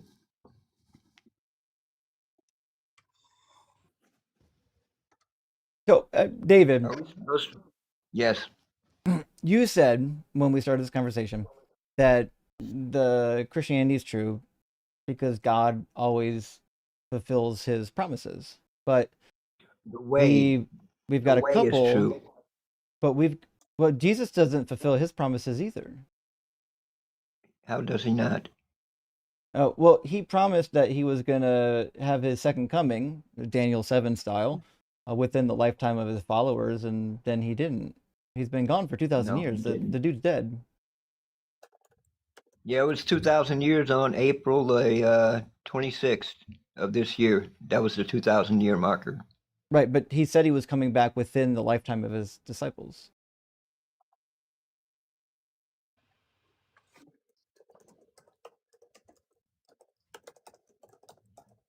Yeah, and he didn't.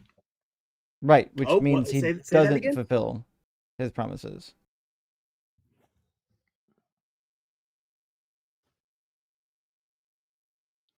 Maybe he meant their descendants. No, I can read it for you. There's a couple instances. We'll go to Matthew 10:23, and then 16, one. 17 through 18. It doesn't get a lot of love, but it's actually a pretty serious promise listed there. But nevertheless, I'll throw it up on the screen and we'll get through it. All right, so in Matthew 10:23, this is in Mark also. When he sends his disciples to go preach in the villages, he says, when they persecute you in this town, flee to the next, for truly I tell you, you will not have finished going through all the towns of Israel before the Son of Man comes. Now, from your studies, do you know what the coming of the Son of Man is? Yes. Yes. What is What it? is it? So he's supposed to come and he's supposed to resurrect his people in the rapture. And then there's a 7-year tribulation period following that. And then he comes and he returns in glory. And did that happen according to the promise? It not happened yet. Okay, so that means Matthew 10:23 isn't true, right? Because he told his disciples it was going to happen shortly. You won't even have finished going through the towns of Israel before the Son of Man comes. And then he doubles down in Matthew 16. He says, I put a 1 in here instead of a 2. It's 27 and 28. There we go. In Matthew, it says, the Son of Man is to come with his angels in the glory of the Father, and then he will repay everyone for what has been done. Truly, I tell you, there are some standing here who will not taste death before they see the Son of Man coming in his kingdom. This is just the same the same promise, isn't it? Yes, that's the same promise. Okay. So, I don't know how else to take this other than Jesus can't be God because God follows through on his promises.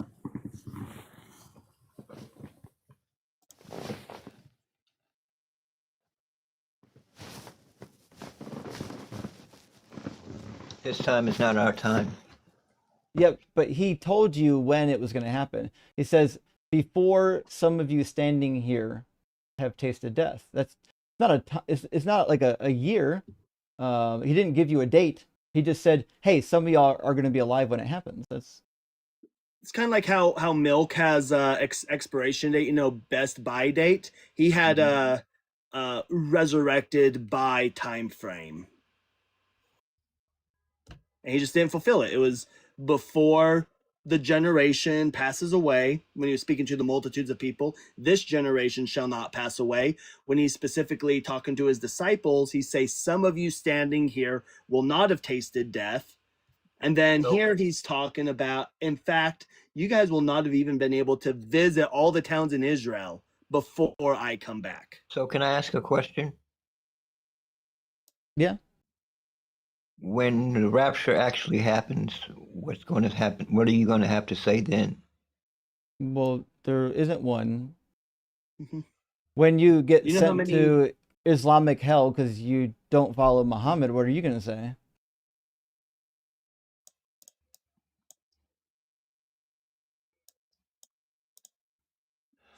Occam's razor, or sorry, Pascal's wager, not Occam's. Pascal's wager cuts both ways.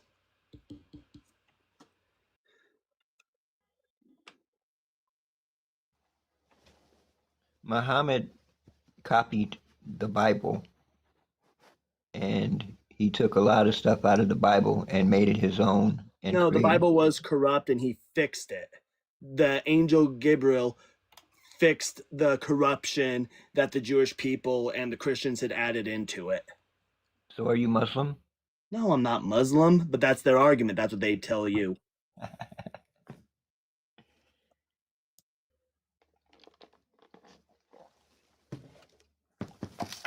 So Dave, you understand that, like, for you, right? If you're like trying to, I don't know, scare us with the prospect of No, hell. no, it's not meant to. It's not meant to be scared. It's Well- just something that's going. It's a fact. It's going to happen. Well, it's not a fact, right? Because Jesus isn't God. He failed his own second coming, and he didn't fulfill a single messianic prophecy. He's just a chump who I think was completely out of his mind. In the words of my friend Justin from the Deconstruction Zone, Jesus was a liar and a fraud, and now he's a space carcass. Yeah. He's a cumulus zombie, a sky carcass. Where's the Actually, body? I should have said cumulus cadaver. That would have been better.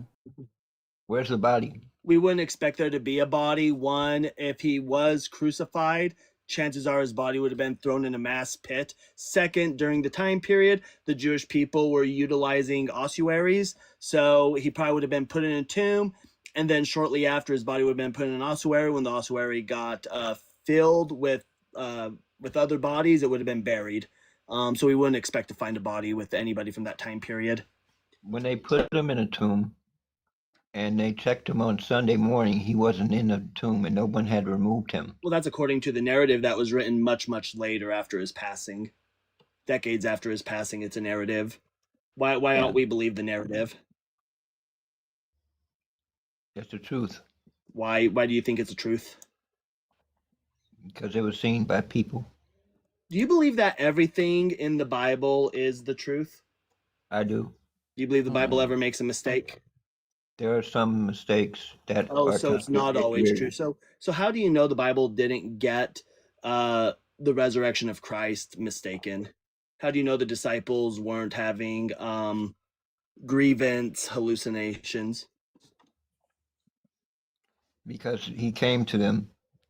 Yeah, grievance hallucinations. It happens all the time where people lose loved ones For 40 and then they days? see them in some kind of a vision. I'm sorry, for 50 days. He was with them for 50 days. You can't hallucinate something for 50 days. Well, we're suggesting that it didn't even happen, right? So the problem that the disconnect is that you're looking at the biblical story and saying, "Hey, it works." I mean, it's true. Like, no, it's not. Now you can take Jesus as like a historical person and think, okay, he's a historical person, and then you go look at the Bible and say, okay, if we think he's a historical person, what amount of this Bible seems like it could be true? And He's the maybe most there famous is. person ever written about. He's I the don't. most famous I person don't. ever been written about. I 2,000 don't years know later, if people are that's still true, talking but I about him. also don't care. The Like we're popularity having a of conversation. the popularity of a religious leader has nothing to do with whether or not it's true. There's another thing too. Christ didn't have a religion. He followed He's Judaism. He Judaism's followed a Judaism, religion. and yeah, but he didn't have his own religion. He had the way after he died, and that was spreading the gospel of his resurrection. Which is a religion. Look up the definition of religion, and that's what you got. That it's called the way. It wasn't found as Christianity before that. They named I it know the Christianity earliest much later. Christians used to use the moniker the way. I get it. But it's still a religion based on the definition of the word religion. That's what I'm saying. Now, none of this fixes the problem, right? Which is Jesus didn't do a single thing that the Messiah was supposed to do. He didn't fulfill even his own promises. The God of the Hebrew Bible doesn't fulfill his own promises. If you look, you got the Bible in front of you, and you got those little funny postmarks on the bottom that have reference pages and everything. And you read to the parts where he was doing certain things. And then if you go to those little marks, it'll go back to like Isaiah, or it'll go back to Deuteronomy, or go back to Malachi or Zechariah, and it'll show you he actually fulfilled the promises that he said. And it always says in Scripture. Did he fulfill them in their entirety, or did he just did he fulfill them in their entirety, or did he just fulfill like a portion of it, like 1 or 2 verses of the prophecy? He fulfilled them in his entirety. Oh, name one. I think Justin asked you to name one then. Yeah, I'd love to see it.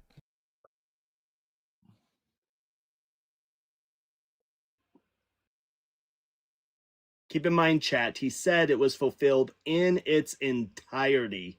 So we will read it in its entirety, and we'll see what Jesus actually supposedly fulfilled of it. Okay. And I recollect from the Bible that I've read how he fulfilled it. Can you name one? Yeah, can you tell us where it is? Yeah. The one about him riding a colt into the town of Israel. Oh no. Oh no. That's the worst one you can pick. Yeah. Why? Just so you know, I lived in Israel. I've actually rode a donkey through a gate. Now, Justin's going to read this, and we're going to decide if I'm the Messiah or not.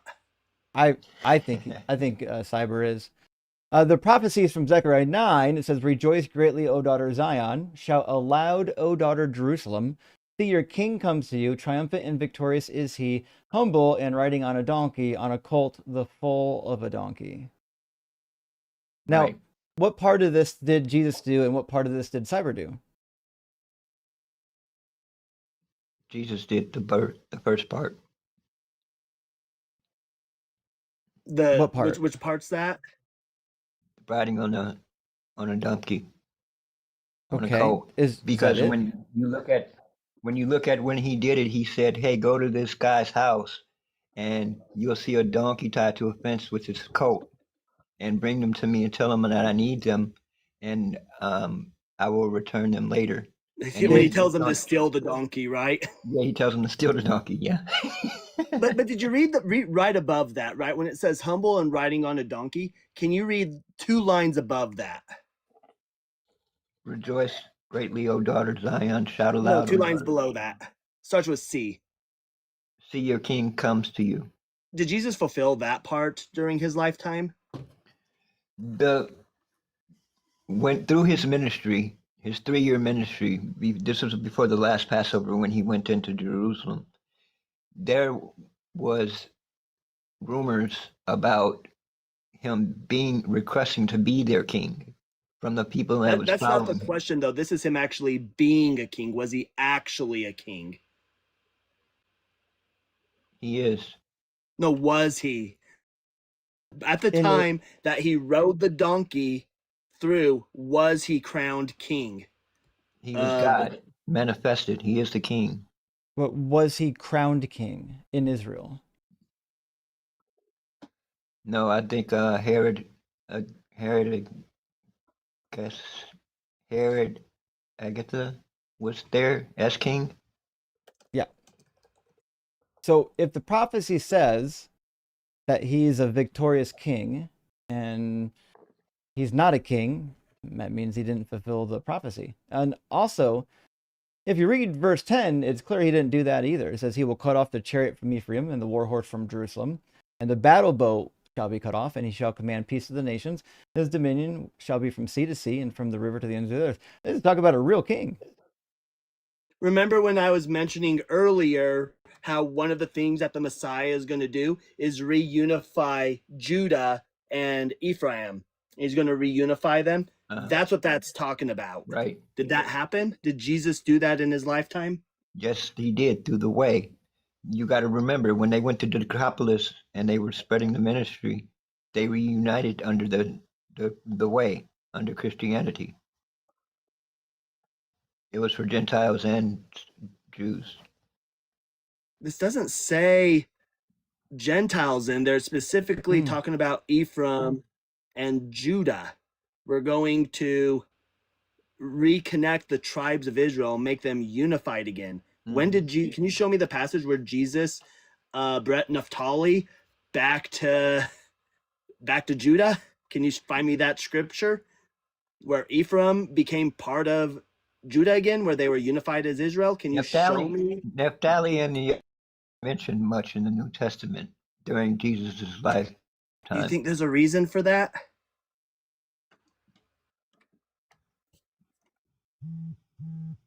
You got me. Because it didn't happen. He didn't fulfill. Verse 10, Jesus didn't fulfill that. No, he didn't fulfill verse 10, but he did fulfill verse 9. Well, so did Cyber. No, he only... Oh, go ahead. I said so did Cyber. Cyber fulfilled it. So. Oh, yeah, so have I. So I'm your Messiah. I will take your alms.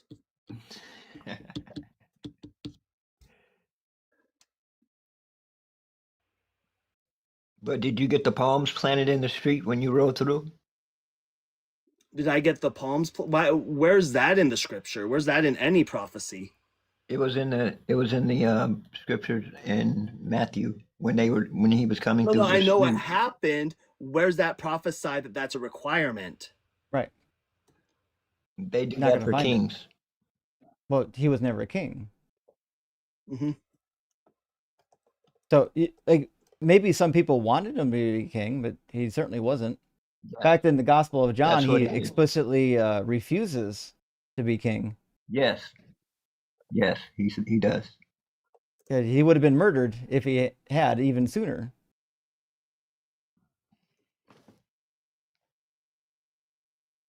When he was going through trial, they asked him, was he a king? And he said no.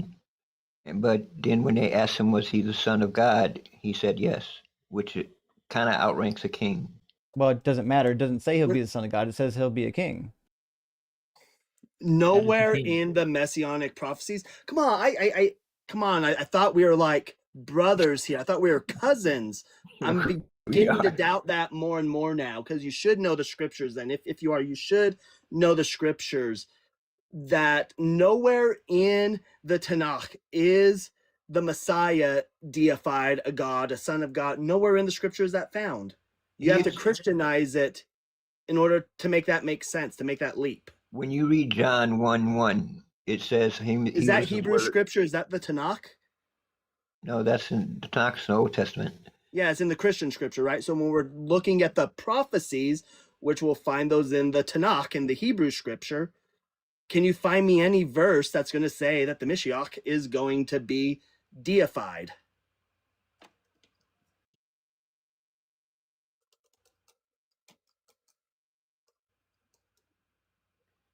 In Genesis, verse 1, no, verses 2, chapter 2, I think it's around 14 or so. It says, I will have my servant stamp your heel. Genesis 2:14 says the name That's of the 3. third river is Tigris. Yeah, you want Genesis 3. No, it's not that. It's with the fall of Adam. It's the Yeah, fall of Adam when he kicked Adam out of the garden. Yep, this Genesis And he 3. says, yeah, Yep, and he 14 says and that 15. my boot shall crush your head. Not quite. So what it serpent. says is, because you have done this, cursed are you among all animals, among all wild creatures. Upon your belly you shall go, and dust you shall eat all the days of your life. I will put enmity between you and the woman, between your offspring and hers. He will strike your head, and you will strike his heel. So this is about a snake right there. who has offspring. Right. So But that's Jesus who's going to strike his head. no, it's not at all. It's about snakes and humanity. There's no Jesus in here, no Messiah, no nothing. Are you familiar with Near Eastern culture during this time period, during the ancient time? Are you familiar with their culture, talking about humans and snakes? No. So a lot of the stories had conflict between humans and snakes, where snakes are trying to steal an orb of life or something from the humans, and humans end up needing to get their revenge to get their snakes back, or to get their orbs and whatever was stolen back. And this is just hearkening to that, but it's literally talking about a serpent and how the humans are going to be able to prevail over these serpents. That's all it's talking about. Okay. I was taught something different. Mm-hmm.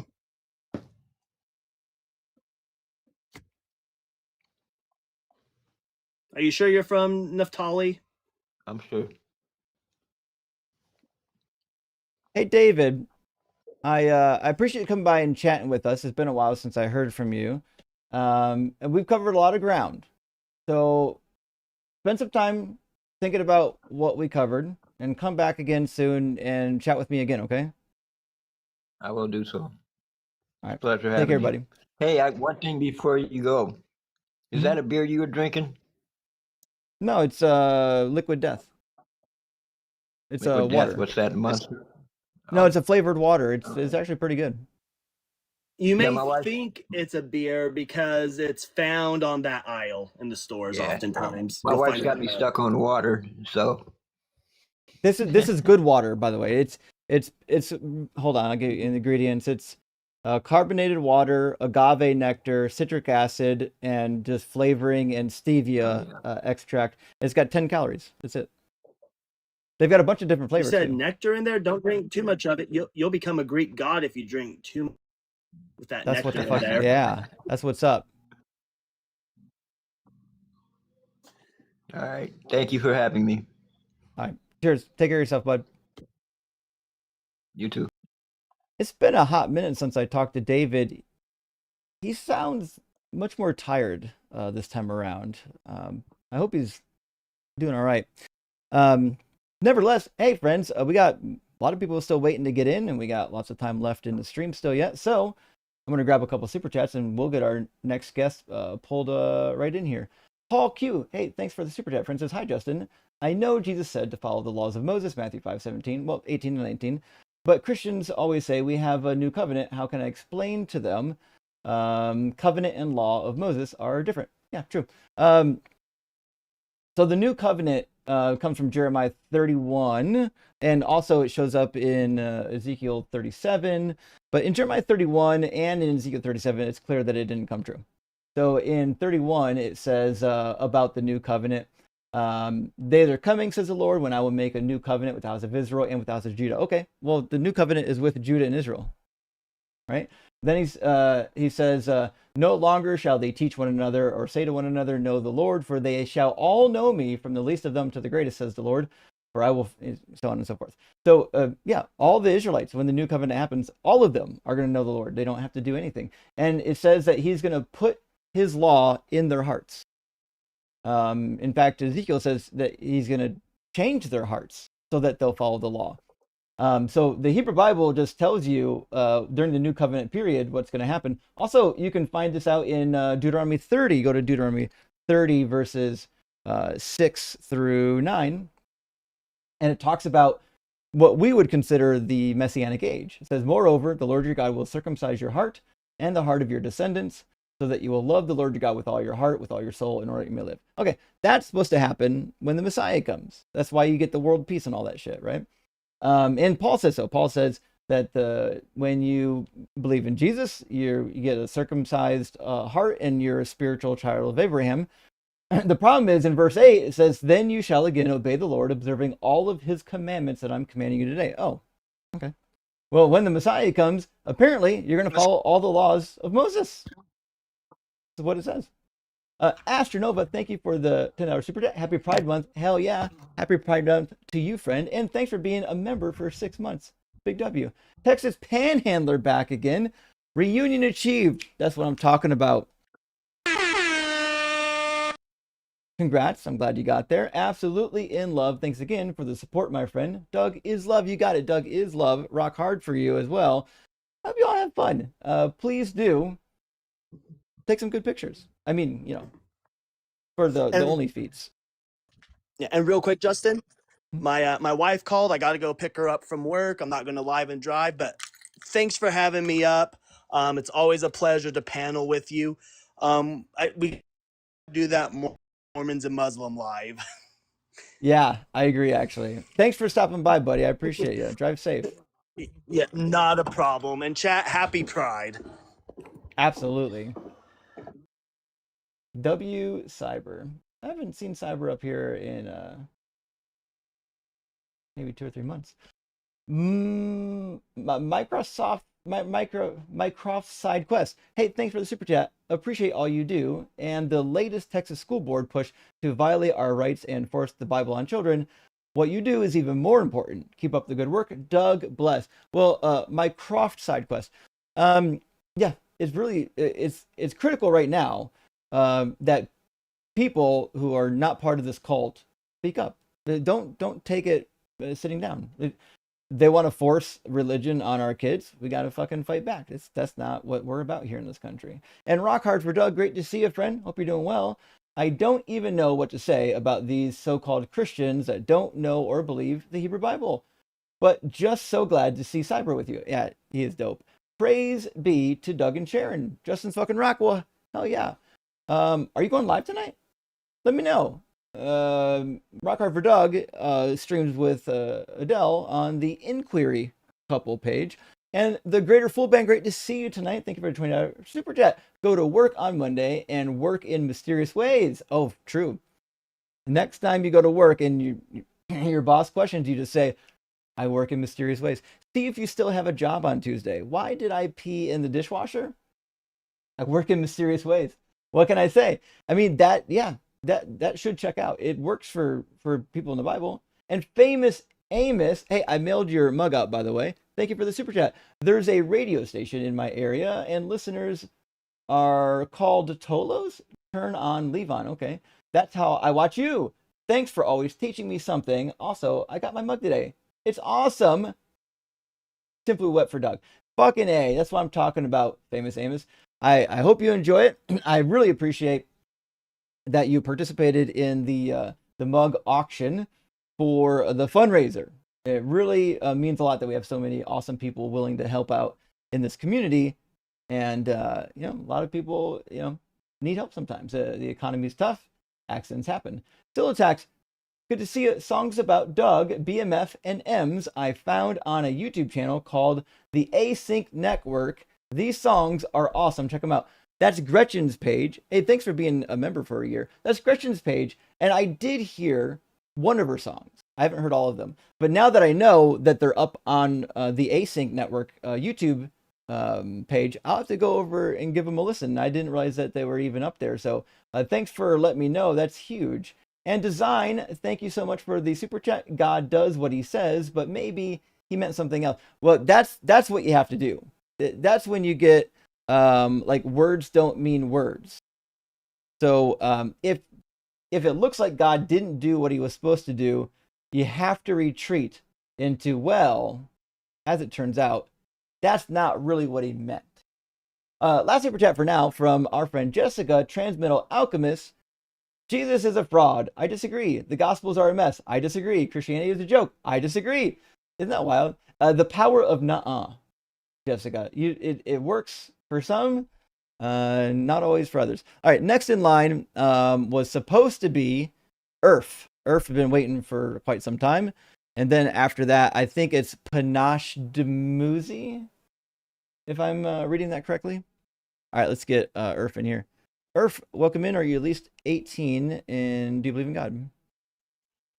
Yes. Can you hear me? Yeah. Yes, I do.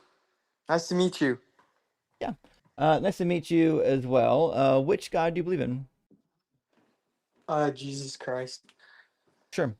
And what do you think is the best evidence or argument for the Christian God? Well, sorry, I'm trying to get my door open here. I don't know what the best possible argument is, but I can tell you like my personal argument if that works. I mean, yeah, I mean, whatever you think is convincing is kind of what we're looking for.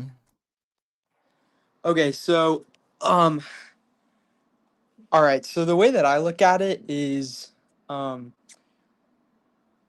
look at it very like big picture, right? So I look at the evidence around me and I say like, does it point to anything existential or does it point to all being crazy statistical like set of events like the earth is at the perfect degree, it's this close to like, was this all just a mishap Perfect degree or for what? what? Sorry, what? Perfect degree for what? Well, like what I mean is like all the little details of like the lives that we live, right? Like everything from the earth being from gravity not being too strong to the point where it crushes us or too weak to the point where we're floating So all over the place. The what? position of the earth to the sun, like all of these things, like the reality around us is what I mean. Why does any of that matter? Well, I mean, that's my starting point, right? So does that like you can look at the complexity of that, right? And you could say like, okay, so either this Well, is some sort of reality that has like. Why would we call it complex? Go ahead, yeah. Well, it's very complex. What do you mean? What's complex about it? I mean, well, okay. What would you say? What would you say makes it not complex? The universe? I think the universe is Yes. just massive. It really depends on what you mean by complex. Now, when I say complex, I would be referring to Sure. something that has a lot of parts. When you say complex, I think you're referring to something that is complicated in its function. Am I getting you correctly here? I mean, I think that it's both complicated in its function and it contains multiple parts. I think it's complex in both of those ways. Okay. Now, how does any of that have anything to do with God? Well, I'm getting there, right? So so for me, I just have to say, okay, based on this, does this point to it being created by greater design? Like, does it point to that everything being complex in the way where it works, pointing to design, or does it point to it being like a statistical anomaly, right? I don't Does see it point to? why we would think Go it's ahead, yeah. designed. Why would we think that? Well, I mean, it's sort of like I've heard this argument before where it's like, in order to create something, you need a creator, right? But I don't think there was a creation. Why would we think that? Well, that's what I'm saying is I'm trying to get there, but for me, it's like I have to decide whether it has been created or whether it hasn't been created. So that was like my first step, right? It's like it's very, very complicated. like everything that's around me, from the Earth's position to the sun to, you know, us having the right amount of gravity. Like if certain small factors were off by just a little bit, right, then we wouldn't be able to live and survive and think in the way that Right. we do. I agree with you. I'm trying. Sorry, I'm asking what I thought were easy questions to lead you to the answers that I already know you're going to give. So maybe Okay, I'll not be so coy. The reason why none of this matters is because this would only matter if sure. something had the goal of doing it. If the universe had a goal of creating life, then the fact that life exists seems like it would be exceedingly rare and interesting. But the universe doesn't have a goal. The fact that anything is the way it is just chance. Just and if the odds of the universe creating life anywhere is anything above zero, well, in an eternal universe, it means it's a guaranteed thing. It's going to happen. You can't stop it. True. Yes. Yes. So that's where I was at the beginning. However, um, I had to say, am I going to come to your conclusion, which is that it is of chance, because if it's so infinitely expansive, then this occurrence would have to happen at some point? Or am I going to look into the idea that it could have been created by a creator? And so I'm saying, okay, well, what evidence is there that it is created by a creator compared to the evidence that it's all happening just by chance? And a bunch of the evidence that I think points to things that might be supernatural doesn't make a lot of sense at first, right? So like, for example, like just a bunch of little weird things that I can't like necessarily defend on case by case basis, but just like things like people say they hear things, they see things, medical miracles. Like there seems to be a lot of longing for like an afterlife, a lot of the idea of a creator. And so then I have to come to the conclusion, okay, like, does this mean I'm going to look into the idea that there's a creator? Or am I going to say, okay, this is all just still by chance and we're just Well, creating constructs to I think fulfill our own you minds? I think you named a bunch of those things, and I'm happy to talk about any one of them, but I don't think any of Okay, those things would point me towards God. I understand maybe right. that worked for you, but I'm more than happy to talk through them and explain why I don't think that they're actually meaningful. Okay, sure. So just I'll try to get there quicker for myself, not for you. 'Cause I'm not super used to doing this, but essentially like those point to me, those things point to me wanting to engage with the concept of God. And so what essentially did is I looked at the serious options, right? So like Mormonism, like these things that they come up for explanations for reality other than chance, right? They say like, okay, well, we believe that there was a God that created us and created man for woman, created et cetera, and that it's not just a fluke. And then here's how we back it up. Here's how we come to that conclusion. And then basically, out of all of those religions, Christ has, in my opinion, had the most compelling argument and proves himself to Well, be reliable. what do Go you ahead, yeah. think? What do you think those compelling arguments are? I'd love to hear one. I've heard a lot of arguments for Christ, but I don't know a good one yet. Okay, sure.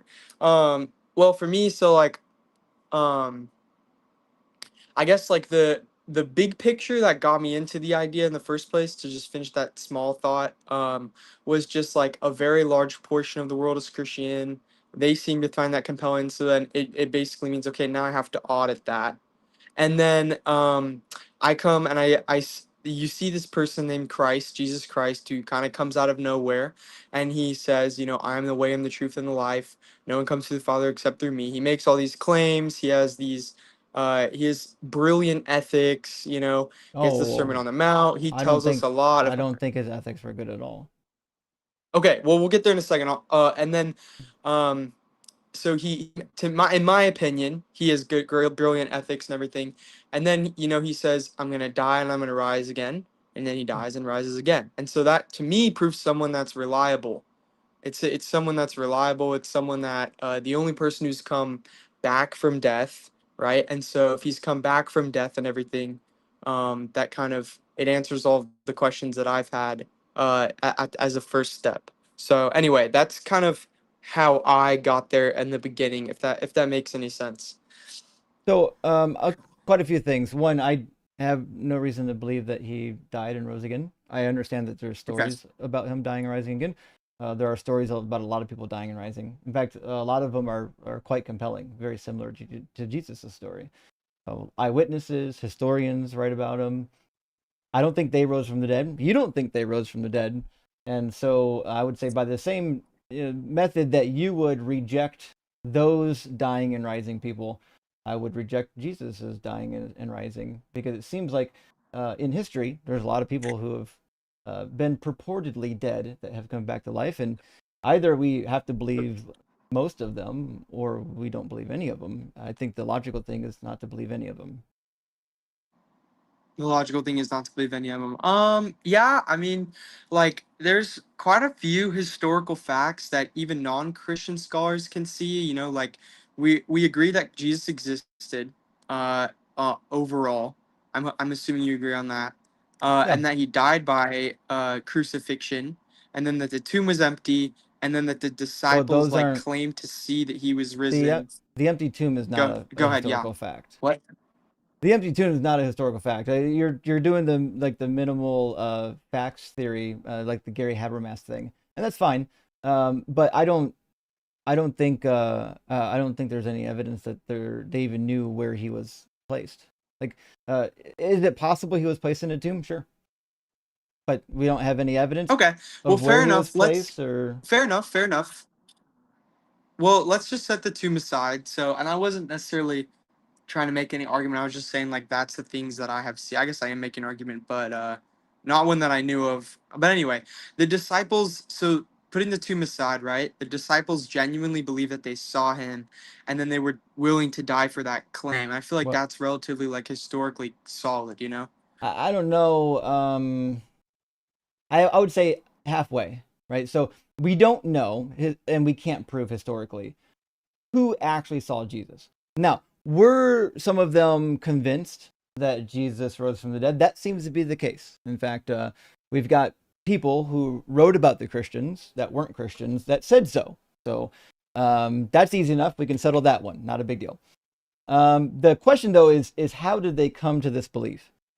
I don't have a good reason to believe that there were eyewitnesses to the resurrection. In fact, the evidence that I have from the ancient world tells me that the most likely thing, and from the Bible even, I get my Bible, the most likely thing that happened is that there was an imposter that pretended to be the resurrected Jesus. And shockingly, I think the Bible supports it. That's why so many people couldn't recognize his ass after he resurrected. Mary Magdalene couldn't recognize him. The disciples on the road couldn't recognize him. Matthew 28, when the disciples are there with him, it says they doubted. Why? Why would you doubt? And it also makes sense of the passages. Well, don't you think they would doubt because he just said he was gonna die and then come back, and then he died and then come back, and it's like one thing to say you believe that, and then like for example, if we were talking in person, then I died and then I came back, don't you think you would doubt and be like, whoa, you actually just came back from the dead? You don't think that it was for that reason at all? No, because according to the story, he was with the disciples for like 40 days before he went back up. Like, if you're with the guy for 40 days after he died and resurrected, you should be pretty well assured that it's your guy. Okay. You know? Yeah, sorry, keep going with where you were going with that. I'm just All right, trying to think. So that's the point I'm making. Now, in the Olivet Discourse, we'll do Mark. I've got it highlighted. Jesus says, and this is not the only time he says something like this. He says, "Many will come in my name and say that I am he, and they will lead many astray." I find this to be good evidence that even in Mark's time period, there was an expectation that there would be Jesus imposters, as there were dead Nero imposters, as there was Zalmoxis imposters. Impostoring people that were passed away was relatively common. In fact, there were 6 of them that we know from history that pretended to be the resurrected Nero, some of them quite convincing. The Roman historians wrote about them, and one of them even convinced the Parthian army that they needed to go prepare for war because I resurrected from the dead, you're going to go put me back on the throne. And we don't actually get the rest of the story. We don't know what happened after that moment, but you can convince somebody pretty well that you're the resurrected so-and-so You just have a number of characteristics that they would recognize, and people were gullible enough to believe it. Okay, two things come to mind for me when you say that. So one is like the impersonation theory. The problem that I have with that is that the disciples knew him personally, right? So like Mhm. they had lived with for I think it was about 3 years. Mhm. I think it'd be hard to convince 11 people who knew someone right away that the impersonator was the same person. Well, then why didn't Mary Magdalene and the other disciples on the road even recognize him? Mm, well, that was at first though, right? It doesn't matter if it's at first. Why wouldn't they recognize him?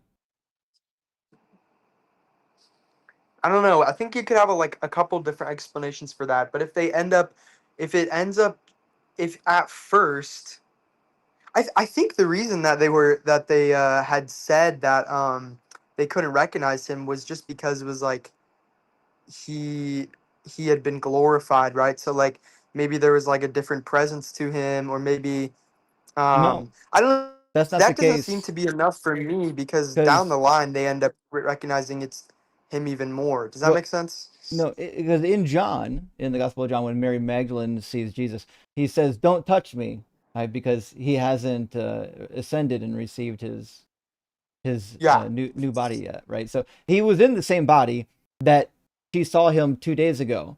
And same thing with Thomas. When Thomas saw Jesus, he still had the wounds, still looked like him, so on and so forth. It's not sensible to me to believe that Mary Magdalene would just suddenly not recognize Jesus. I think it's much more plausible that there was a Jesus imposter that convinced at least one or two of the disciples, maybe the women, that he did resurrect from the dead. And to me, I think that is proven in history. We actually know that that happens. If Jesus resurrected, you've got big problems. One, because there's no prophecy about the Messiah dying and rising. Jesus didn't fulfill even one messianic prophecy. So the fact that like his resurrection could have happened, I don't know how that ever gets like to the point where Jesus would be the Messiah. It's basically meaningless. So that doesn't make a whole lot of sense to me. But let's imagine he did. Like he's Christianity would still be false. He still wasn't the Messiah. He didn't do shit. That's a lot. Okay, so you okay, so okay. The text so she's mourning. I'm kind of relooking at some stuff here. I'm trying to go piece Mhm. by piece, right? Before I get to the assuming he did rise and that still doesn't mean anything. So like she's crying and it's early in the morning at the time. And of course she wasn't expecting to see him alive, right? I think that that's kind of part of the story in the Bible that is like a recurring theme throughout it and throughout Jesus's like he says he's gonna do something, and even though they believe in him and they follow him, they're like, are you really gonna do that? Like, is this really gonna happen? Like, there's elements of doubt, right? Because he's doing things that are like allegedly supernatural, right? Like, he's going to feed all these people or, perform these miracles, right? And it's not that they don't believe in him and everything that's happened to that point, but it's just like it just keeps going up and up and up, and it's like, okay, well, now I'm going to die and then come back, and But so if he just died and they watched him be crucified and Mary's weeping, right? I feel like it's a pretty human reaction among the grief and the shock to just like not really come to the full terms that that it was him. And then when he says her name, then she's like, "Oh my gosh." So I feel like it'd be really hard for an impersonator to like I feel like it'd be easy for an impersonator to maybe be there for the first couple seconds, but it'd be really hard to continue after. So I'm well, not quite getting that so seems like a pretty interesting theory. you're I've just never heard that really. but you're still assuming that the biblical narrative's true, right? My assumption doesn't contain that. My assumption is that there might be some true tidbits in here, and the tidbits that I pointed to you are they actually support my theory. But the thing that really supports my theory is history. We know historically that these events happened. People did impersonate dead people, and it's much more plausible that somebody impersonated Jesus than that he rose from the dead after having been a false Messiah. Also, Deuteronomy 13, God says he'll send false prophets to test his people, and they'll do like signs and wonders. So, as far as I can tell, whether he resurrected or not, he's just a false prophet from Deuteronomy 13. But again, there's no evidence that he resurrected, unless you believe that all the other people resurrected. So, okay, I mean, the burden of proof goes both ways, right? So, like, so why do you not think that the biblical narrative is true? I Oh, thought we were kind of on the same, like, you were saying that it was, no, okay, and I may be misunderstanding here there because there's a lot of information, but it seems like we were on the same page with, like, okay, the biblical idea and the narrative as historical documents that Christ existed, true, crucified, true, and then we disagree on empty tomb, and we're disagreeing on seeing him again. Is that right, or am I missing something? yeah, that's about right. But the difference is, I don't think that the story is true. Because, and the reason why is because when I read the Sure. Gospels, there's a couple problems. One, they keep getting shit wrong, Yes. and there's contradictions that can't be resolved. And on top of it, they're literally, especially Matthew and John, Matthew the worst. They're literally inventing prophecies on the fly to make it sound like Jesus is the Messiah. And when they do actually hit on like an actual prophecy, if you go back and read it, he actually just didn't fulfill it, or it had fucking nothing to do with them. For example, the virgin birth, Isaiah 7, had nothing to do with a virgin birth, not remotely about a Okay. virgin birth or Jesus's time period. It was about what was happening during the reign of King Ahaz, when the Arameans made an alliance with the northern Israelites and they went to war in Judah, and God said, hey, stay strong, buddy. I'll take care of you. And then Ahaz is Gotcha. like, hey, listen, I don't know about this. And God's like, I'm going to give you a sign. Look, the woman over here who's pregnant is going to have a child. Before that child knows right from wrong, I'm going to send the king of Assyria to come fuck these people up and take care of you. And it does. Turn the next page of chapter 8. Boom, it happens. So the prophecy in Isaiah 7 obviously isn't about Jesus. She's already pregnant at the time of the prophecy. So, okay, so that's the first thing, is just that they keep getting things wrong. Yeah, like a lot of things. Is that the main reason why you like don't agree with the biblical narrative? Well, as one of many. It's clear that they weren't part of proper Judaism because they only quote the Bible almost exclusively from the Greek Septuagint. They definitely don't know how to read Hebrew. That's abundantly clear. That's why so many of the prophecies in Matthew and John, when you go back and read them in the Hebrew Bible, they sound very different. Like, oh, because they were quoting from a different text. There was a translation of the Hebrew in multiple variant forms called the Septuagint, which is what they were quoting from. And quite often the Septuagint, it fucked up. It did some things it wasn't supposed to do, and they didn't know any better.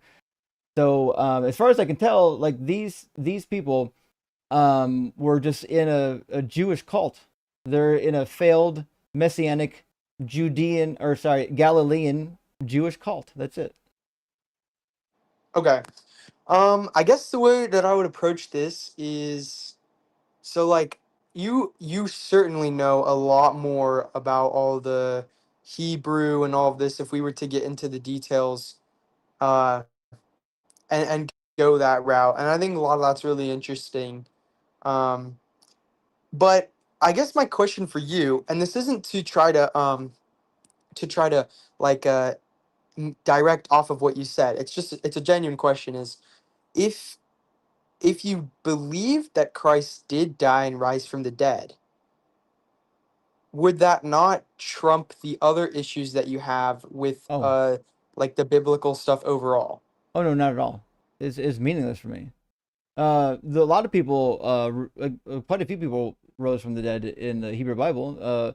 The Shunammite son was risen by Elisha. There was a You man believe that? Like, you truly believe that other people have died and risen again? No. What I'm saying is, within the Bible, like within this tradition, Sure. rising from the dead isn't as like interesting as people think. In Hebrew culture, these types of miracles seem to be somewhat abundant.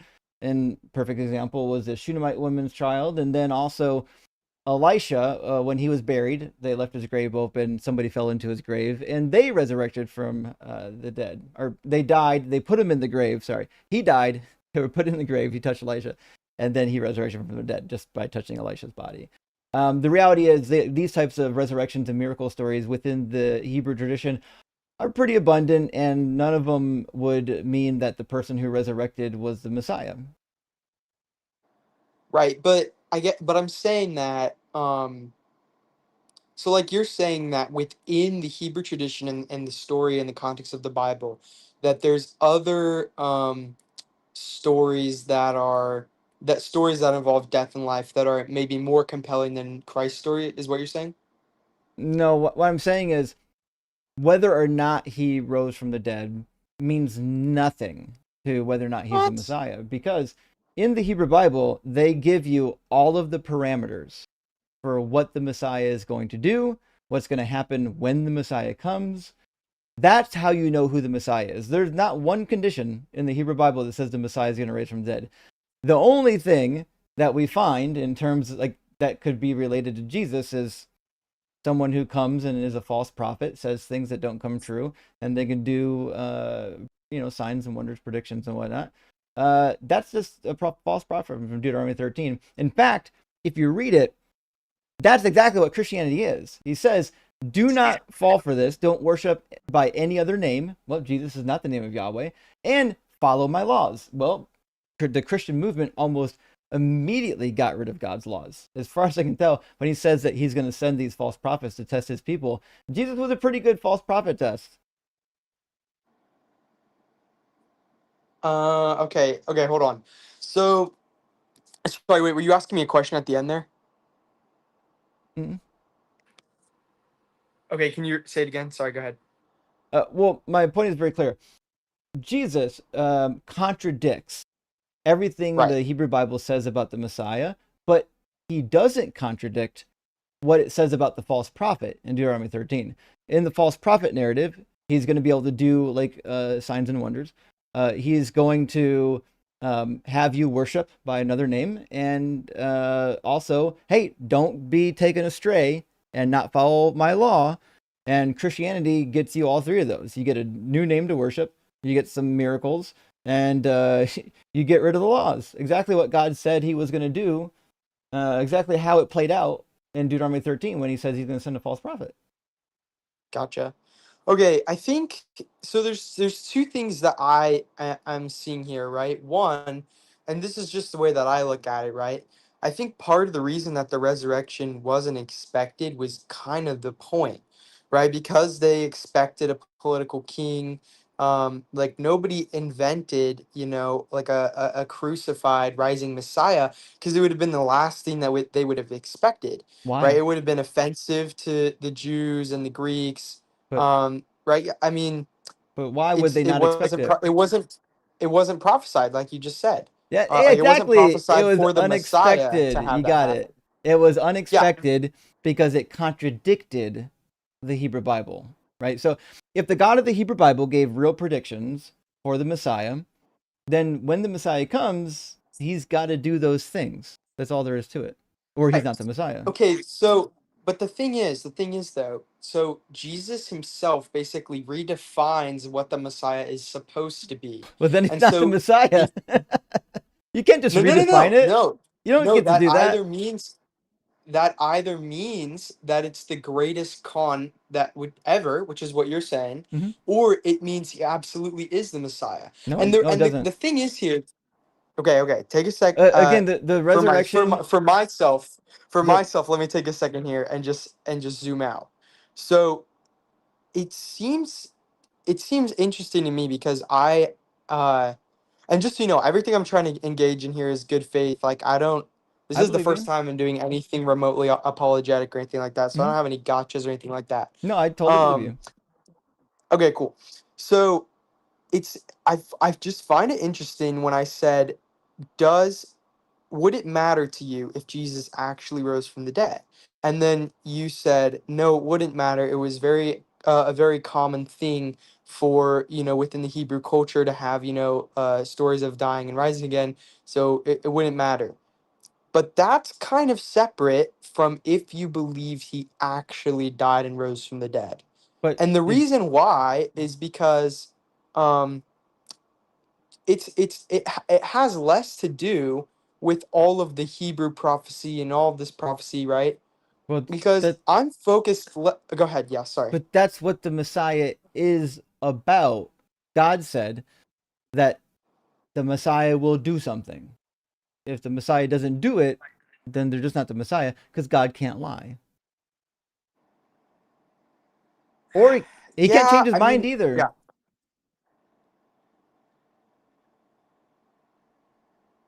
Yeah, I mean,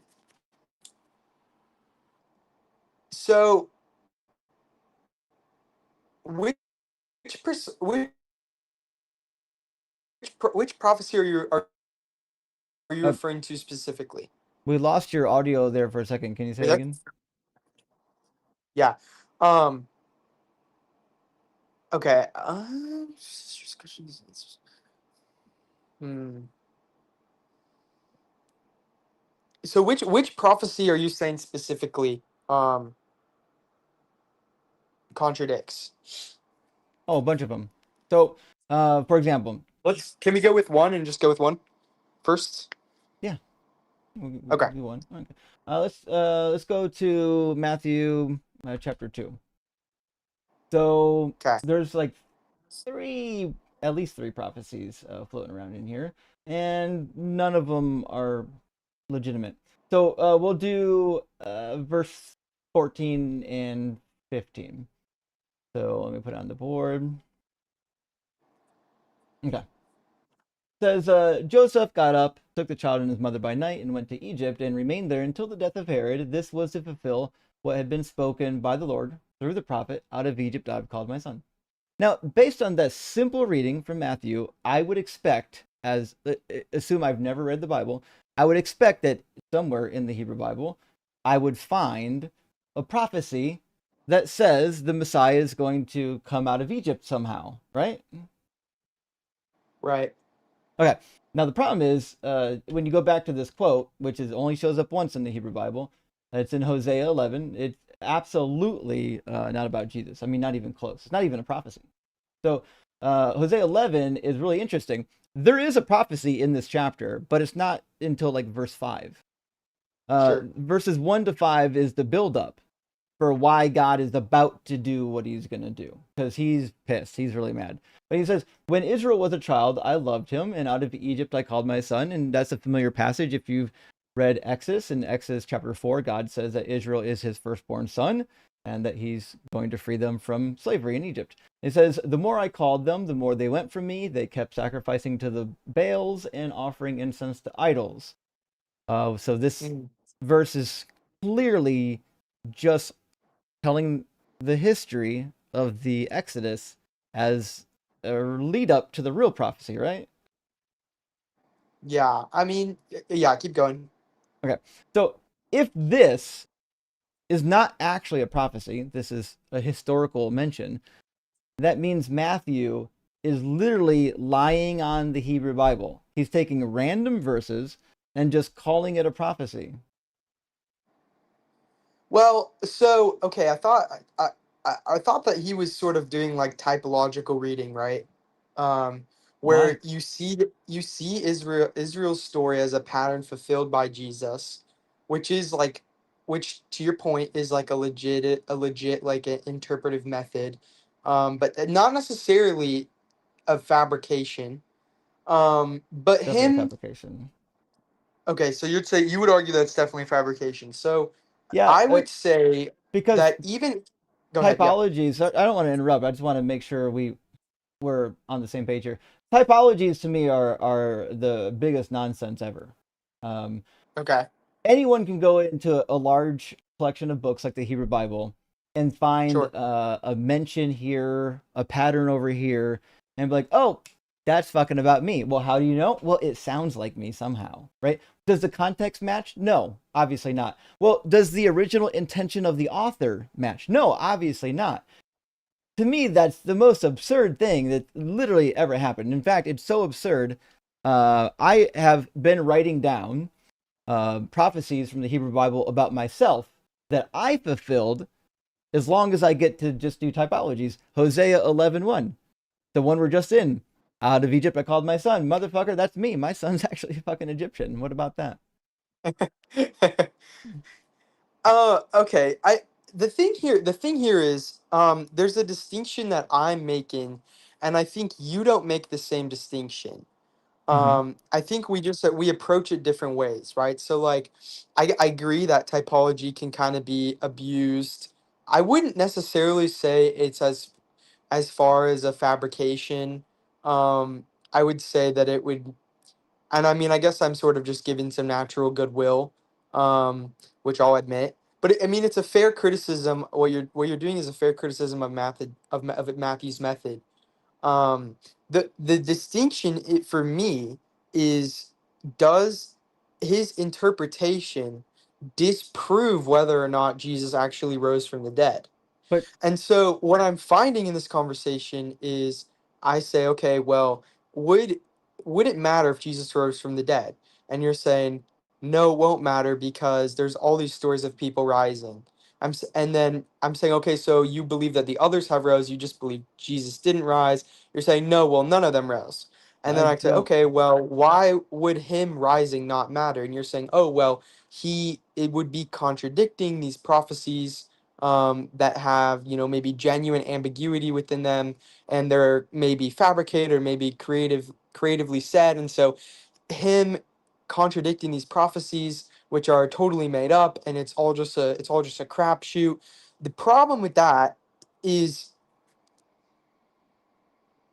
it's it's less about all of these specifics, because we see that the devil can use the Bible, which is the word of God itself, to change the narrative. And you can always I go deep, know deep, deep, deep, deep, he deep, deep, he deep, deep, did. and try to That's what the prove New a Testament hundred is. percent. The New Testament Okay, okay. is the narrative change. God said that my law is perfect and you must follow it forever. The New Testament says no, you don't. Well, the point that I'm just making, just because I think I'm trying to recognize the distinction from the way we're both approaching it, and the reason why the reason why for me the prophecy maybe not totally making 100% sense doesn't matter is a specific reason I'll say in a second, and you're saying that it matters fully.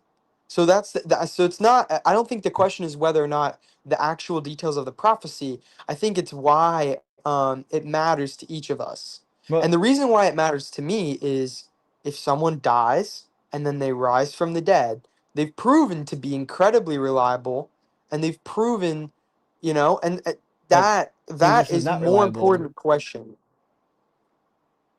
Okay, so Jesus.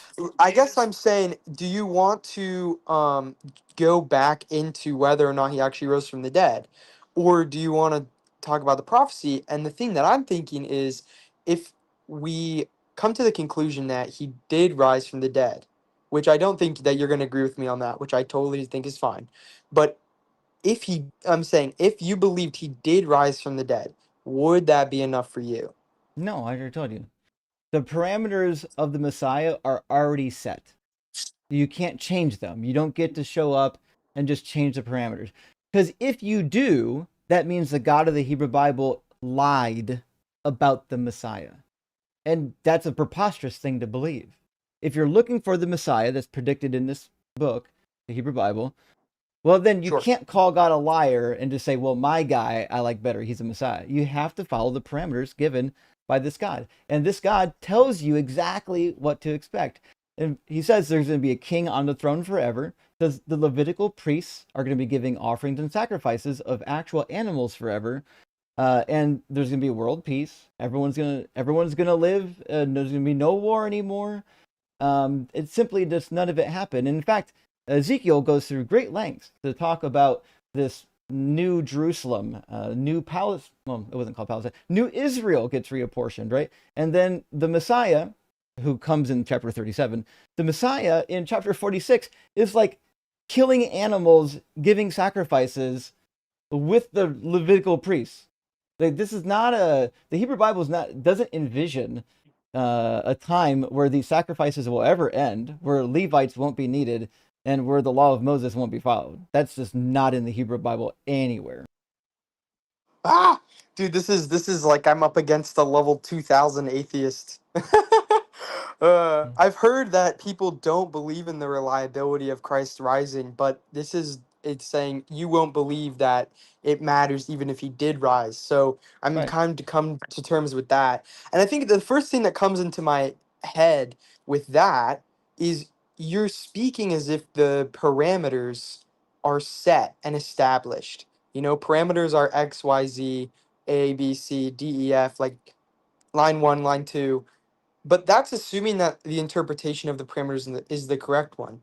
And just naturally, without going into a ton of specifics right away, we can I at least recognize that there have been Jewish scholars who have been, arguing about exactly what the parameters of the messianic parameters actually require, and that's been debated within Judaism for centuries before he even came.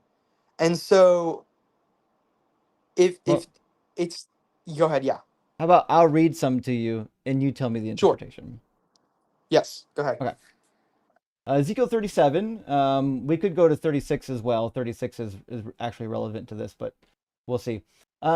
My servant David shall be king over them, and they shall have one shepherd, because the kingdoms were split, remember?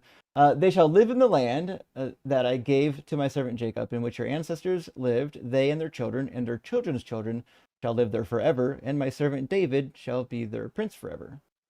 And I will make a covenant of peace with them. Shall be an everlasting covenant. I'm going to bless them. I'm going to multiply them. But that didn't happen. In fact, the opposite of that happened.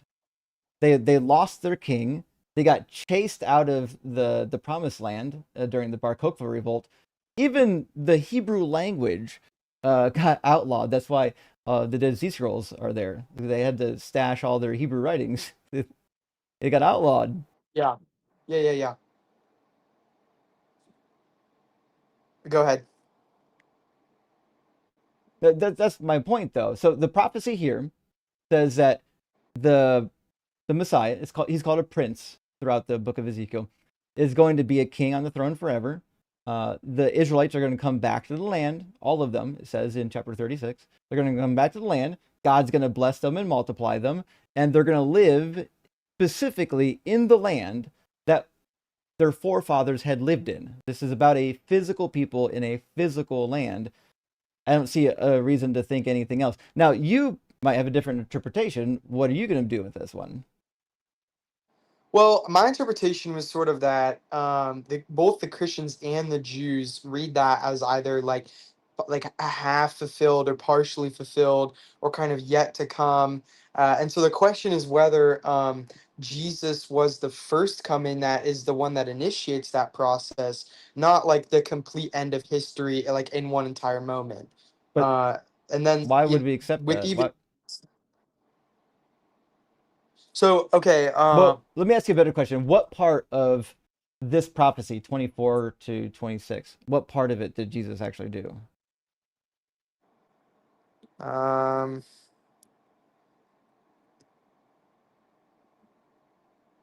I don't think that the point is whether Jesus like was the one to I don't know how to phrase that. So okay. I think that kind of just puts it back because which parts even some Jewish scholars who reject that Jesus was like a real uh historical figure that was crucified. The debate is about the interpretation, not whether like he But existed or died. well, I'm asking you for your interpretation. What's the interpretation from this passage? What part of this actually got fulfilled? I just don't think Jesus ever claimed to fulfill it in the first coming, like from the But beginning. Like Jesus claimed to, be someone that was inaugurating a kingdom that would be later completed. And but so I think is it you're a physical holding him to a kingdom? standard that he never said that he would meet. What I don't care what Jesus said. I care what the God of the Hebrew Bible said. That guy is the one setting the standards, not Jesus. So the Hebrew Bible says that Man, this man. servant, Okay. right? Yeah. Sorry. Go ahead. Okay. Now you might be shocked to Sure. know that these prophecies, these messianic prophecies, not only did Jesus not fulfill them, they're never going to happen. The time period already expired. God says in Ezekiel, in chapter 12. Let me get there, almost there. There we go. The word of the Lord came to me, obviously to Ezekiel. Mortal, what is this proverb of yours about the land of Israel that says, the days are prolonged and every vision comes to nothing? Tell them, therefore, thus saith the Lord, I will put an end to this proverb, and they shall use it no more as a proverb in Israel, but say to them, the days are near and the fulfillment of every vision, for there shall no longer be any false vision or flattering divination in the house of Israel, but I, the Lord, will speak the word that I speak, and it will be fulfilled. It will no longer be delayed, but in your days, O rebellious house, I will speak the word and fulfill it, says the Lord God. And then the next 3 verses, he doubles down. The word of the Lord came to me, mortal, the house of Israel is saying, the vision that he sees, meaning Ezekiel, is for many years ahead. He prophesies for distant times. Therefore say to them, thus saith the Lord God, none of my words will be delayed any longer, but the word that I speak will be fulfilled, says the Lord God. So in Ezekiel, God says, listen, buddy, all these prophecies that I'm giving you, they're happening now. Yeah, I mean that's a real point. I'm not gonna say that it isn't one. But I've heard about that argument before. I thought that one has been made against Judaism itself, right? Like I thought that it has been made against Judaism itself. And so does that mean that the Hebrew God failed Judaism entirely? Because I don't think most people would say no to that.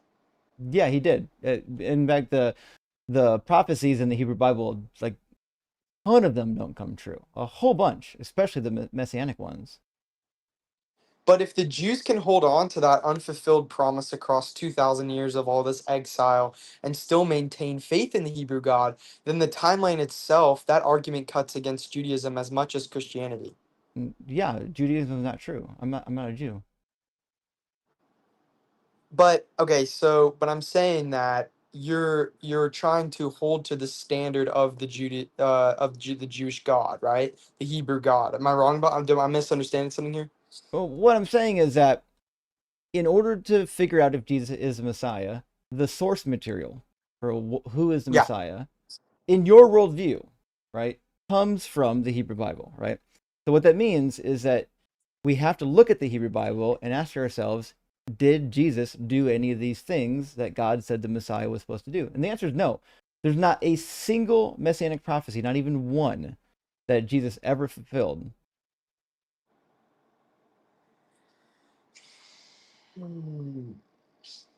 Well, at least you're being consistent. I don't think Jesus claimed to do those things in his first coming. So he explicitly said that his kingdom is not of the world yet. Yeah, that's what I would So say. you're grading him on a test that he's not even taking. So you're trying to hold the Hebrew God to a certain standard, which gets really messy, and there can be all these prophecies, and you're saying No, Jesus didn't fulfill his prophecy, and then I'm not. Jesus comes. Yeah, go ahead. I'm not holding the God of the Hebrew Bible to my standards. I'm holding them to his standards. Well, you're trying to hold you're trying to hold Jesus to the Hebrew God standards, am I right? Yeah, but that's the source of the prophecies are the Hebrew God. That's how you know who the Messiah is. If the Messiah can just show up and do whatever the fuck he wants, you might as well just throw the Hebrew Bible away. You don't even need it. I mean, I would, and I'm not trying to. Well, I mean, hmm. Like if you're a Jew in like You the you first might say that century, like you would throw the Hebrew Bible away, but that's kind of it's not even fulfilling. I don't know. The resurrection is the down payment. It's the sign that everything is no, coming. certainly Paul not. says the same thing. The resurrection is the first fruit, meaning that more fruit comes after, Yeah, right? And so, go ahead, yeah. but Jesus was supposed to come back within the lifetime of his disciples. In fact, that's why Matthew 27 has the zombie apocalypse. So these people come out of the tombs because they're the next wave of fruits, but they all just died again. They're gone. They're dead again. What's the point of all that? The reason why that happened is because everybody, including Paul, expected Jesus to come back in their lifetimes. Those zombies would have still been alive when Jesus came back according to his promise and everybody else's promise. That actually makes sense. That's why Matthew included that. That's why Matthew included 3 other times, Matthew 10:23, 16:27, 28, and chapter 24, verses 29 through 34. Jesus promises that he's going to come back while those people are still alive. Yeah, I mean that's a real debate, right? And there's different interpretations though again, right? So like one that I've heard is that this generation meant the generation, and some things like another one is that the Wait, generation means why that the would Jewish we people as a whole survive until the end. why would we Yeah. why would we think that? Like, so for example, the plain reading of the text is that this generation, which is the near generation. So in Greek and in English, this and that have a very clear delineation. This is near, that is always far, right? So when you're talking about a generation, like if you're talking about a future generation, you would say that generation.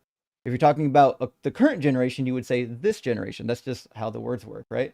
Also, if it was a future generation, well, the statement's meaningless. Telling the disciples that, hey, the people who are alive when I come back will be alive. Yeah, we know that. That's, you don't have to tell us that. We get that alive people are alive. The sentence that he gave only makes sense if, one, he's directly answering the disciples' questions, and number two, if it really means this actual generation.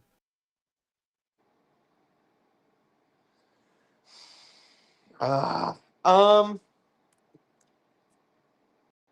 I don't know. You're making like essentially the best possible points. If to be honest, the I thing mean, I is, used to be a Christian, buddy. I know the material. sure, sure. Um, is essentially just what brought you away. Just like the more that you looked into it, you weren't convinced. Essentially. Yeah, that's exactly it. Yeah, I studied the Bible, and the more I read, the more problems I found, and especially when I started really digging into the Old Testament. Once I got thoroughly acquainted with everything in the Hebrew Bible, it was curtains for Christianity. It was raps. Yeah. Yeah.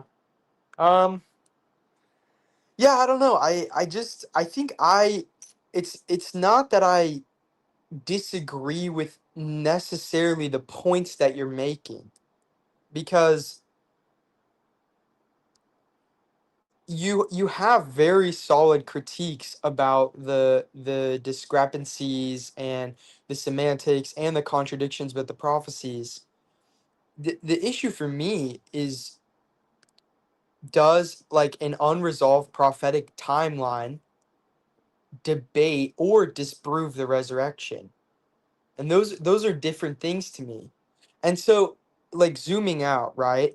Like, if I found another religion with somebody that did the same exact thing that Christ did, I would follow that religion, right? Like, I'm saying, like, well, that's a bad way of explaining it. But if there was someone that proved to be even more reliable than Christ, then they would be worth genuine consideration.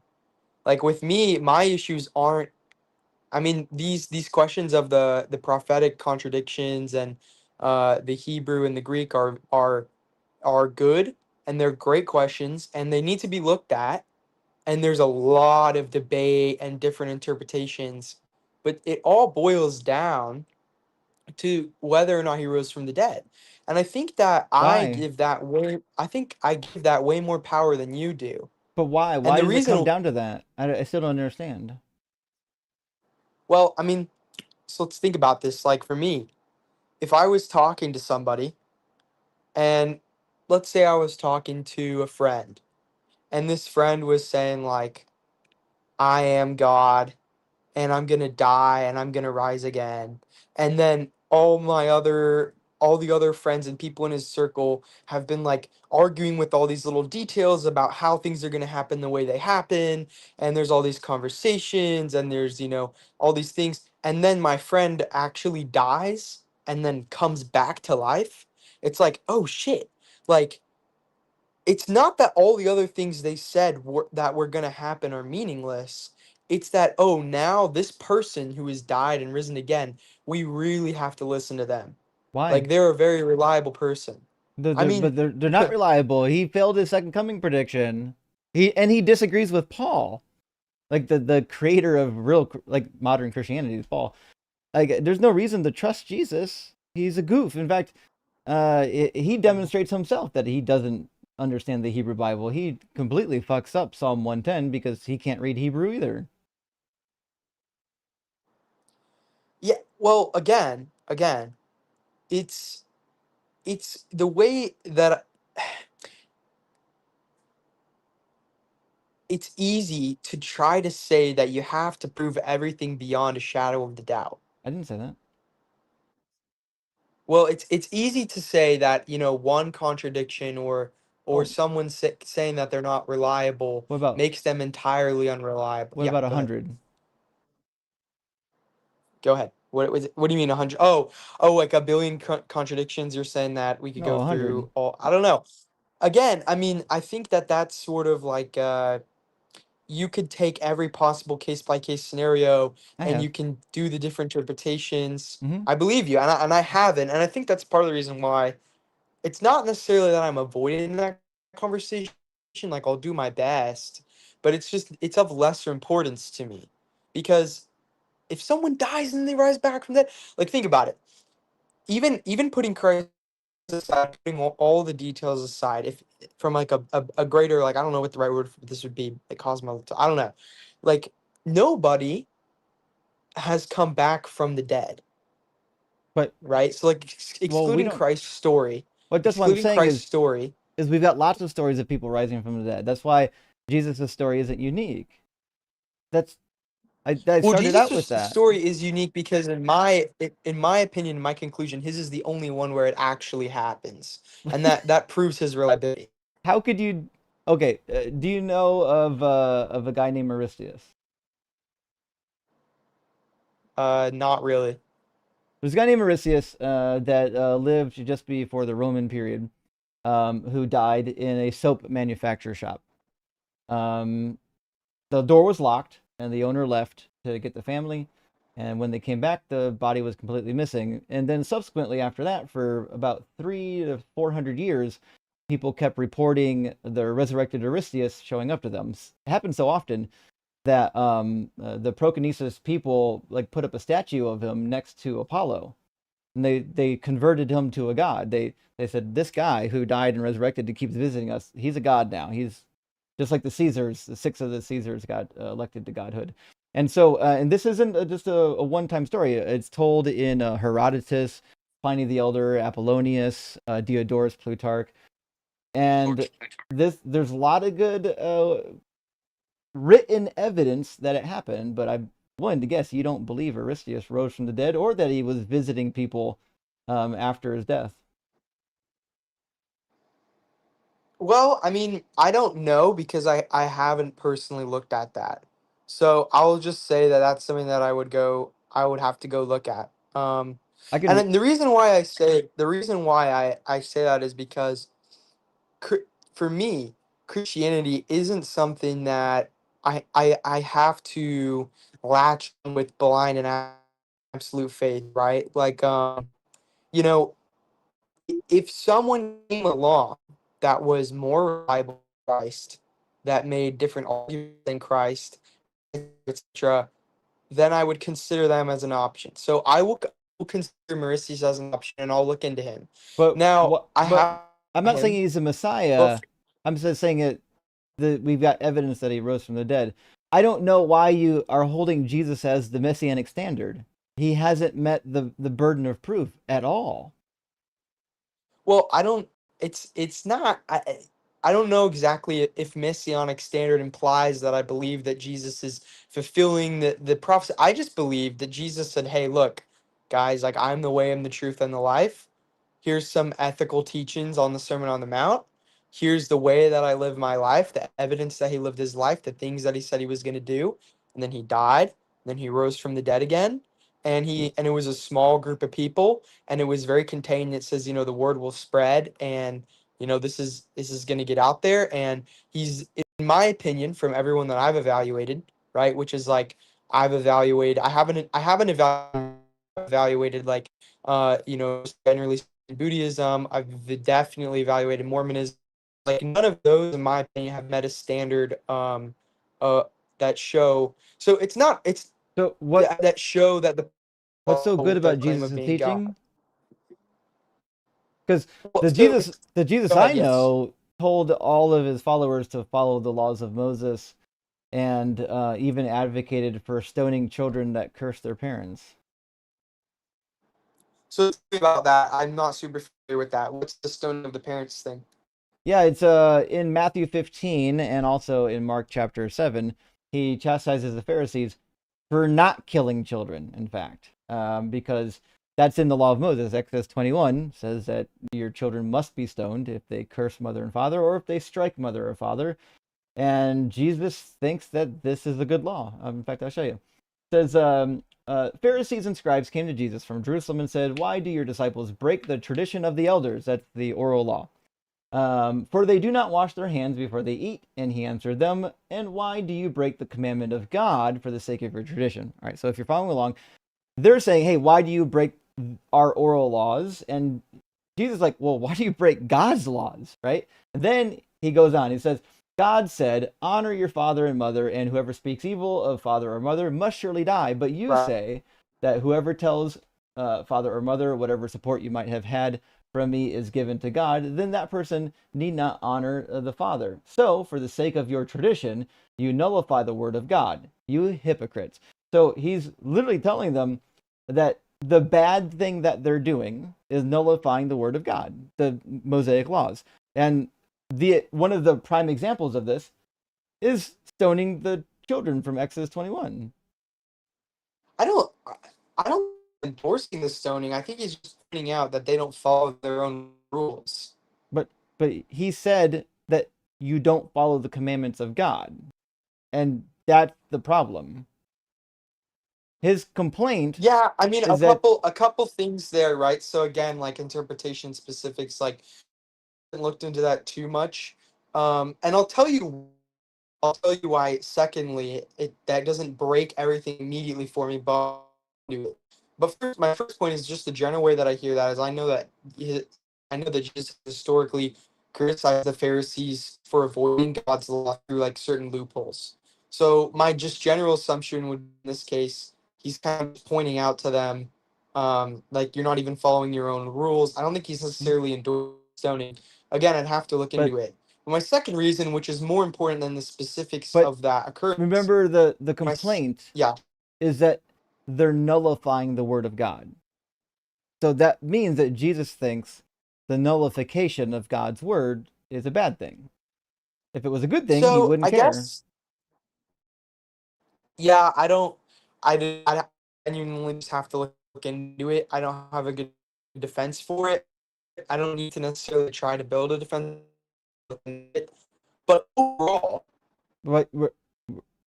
I'm sorry, we didn't hear anything.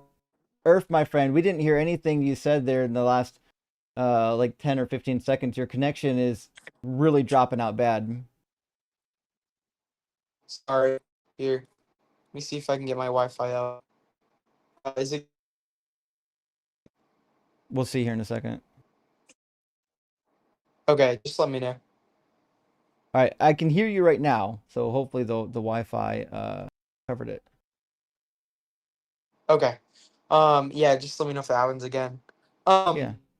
I was just saying that throughout the Gospels, Jesus can see away from violence, and he tells people it's very clear. Like for an example, right? There may be this case where he's saying that they need to follow this law, but he doesn't like explicitly say, right? He's just supporting the idea of that. Which I haven't looked into it, so maybe that like I what from his actual words, he very clearly that love your enemies, So what? treat others how you want to be treated. But that's already in Um, the Hebrew Bible. when It's already there. You don't need Jesus for that. okay, but well, hold on though, because that you do need Jesus for that, because I'm saying that Jesus has been reliable and that he has good ethics and he's claimed to be.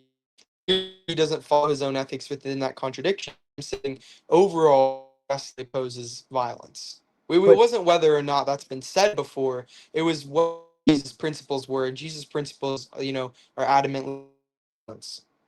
right, but the fact remains, if you're just copying Sure. stuff from the Hebrew Bible that have already been said, I'm not too impressed. Plus, the other problem is in Matthew 5, 18 and 19, he literally says that those who don't follow the law will be called least in the kingdom of heaven. Those that do follow the law will be called great in the kingdom of heaven, which implies he thinks that the law of Moses is a good thing. And I mean, if you've read any of the laws, you know it's fucking horrific. It's a terrible law code. It's barbaric. Yeah.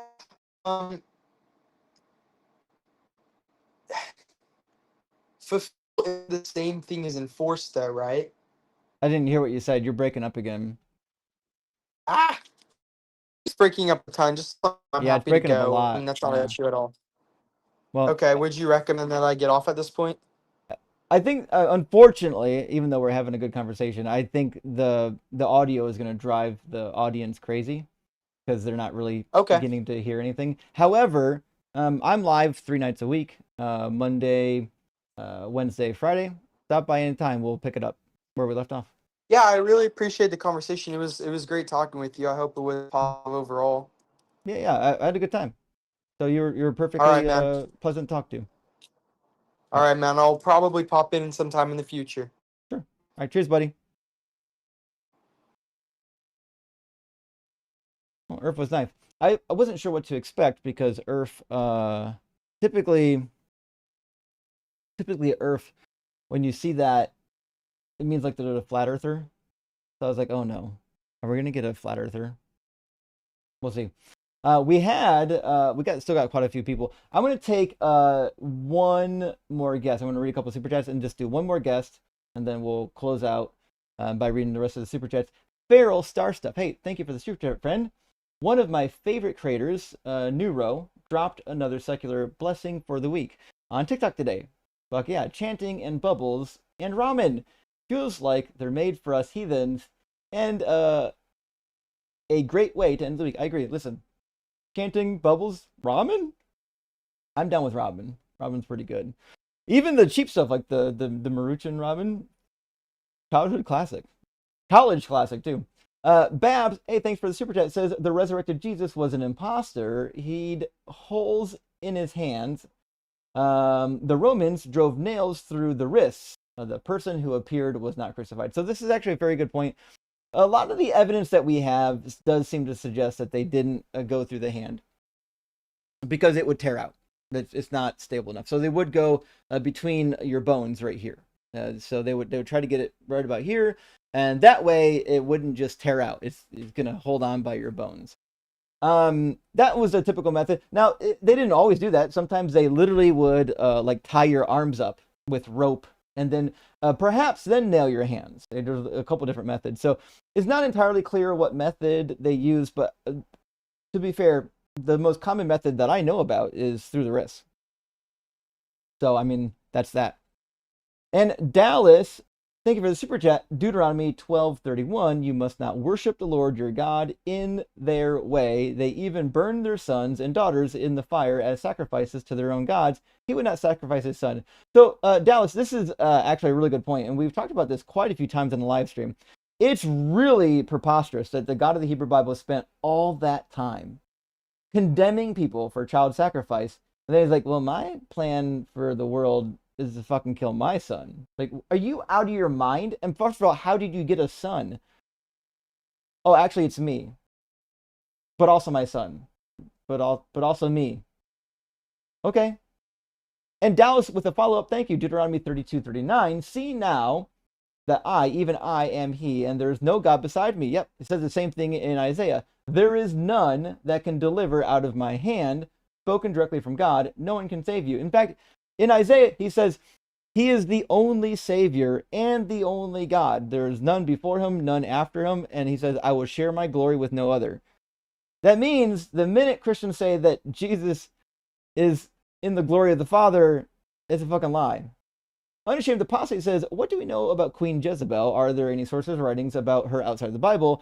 She must have been a badass to piss off the prophet so hard. So much has been said about Jezebel because it seems that her daddy was a real person. And it seems like the memory of Jezebel came from probably a real life situation. The area that she's from, the background of her that is described matches what we know from history about that. I think it's very likely that Jezebel really existed, and so did her father. I don't think it's likely that the biblical story about her is accurate.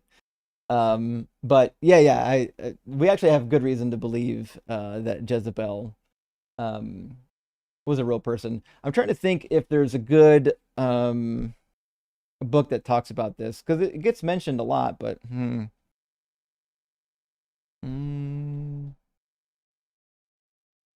Oh, we do know also there's some people like Balaam. Balaam, we know, was a real person. So he was mentioned in the what's it?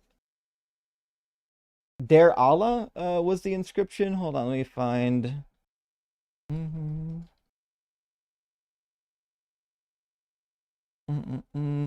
Yeah, Dar Allah inscription actually mentions this particular seer, this cursor, blesser, named Balaam. It's pretty wild. So yeah, there are definitely some people in the Bible that obviously we know existed. We do have evidence. The empire that she was a part of was real. The Omrite dynasty from King Omri actually existed. The Black Obelisk, as it's called, I forget where it comes from. We just call it the Black Obelisk. Mentions, if I remember correctly, the Omride dynasty. It's called the House of Omri, typically how they word it. So it seems that, her memory is harkening back to something. And Jessica Transpo says, congratulations, Justin, on reaching your level 2000 in your atheism. Your training and King Kai has really paid off. You know what? I knew one day I would get there. I didn't know when, but I think I finally found some success. And also from Babs again, thank you. Babs says, Jesus and his angels coming down from the clouds with swords was canceled after the invention of the handheld ground-to-air missile. You fucking nailed it. That's exactly what happened. You do not want to be descending down on the planet with missiles firing at you. All right, let me grab our next guest. Been waiting for a while, and then after that, we'll get our what's left of our super chats. I'm trying to get him in here. There we go. Click the button 5 times.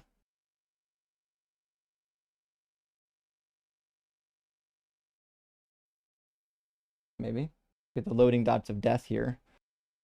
Let's see. I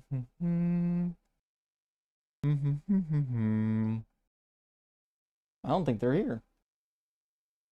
Oh well, that's unfortunate. I guess we'll grab the next in line then. 1 second. We'll just take care of that. And the next in line is, as far as I'm aware, is going to be CEEJ is the name on the YouTube queue. So yeah, we'll do it. Ken, is your name CJ? Yeah, CJ. Awesome. CJ, are you at least 18, and do you believe in God? Yes, sir, to both. Sure. And any particular God? Yeah, I'm an Orthodox. Oh, I'm about an Ortho bro. Cool. What do you think is the best evidence or argument for the Christian God? So I would say that I think the existence, it's more to believe in a God than not. And I can eventually ontologically, or I guess rather epistemologically, tie that idea to specifically the Christian God, because I know that'll be a question that you eventually pose. Mhm. But I would suggest that because of things like the logic or number theory, objective Hey, morality, that the hey, CJ, do you have Wi-Fi available? Your connection is cracking up pretty bad. is it that's such I'm on Ethernet right now. You're on Ethernet, and that's what your connection's doing. Yeah, man. I don't know what it is. I have like probably like 200 up, 100 down. 100. That should be plenty enough. You only need about I don't know, 2, maybe 2.5 if it's. Well, you're not even sending video. You really don't even need 1. No, So there's I don't know why it's there's tweaking. Can you hear me any better now? we'll see. At the present moment, it's not breaking up, but you're also not talking a lot, so it's hard to tell. So I mean, we can try it again if you know, put some tinfoil on and just don't move, and we'll see if we can make it happen. You know? Yeah, I'll stay perfectly still, and Yeah, I'll go grab some tinfoil too. Never mind. My wife just brought me a roll of it. Perfect. So right, you were gonna talk about. I assume you've got some sort of what Bayesian probability or what? No, so I would appeal to the idea that the existence of something like objective morality or the laws of logic or number theory presupposes the existence of a creator or a designer. So just tag this a transcendental argument. That's it. Yeah, I would start with that, and I would Well, say not that I to think not to interrupt, but we have a couple traditions here. The first tradition is that for formal arguments, we actually have a timer. And the reason why I have a timer is because they tend to drag on and on and on and on if we don't set up a timer. And also because they're boring. That being yeah, said, that's fair. we're like super familiar with like every variant of the transcendental argument. So we're more than happy to rock with it. I'm just going to start the timer, and we'll give you 15 minutes to try to get through the transcendental argument. I'll fast forward it for you by helping you understand my position. My position is I don't believe in any transcendentals. I don't think the laws of logic actually exist.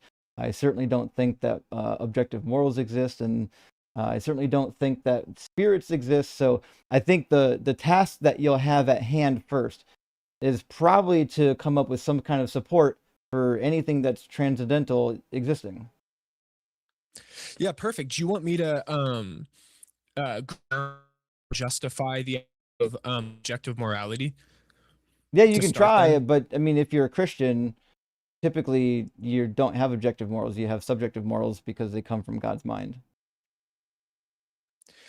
Yeah, that's swing back to that.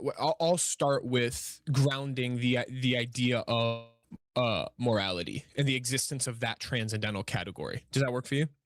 Sure. And I won't even take 15 minutes to do it.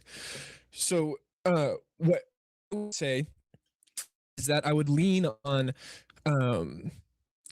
Aristotle and Kant and some of their ideas. For Kant riffed on it, but really Aristotelian virtue ethics. And I would say that everything has a teleos, or a purpose and a function. And so one of the kind of infamous, I guess just famous examples that Aristotle uses, right, is the idea of a knife. And so because everything has to exist within its function, a dull is not virtuous and a sharp knife is virtuous.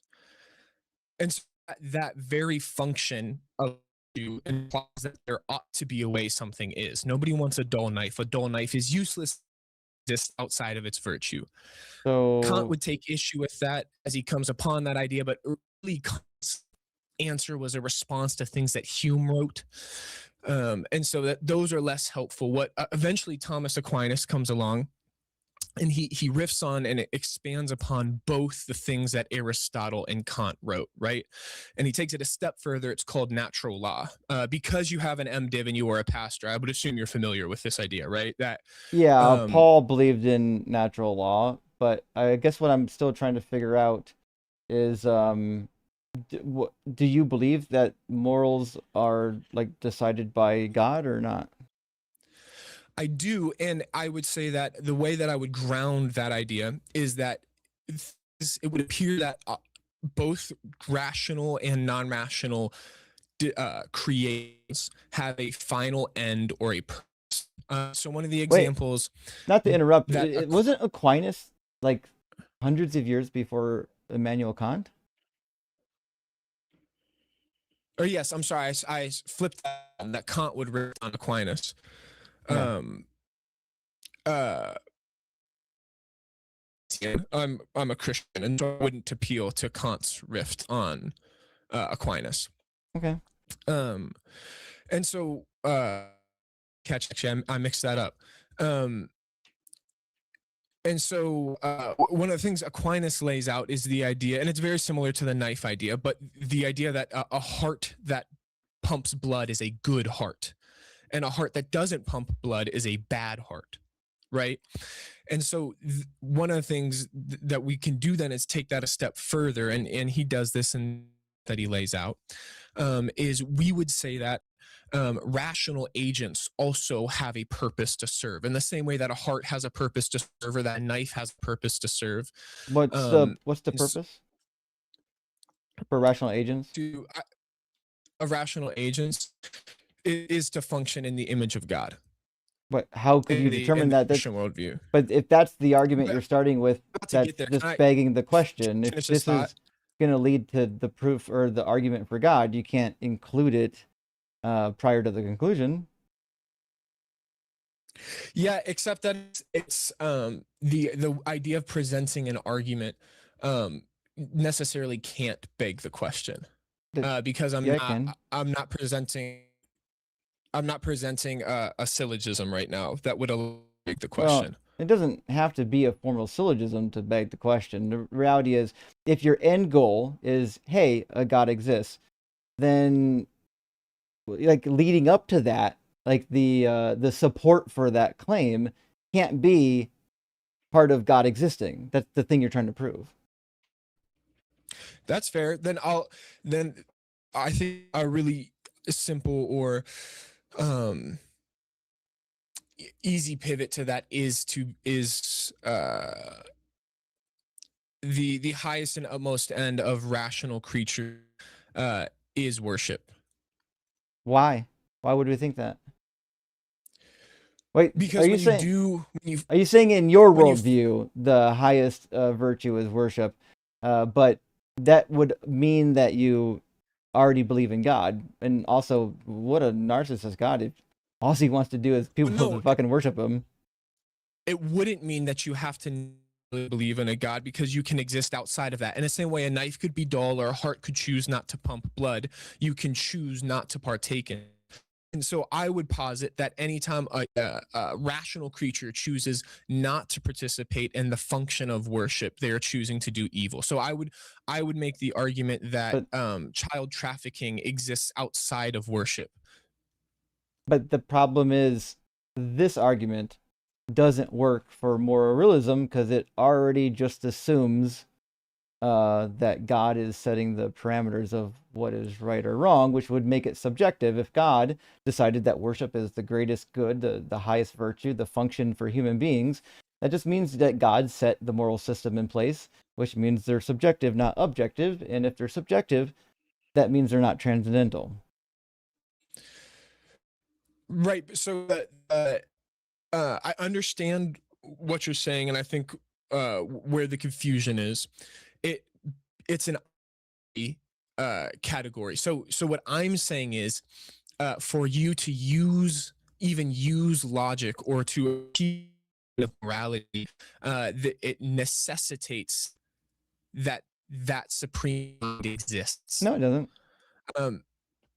Laws of logic were invented by human beings to describe the way isness works. That's it. Just like the language that we're speaking right now at some point it evolved, obviously, but it was invented. It's just a description of the universal behavior and phenomenon. It's not something that exists transcendentally. Right. So that would unfortunately that would just be pretty patently false, and it's a mischaracterization of what transcendental categories are. And, what would be your support that they are transcendental? Does 2 + 2 not equal 4 if humans don't exist? Well, this is where you're going to get in a lot of trouble, because 2 + 2 is going to be an evaluation, right? Of what? Of the numbers, right? Of number theory? No, it's just or like 2 + 2. In reference to what? To get the sum, you have to evaluate 2 + 2. That gets you to the sum, right? So you're saying 2 + 2 is equal to 4. That's an evaluation. You're saying this is the case. But the reality is, if no humans ever existed, the idea of 2 and 4 doesn't exist either, right? So you could say something like, hey, listen, if no humans existed, but somehow there were still somebody who had a mind to observe it, could they do the math? I'm sure they could, but that's irrelevant. It has nothing to do with whether or not numbers exist transcendentally. That's confusing the map for the place. And how is that confusing the map? Because the numbers are the map. It's the thing that we drew up to describe behavior and phenomenon. That's it. There's no such thing as a 2 floating out there or a plus sign floating out there. It's just describing like things that we can engage in, things that we can do. We can count. That's it. Right. So that, and maybe that's where you misunderstand is it's necessarily a transcendental argument or transcendental category. Is necessarily abstract. So it's necessarily not I'm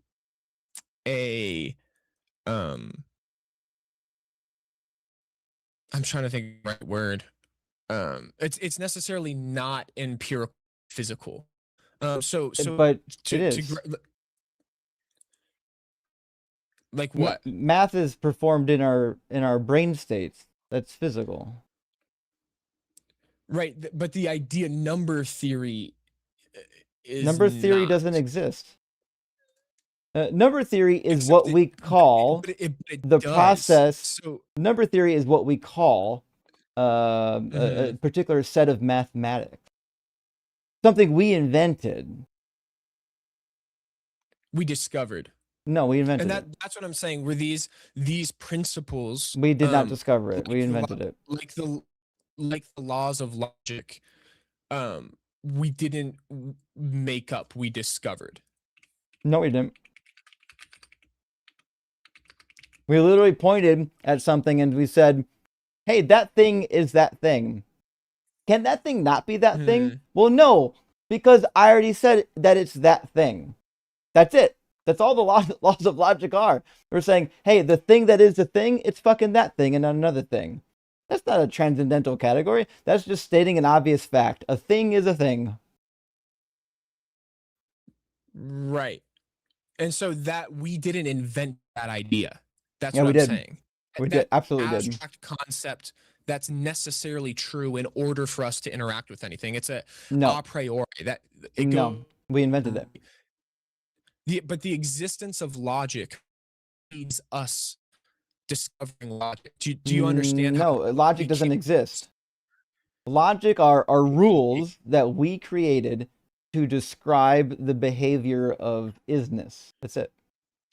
Right. So how did we go about? What did we use to create those rules that we now recognize? Our brain.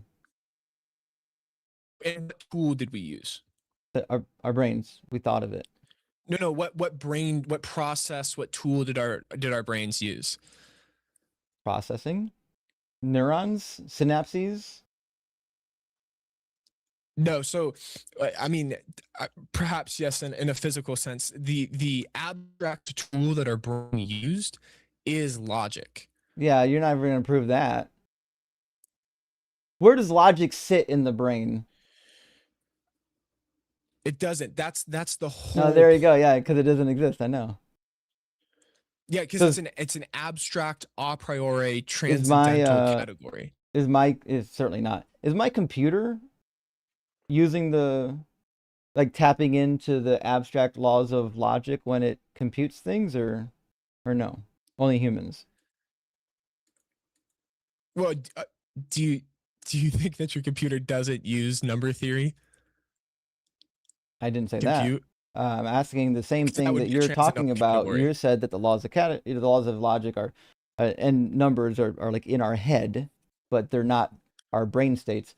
I'm asking about a computer now. AI doing a lot of pretty advanced thinking these days. Not quite as good as a human yet, but I mean it does math.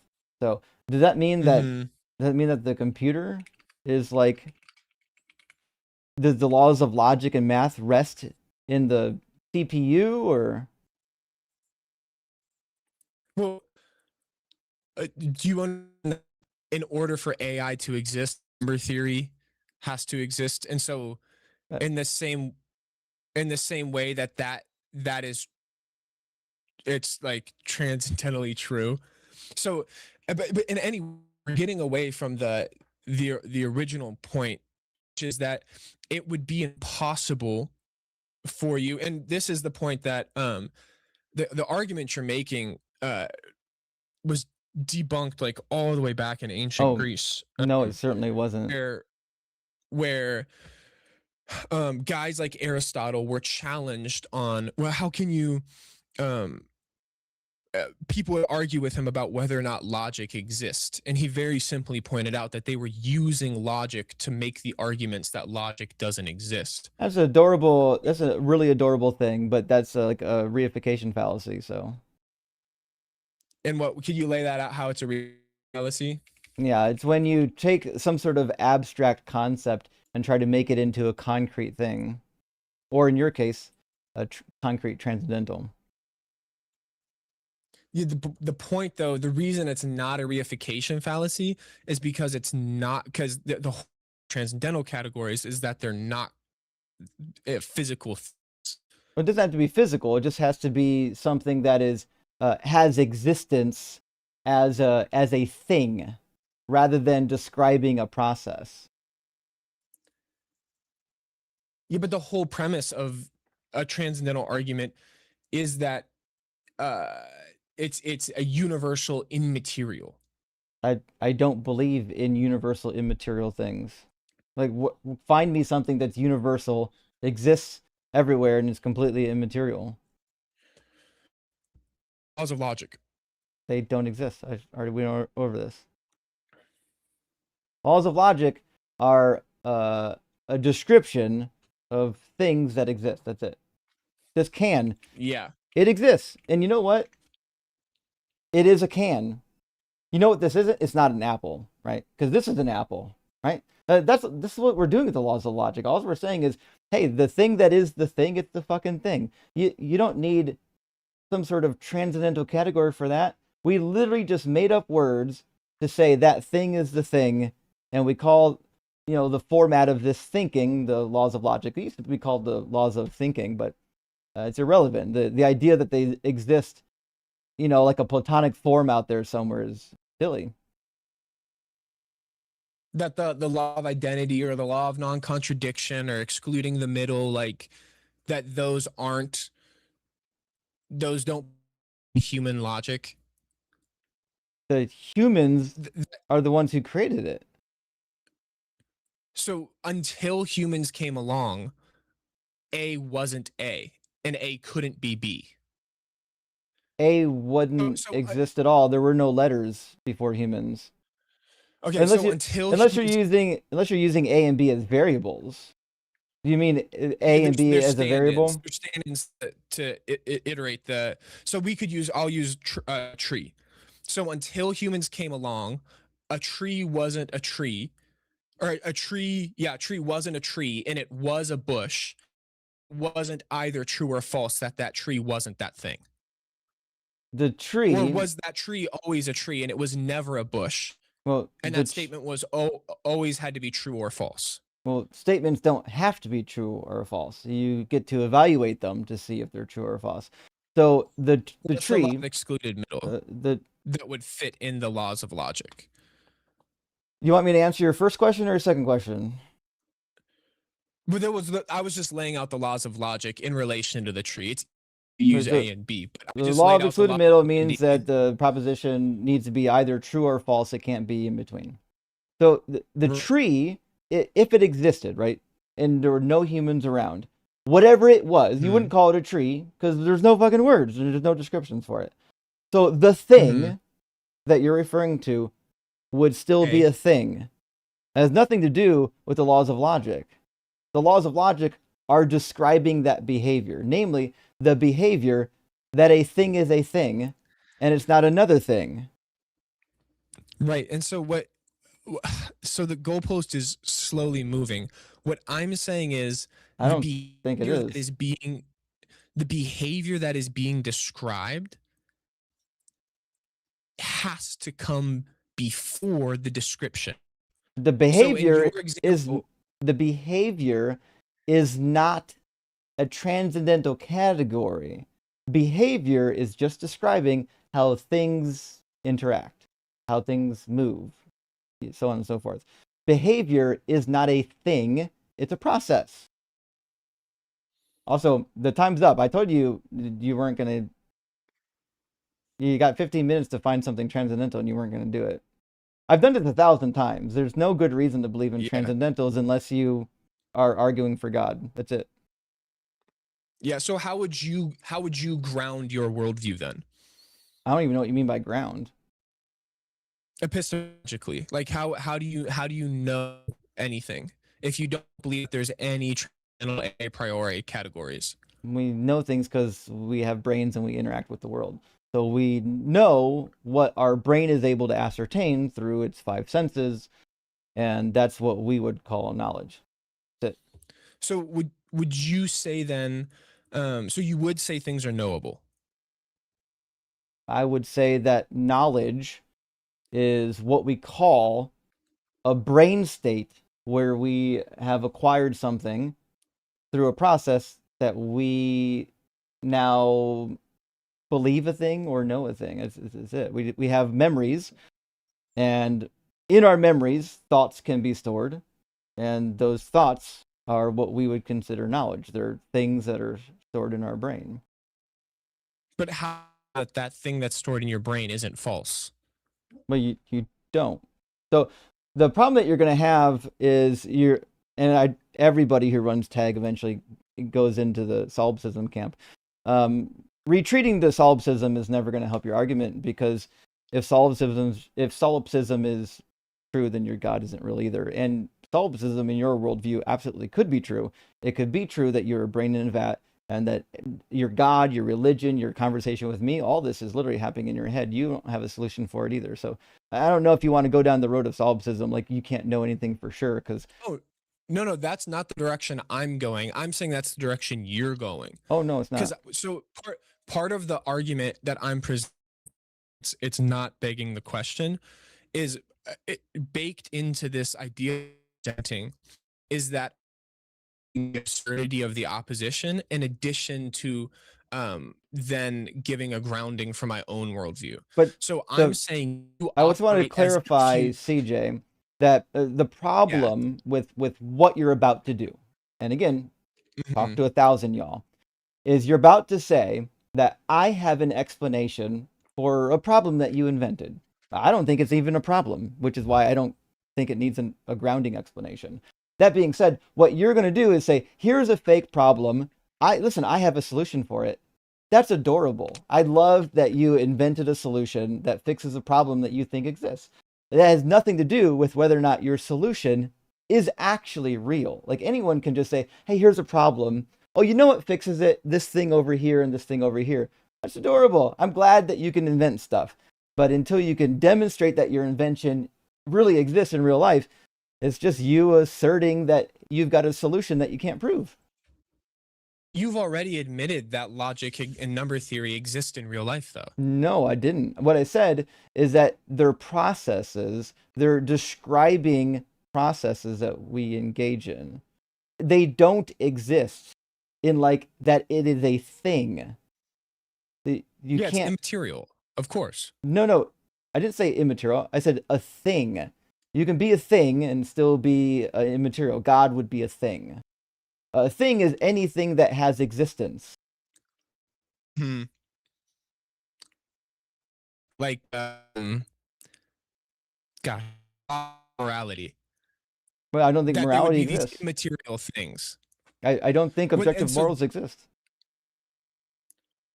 Do you think morality exists? In that we invented like rules, but no, not that. There's no like transcendental like objective morality out there. So there could be a culture that comes along in 1,000 years where raping babies is totally kosher. It's totally moral in your worldview. So yeah, that'd be the Bible. The Bible allows you to do shit like that. Well, of course, I'm gonna have an apologetic for that, and we can go to Of course, it's not going to be good. yeah, we can pivot away from this if you're not comfortable running I'm your not. worldview to its I'm actually conclusion. not pivoting. I'm just making a really interesting statement that my audience would enjoy. The reality is, you're about to say, "Hey, Can you answer is that it?" question though? Well, you didn't ask me the If question, I was- but I already know what your question is. Your question is it objectively moral to sexually assault a baby? Is that your question? In 1,000 years, could a culture come along that declares that to be a moral action? Yeah, a culture can do anything. There are cultures right now that think But would you say cannibalism that's is moral? acceptable. Obviously, my opinion is different. That's the problem with subjective morals is everybody has a different idea of what should be allowed and what shouldn't be allowed. That's it. Yeah, which so then morality just doesn't exist. It Yeah, is. It I just was said that. okay for the like 3 it times. was okay for the Aztecs to sacrifice children. I mean, in my opinion, I don't think it was the right move. That's what subjective morals is. So they thought it was Yeah. cool to sacrifice children. We don't believe that today. We see that it brings harm, and we say, actually, we don't want to harm. So the reality is, like, morals are subjective, which is why they thought it was good, and we don't. Yeah, and so you would say that it wasn't actually wrong for them to do that because you can't say that, right? I would say, in my subjective opinion, I think it's wrong. I wouldn't say it's objectively wrong because, again, I don't believe in objective morals. And in reality, you don't either because morals come from your God, which, again, makes them subjective. Right, but anybody in my camp label his opinion objective because he's the designer. So it's like that's not what objective means. It would be like your opinion stacked up against J.R.R. Tolkien's opinion about that's Lord not of the what Rings. objective means in this context at all. You have to know that. You obviously have done enough philosophy. You're just trolling right now if you are pretending not to know what objective morals are.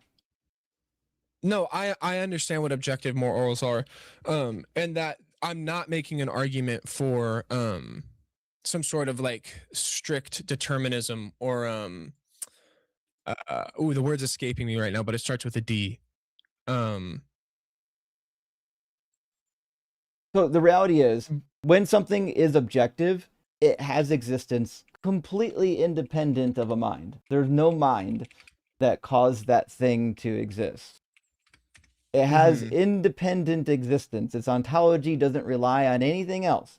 So, like, God could be theoretically an objective being, but that doesn't mean that morals are objective. Because morals come from a mind. Things that come from a mind are by definition subjective.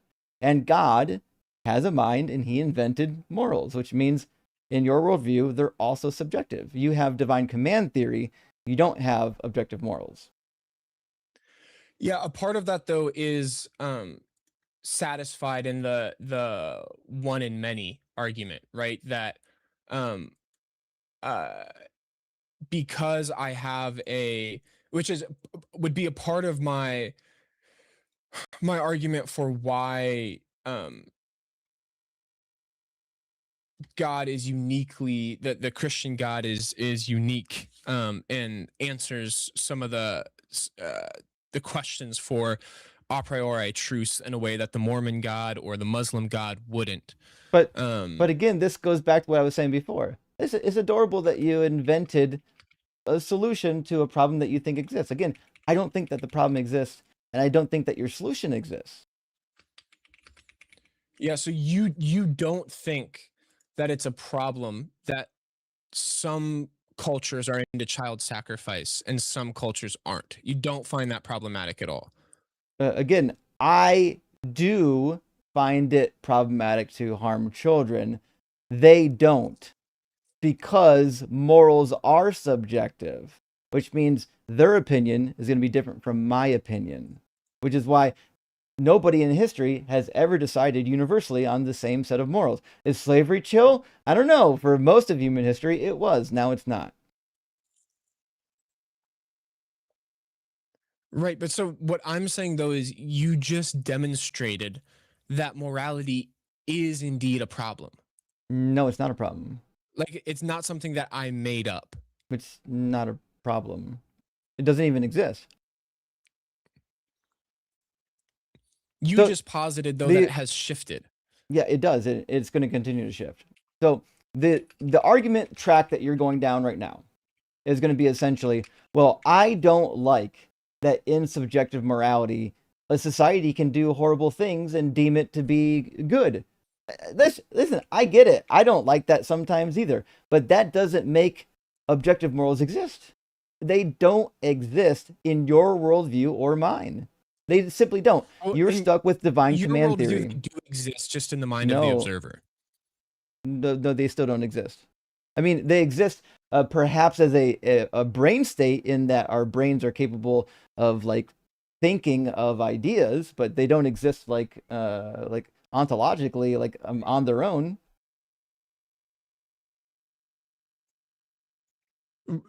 Yeah, that's what I'm saying. So in your worldview, they still exist just in the mind of the observer. Again, you're going to be misusing the word "exist," which is why I'm not using it. Then let's define the word "exist." The word "exist" means that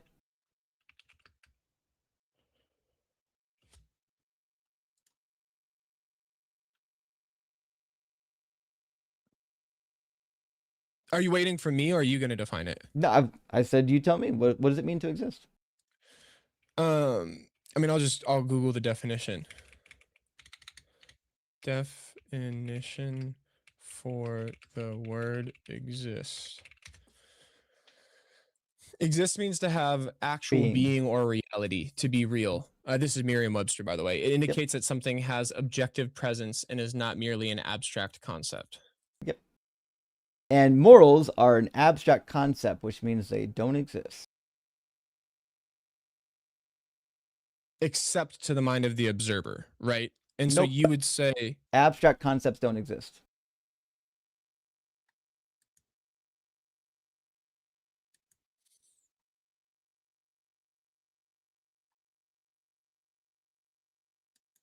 But I'm saying it's not an abstract concept. I'm saying it's an immaterial concept. But you can't demonstrate. It's not immaterial in your worldview or mine. In your worldview, it's dependent on God's mind. It's not immaterial at all.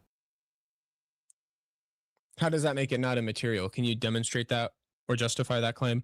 Yeah, because God told you what they are. What that means, and in the Bible, he even changes some of them. So what that means is that they're literally just rules that God invented. That's it. The same way I can invent rules for my son, that doesn't mean that they now have ontology out here in the real world. They don't exist. Yeah, they're immaterial. No, they're not. I mean, by definition, they are material in that their brain state, like our brain is like processing ideas, or what we call ideas. but that's as far as it goes. There's no like existence for morals. They don't. They're not there. They're not immaterial. They're not nothing. They just don't exist.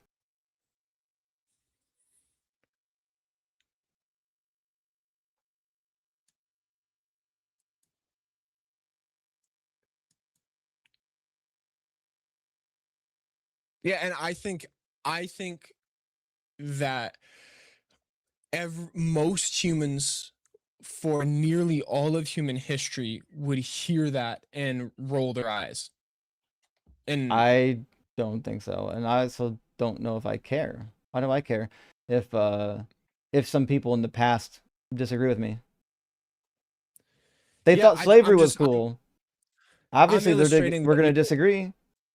You're taking the extreme minority position, even amongst no, I'm not. Modern philosophers. Nope. Yeah. You certainly are. Nope. That's not true.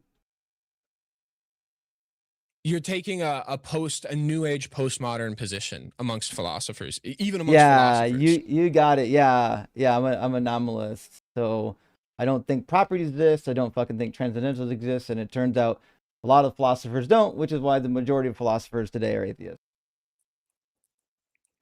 The ones, today, obviously, but even exactly. Even that's what I'm saying. You're a postmodernist. You're in the minority of human history.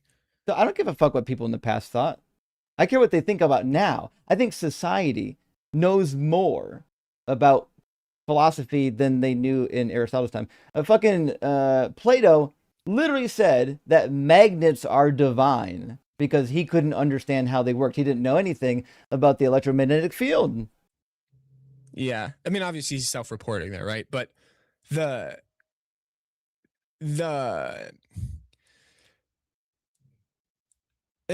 I think it's interesting because, again, you just made an appeal and a claim to knowing. No, I didn't. So again, your understanding of know and mine are going to be completely different. When I say that we know something or I know something, what I mean is that our brains have an idea that something is. I know that I'm holding a can right now because I can see the fucking can. My brain knows it. That's it. That's all that means. There's no such thing as transcendental knowledge. You can't like grab hold of knowledge and put it in your brain. Not how that works. It's immaterial, of course. Every the claim single isn't that it's material. I didn't say it's material. Every single transcendental thing you're gonna say, all of them are just reification fallacies. All of them are just trying to take an abstract concept and then turn it into a thing that has existence, and you can't do that. It's a fallacy. Also, the paper from 2020, one of the latest philosophical gatherings, agree with me on nominalism. It says 41% accept or lean towards nominalism, and only 37% lean towards Platonism. Right, and then that's like gotta be. I mean, what are we talking about? 10% globally? Why do I care? Less. I don't think like normal people are thinking about nominalism. Yeah, that's fair. That's fair. I think my autism diagnosis and my hyper obsession with these things probably puts me outside of the category of normal people. Right. Listen, I get it. Yeah. Yeah. So here's the deal. CJ, you're perfectly pleasant, fun guy to talk to. It's now 23 minutes past what the time I was supposed to quit, and I still got like 45 minutes of super chats I have to read. I'll be live again on Monday, Wednesday, and Friday. I'm always live on Monday, Wednesday, Friday. Please come by and we can do some more debates. The reality is we've been on here for a while, literally just doing the transcendental argument. My audience isn't really interested in that, and to be fair, I've done this enough times. I've heard everything you're ever going to say. You're never going to say anything that is new to me, and none of them are at all convincing to me or the audience that transcendentals exist. And I get it. I know like the methods that you were taught to try to find things like abstract ideas and turn them into things that actually exist so that you can get some kind of transcendental category. It just doesn't work on me because I don't let people turn abstracts into things. Yeah. Yeah, I think you were also super pleasant to talk to. You sound like a chill, reasonable guy, not like a gotcha outrage streamer. So, um, it was dope getting to talk to you. I think I would just challenge you and even your audience to consider the difference between uh uh my statement of saying it's immaterial. And so it's an immaterial truth, not an abstract. It's an immaterial universal, which I think is philosophically different than um, me making an abstract thing um, real by appealing to its abstractness. And so I think there's a difference between that reification fallacy and me appealing to a universal immaterial. But And so I my would just understanding challenge your is audience with that. And even to immaterial just read about it. universals are entities, aren't they? And what it depends on what you mean by entity. Like it's a thing. Yeah, it's just immaterial, but yes. But that's what I'm saying. I don't think that they are. That's the step that's the hurdle you can't get over, is trying to convince us that these abstract ideas are actually things. But yeah, I guess if you necessarily reject any form of Platonic thought or any idea of the intellect or any need to bridge that metaphysical gap, then I guess the whole conversation is just a non-starter. Because I'm looking at it and I'm saying I think there's a metaphysical gap between the immaterial and the material universe, and so there needs to be metaphysics to bridge that. That's the whole goal of TAG, I know. Yeah, and so if you're just saying no, there doesn't need to be a bridge, right? Because there's no immaterials, there's no there's no universals. Yeah, and that's where we would disagree. I think even right is not even that there's not material and immaterial, but that there's no universals. Yeah. Basically, that's my position. And I've been doing this for over 3 years now. I've never heard a good argument yet for the existence of some concrete immaterial universal. Never heard one yet. It's always trying to take a concept or an idea and then just convert it into a thing with word games.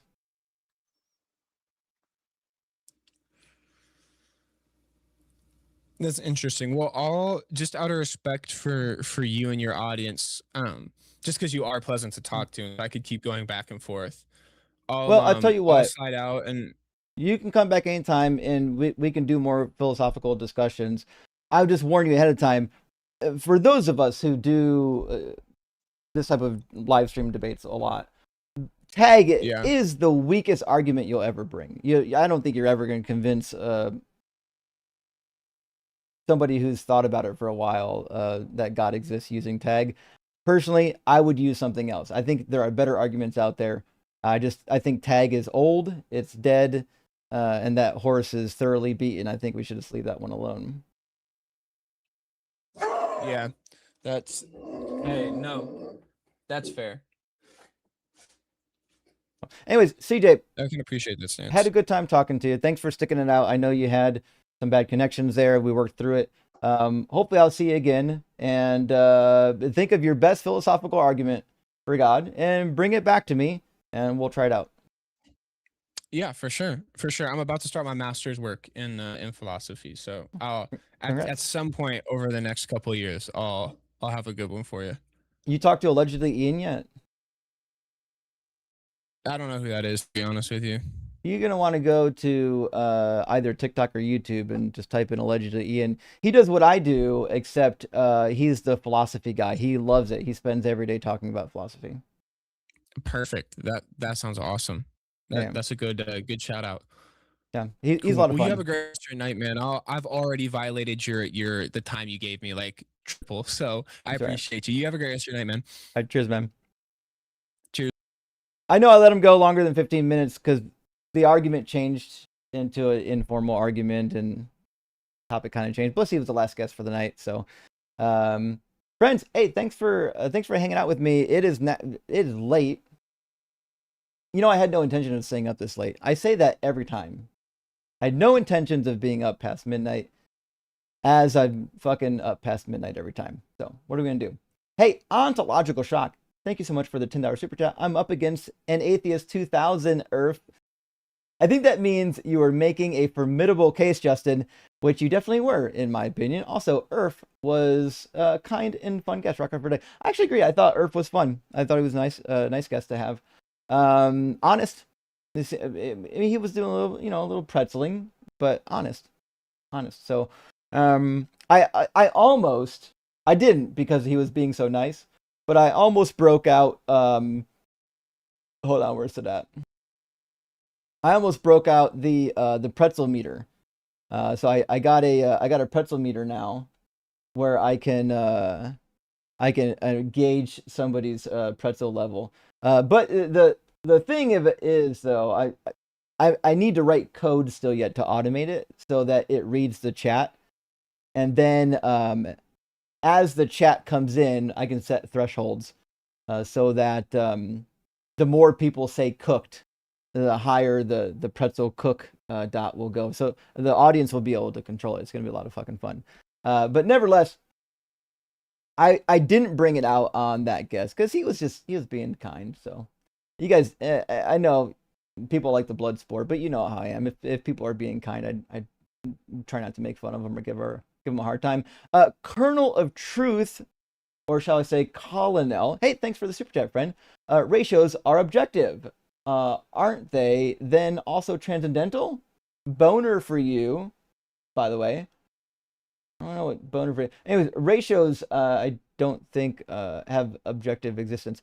When we're talking about something being an objective, we're not saying that it exists. Like you can say, hey, this thing exists objectively, but that's actually like you're thinking about it wrong. When we say something exists objectively, we're saying it exists independent of a mind, meaning it has its own existence, right? Nothing thought that thing into existence. It's not dependent on any mind putting it in play.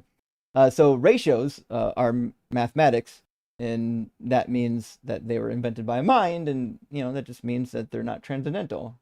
But that's my opinion. Design, hey, thank you for the super chat. Objective morals, ahem.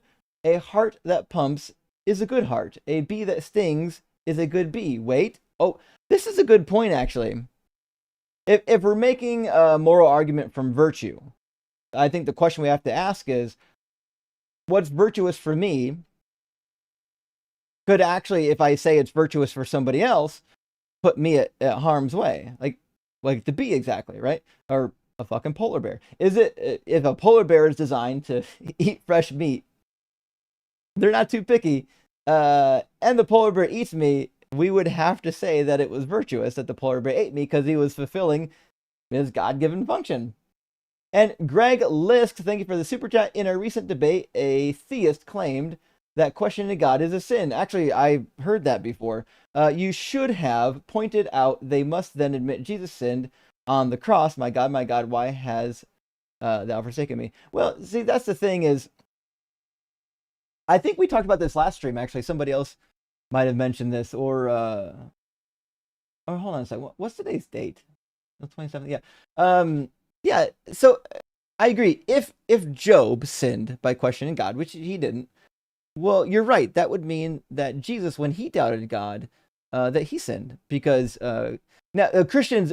Here's what Christians will say, though. Christians will say, well, listen, he quoted Psalm 22 not because he doubted God. He quoted Psalm 22 because he was saying that it's a prophecy about him. Well, that's bullshit, because he doubts God in the Garden of Gethsemane. Remember, he says, if it's possible, let this cup pass from me. He was literally like sweating drops of blood, according to one of the Gospels. And then in the end, he says, your will be done and not mine, which means that Jesus... Jesus might not actually fully be on board sometimes with what God is doing. Ontological shock. Thank you for the super chat. In 1 Corinthians 15, Paul says resurrected, glorified bodies are spiritual and imperishable, not flesh and blood. So why would Jesus still have wounds after rising? So this is the thing. In John, it seems pretty clear that when Mary Magdalene sees him, he's not in the resurrected body. So if you go to John 21, you'll see that. So give me 1 second. John 20. Oh, is it John 20 or 21? Hold on. 20. All right. John 20. And then when she thinks that he's the gardener, right? It says, when she had said this, she turned around, and he said they turned around and saw Jesus standing there, but she did not know that it was Jesus. Jesus said to her, woman, why are you weeping? Whom are you looking for? Supposing him to be the gardener, she said, sir, if you have carried him away, tell me where you've laid him, and I will take him away. Jesus said to her, Mary, and she turned and said to him in Hebrew, Rabboni, which means teacher. Jesus said to her, do not touch me, because I have not yet ascended to the Father. So that's an interesting thing to say. What does it mean that because he hasn't ascended to the Father, she can't touch him? That kind of implies that after he ascends, she can touch him. But the problem is, in the same Gospel of John, Thomas puts his fucking fingers on him. So it seems like super contradictory. Mary, nope. No fingering for Mary. But for Thomas, let me see. See, was it John where Thomas? Maybe it wasn't John. I apologize. It might have been Luke, where Thomas puts his hands inside of Jesus's wounds. Let's see.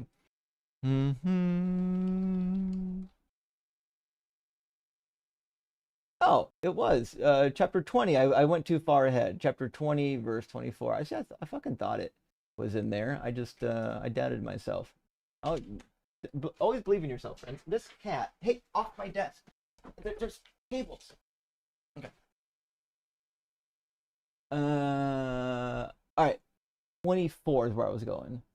It says, but Thomas, who was called the twin, Didymus in Greek, one of the 12 was not with them when Jesus came. So the other disciples told him, we have seen the Lord. But he said to them, unless I see the mark of the nails in his hands, to put my finger in the mark of the nails, and my hand in his side, I will not believe. A week later, his disciples were again in the house, and Thomas was with them, although the doors were shut.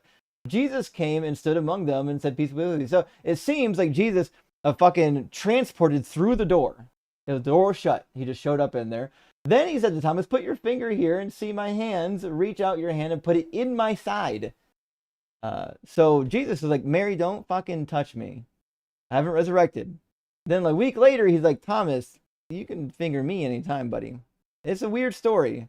But you're right. In 1 Corinthians 15, Paul does mention the new body. Although my opinion, and the opinion of many scholars, is that it's not an immaterial body. It's made of a finer, unseeable substance. It's still a body. Because remember, in order to have a body, you must be made of something. So they thought it was made of something very fine. Silataxibit, hey, is now a member for fucking 17 months. Huge W, Silatax. And Bethos, thank you for the super chat. Yesterday, John was flooded with L Filbros and trolls. True, I think all the philosophy majors are now out of school and they're bored on summer break, and they're like, oh, let's just fucking get on the internet and argue with people using the tricks, the word games that we learned in school. And so now they're here. When they go back to school, maybe they'll find better things to do. A Cruisin68, hey, thanks for being a member. Pick one 6-hour debate with insufferable 20-year-old Precept Philbro, or 60, or old biblical numerology flat earther. Oh, fucking that one all day long. That's exciting. You get me a biblical fucking numerologist who believes in the flat earth. I'm down for that. I'll have that discussion all day. Rock hard for Doug, simple for Sharon, and gay for Justin. Thank you. And Bethos again says yesterday. Oh, I got a duplicate in here. That happens sometimes. YouTube does that. Cynthia, Thank you for letting me know you got your fucking cup already. Hell yeah. That's what I'm talking about. The shipping went way faster than I expected. I think I shipped them out on Tuesday. So that means they got there pretty quick. Bethos, yours take a bit longer because it's leaving the USA. You'll have to let me know, Bethos, when it shows up. I was a little bit worried. I'm like, fucking shipping stuff internationally always scares me. So we'll see. Sad Tech Geek, hey, thanks for the super chat. Happy Friday, Justin and my fellow heathens. K for Justin. Thank you, Sad Tech Geek, and I hope that you were able to enjoy the stream. And Forge the Gods, that's literally what the fucking humans did. We just literally forged our own gods. It's pretty wild. Guy literally ran subjective universe on me to counter the moral argument. He held up a pen and said, this pen is subjective. Blew my mind. That's not how that works. The pen has existence in the material world that isn't reliant on the mind. The mind doesn't make it exist. That's wild to think that a pen, or that anyone would make an argument that pens are subjective. That's pretty wild, actually. Well, I mean, what are you gonna do? People are weird, right? Bethos sent a mountain of super chats. Thank you. Says, make prove me wrong font larger to avoid friends. That's actually a good idea. I do like this idea. I am working, by the way. Give me 1 second to write a note. Let's see. I am working on some software, and I think what I'm going to build into it is an easy programmable font. Not font, I mean a prompt. Similar to what they're doing now on, not on AXP, but on the line, where they've got a box and then, they fill it with whatever they need to, rather than like an icon of some nature. Hold on, where'd my prompt go on my vertical stream? There it is. Yeah, so rather than having like this guy, I would just have a description box like at the bottom or the top, and then inside of my software, I would have all kinds of topics loaded up. I could just hit the drop down button, pop in the topic for the day, and easy peasy. Way better than what we got going on here. In fact, you know what? I need to do that. Let's see.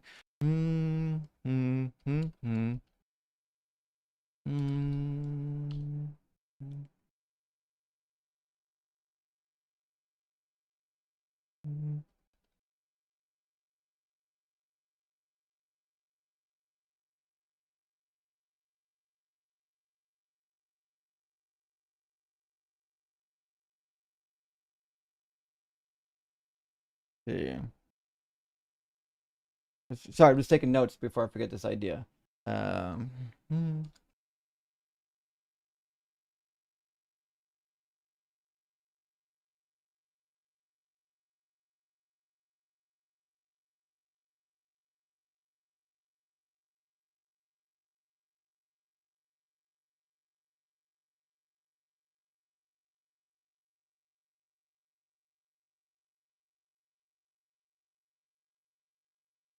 I think I got it. Okay. Sometimes I get ideas while we're doing this, and I'm gonna do that, and then the next day rolls around, and I'm like, what the fuck was I gonna do? Baz Huda says Mark 1:19 through 20. Then, verse 21, and Zebedee cried out with a loud voice, "Oi! Where the fuck are you two going?" Rock hard for Doug. That's, yes, you nailed it. That is the perfect accent that they would have been speaking in. You got it perfectly right. And Bethel says, I love M's voice. I gotta tell you, I am like, I do like a good voice. I love like James Earl Jones, having a great narration voice. Seth Andrews has got a great voice. But like M's voice is next level. There's no way around it. M's voice is it's just amazing. It's absolutely fantastic. So W to M's for literally having what is probably the best voice on the planet. I don't know what else to say about M's voice. I know sometimes it can be a little quiet, because of the microphone, but like, listen, you're gonna have some of that sometime. Mama said there'd be days like this, so you just got, you gotta put up with some things sometimes. But we love M's. He's just a fantastic person to have around on this channel. Nevertheless, from Megs, hope you're doing well, Megs, is back from Mexican food and a margarita and greeted with the sultry tone of M's, Rock Hard for Doug, and Medusa. Listen, I get it. The M's voice, like sometimes I have to turn the air conditioning on and cool myself down, Not a robot, I swear. Thank you for the super chat. I don't take things at face value. Yeah, religion will do that to you. Exactly. Words don't mean words. Rock hard for Doug. Justin's fucking rocking and simple for sharing. That is the case. Listen, if you get to a point where you're like, listen, I don't take words in a book to mean words in a book. You do need to take a look at yourself and ask why you believe that words don't mean words. Because now there are some concerns. And it can happen to anybody, but it is concerning. Very concerning. Betho says, another Muslim trying to defend Aisha age issue. Yeah. Betho, it's disturbing that they do that. But, to stay in the religion, they kind of have to, don't they? Like, they just have to own up to it. And Mr. Ezekiel says, electric lettuce and figs. Well, fucking, I hope you had fun. That's a good combo. I would do that for sure. And Halpane, welcome to the Kraken crew, bud. And also Ness, thank you for the super chat. I've been following you for about 6 months now. Oh, thank you. Leaving Christianity was difficult and scary, and you've made it much easier. Thank you. Oh shit, Ness.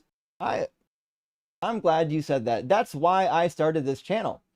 One of the reasons to start this channel was to help people through their deconstruction and, help them to get through one of the most difficult parts of typically their adult life. And Async, Gretchen, says, at DZ Debates, it's the Rock Hard for Doug and the BMF songs. I got to check them out. The thumbnail says, say his name. Yes, they're in the subreddit or on Async. You've heard them both. I thought I just heard the one. Maybe I did hear them both. It's hard to recall. Anyways, I do. I would like to integrate. Maybe that's the right word. Some kind of music into the live stream. And so far, Gretchen's music has been my favorite. And Real Marcus Holloway, hey, thank you for being a 7-month member. I need whatever this guy's on. I have a weekend to waste. Listen, get her done. Absolutely. And Betho says, reification, watch some Tantacruel, bro. Now, let's see. Now I got to look that one up. Hold on.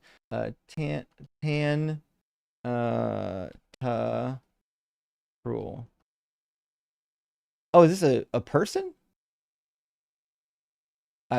This is a topic I don't know. I just don't know anything about. I have to look into that one. I don't know if there's like a pop culture reference or a movie. But Bethos with another super chat says, why is bro so angry? Should reify himself. Actually, I think it's pronounced reify, isn't it? But yeah, listen, he was not stable. I'm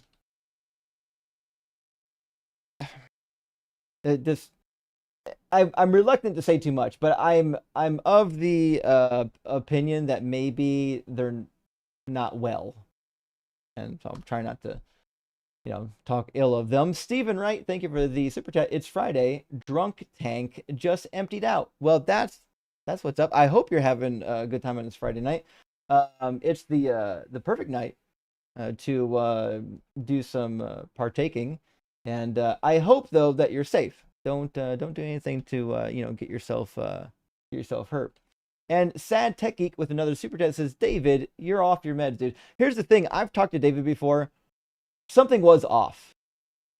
But I know David well enough to know that I'm fairly certain that what I saw today is what we might describe as normal signs of aging. He's not a spring chicken. So my fear is that David's getting to a point where he might not have his mental faculties anymore. If you listen to my debate with him like 2 years ago, it was very different. And Power Ranger, David Parker equals Philbro final boss. Really? I didn't find any of the Philbros tonight to be all that good, mostly word salad, right? And Steve says, Dr. Justin, emergency brain salad surgery on Dave. The Dave's word salad was it was next to some of the best I've ever heard. Oh, not David. It was before David. Who was before David? Shit. Anyways, it was absolutely a word salad night tonight, and that's what we get for doing live streams where wild people can call in. And Cedar and Sound says, "Fill thy," as in filthy. A as in saying yes. Oh. Fill thy. A. Fill thy A. I feel like if I pronounce it right, it's going to mean something. But Cedar, my friend, I'm not getting it. I apologize. I might be too slow for the joke that you're pulling off here. I don't know what fill thy. Oh, you mean fill thy is supposed to sound like filthy. Oh, you should. What's the hyphen in there for? Just put filthy with the ph. I would have got that. Am I losing my mind over here? Anyways, I got you now. Filthy is what you meant. That makes sense. And Game Guy says filthy. Oh, fill thy equals filthy. I don't know why I had to censor that. I appreciate that. Again, I don't know why there's a hyphen in there. That's what fucking threw me off. If you had just wrote fill the with no hyphen, I would have been like, okay, they did filthy with the ph.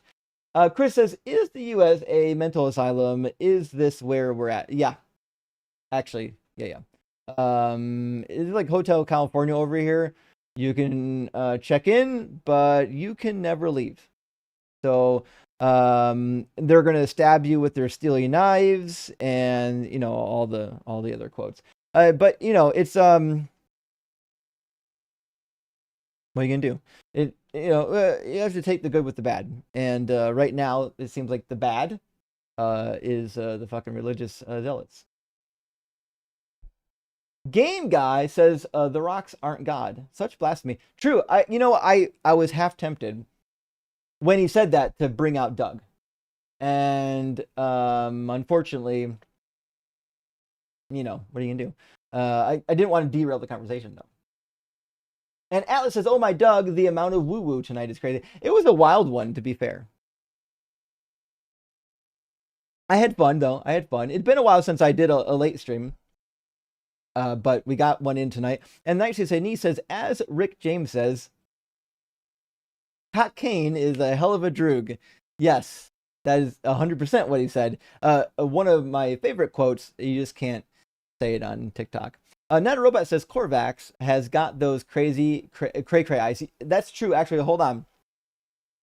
On my guest list, because I document my guests, I wrote down for Corvax, nearly a pantheist, but kind of out of his mind, has crazy eyes. So I think everybody was seeing the same shit that I was seeing. PDX Geek says this dude is giving Droogs a bad name. True. I've met some people who were into partaking in some of that stuff, and they didn't act like that. So what are you gonna do? I hope he's well. For a moment I thought maybe he's a troll. So I don't know. I gotta do one thing real quick.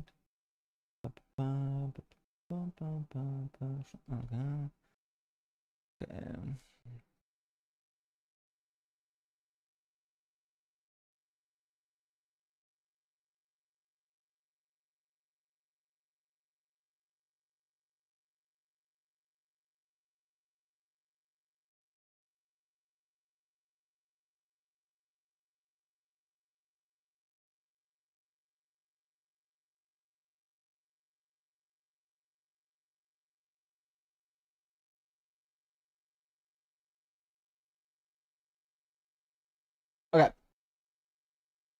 Reverend Nate, Jesus fucking Christ, don't motor homeschool your kids. Yeah, actually, homeschooling, sometimes, you can get somewhere with that.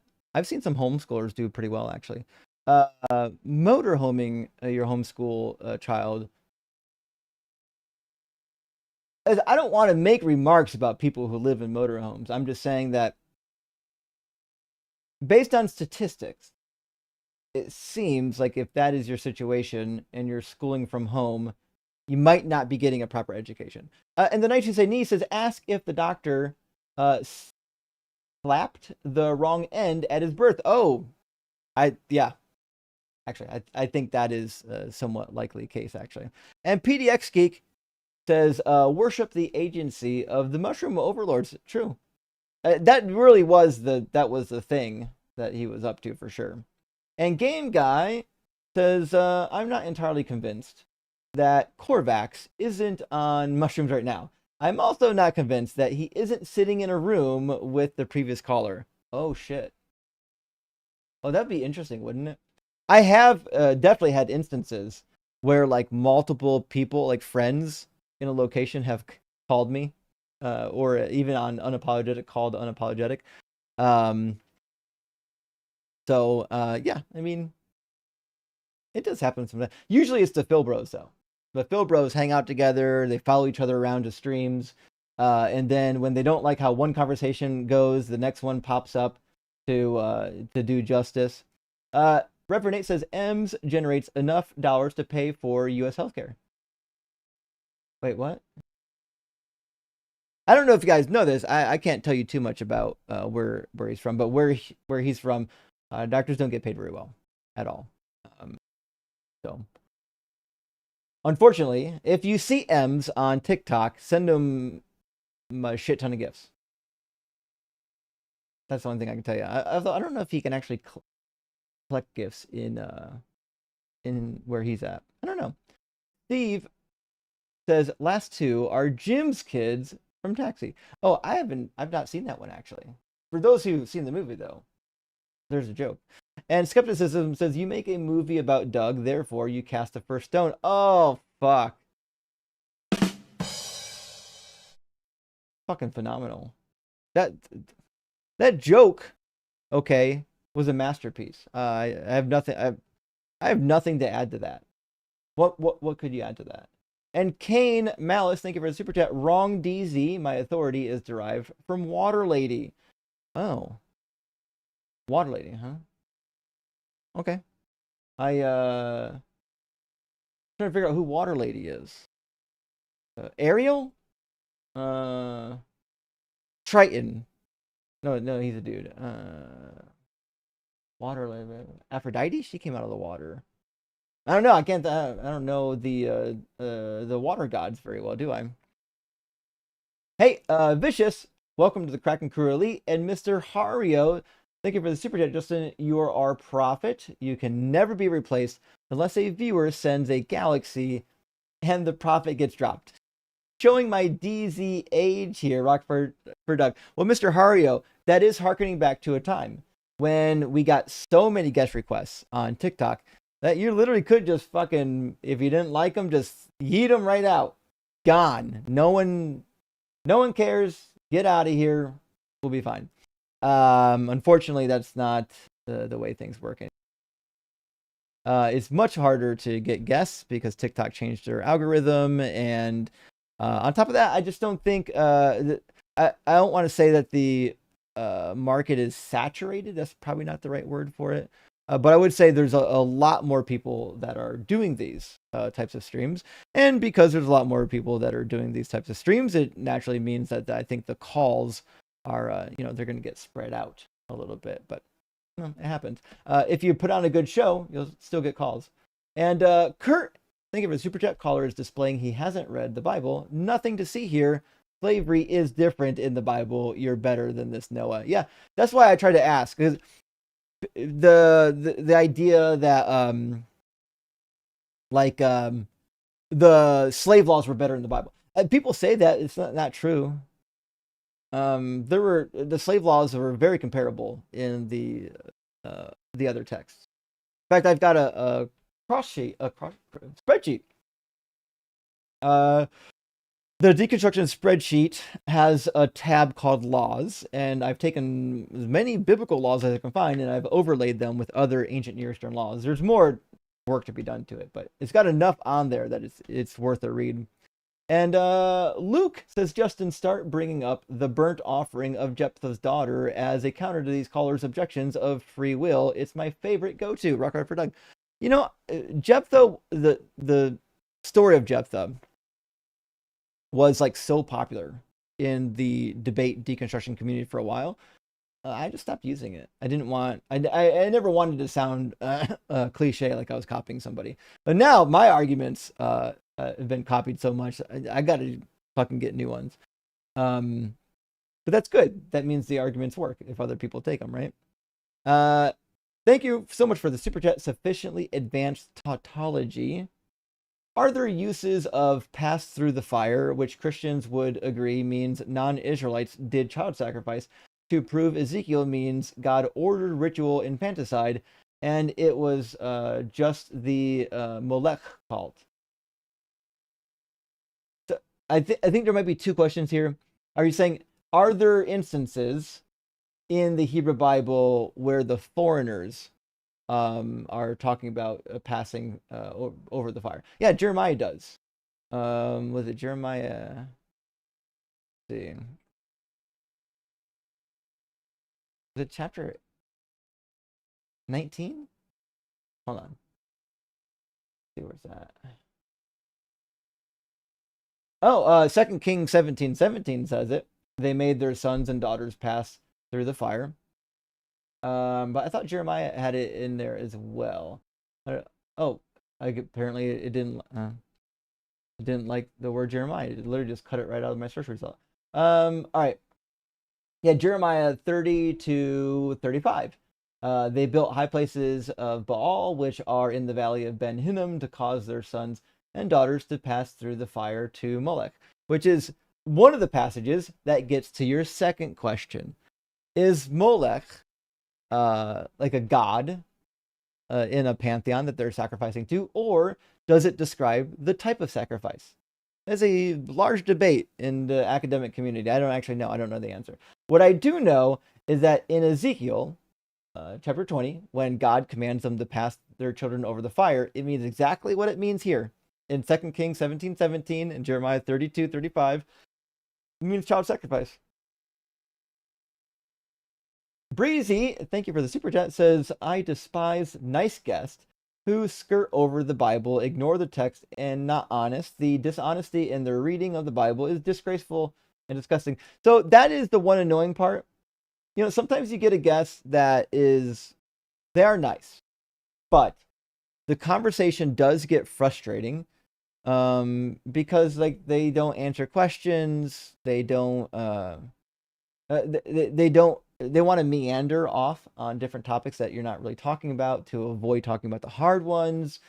It gets tedious. It gets really tedious. And Bryce Aroni, good to see you, friend. Hope you're doing well. Thank you for the super chat. Noah is coping hard. Well, yeah, that is the case. He's just grasping at straws, throwing spaghetti against the wall to see what sticks because he doesn't like what the book says. Well, to be fair, that's what most of the people we talk to are doing, right? So it is what it is. One second.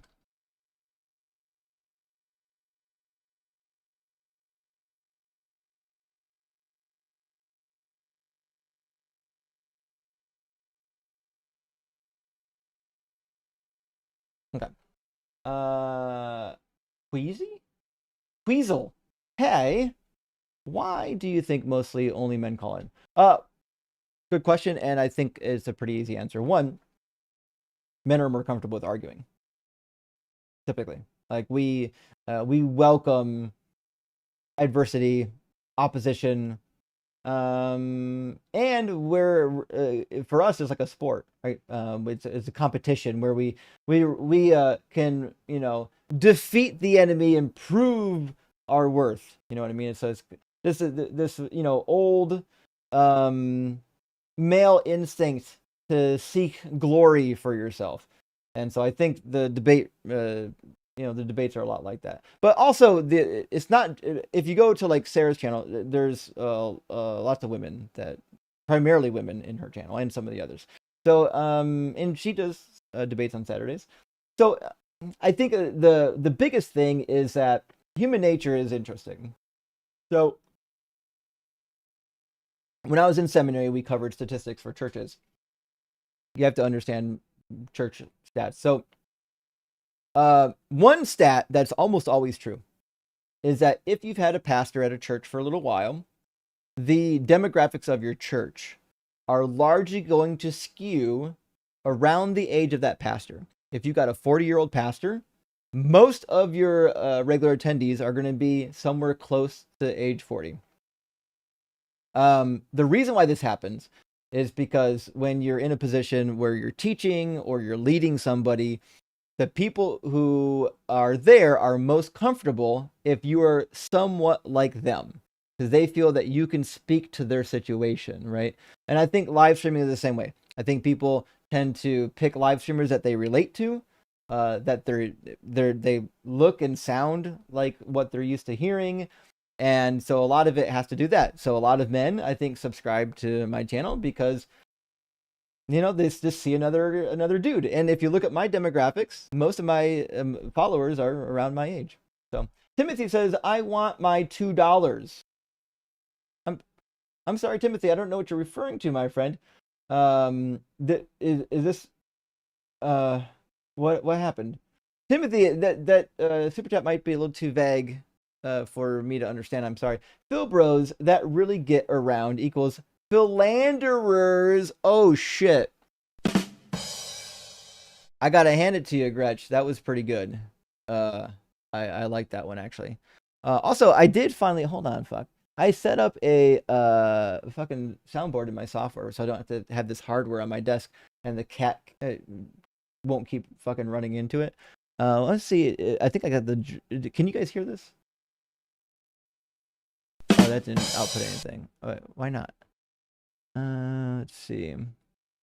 That one. Oh, that's a shame. Maybe. Oh, hold on.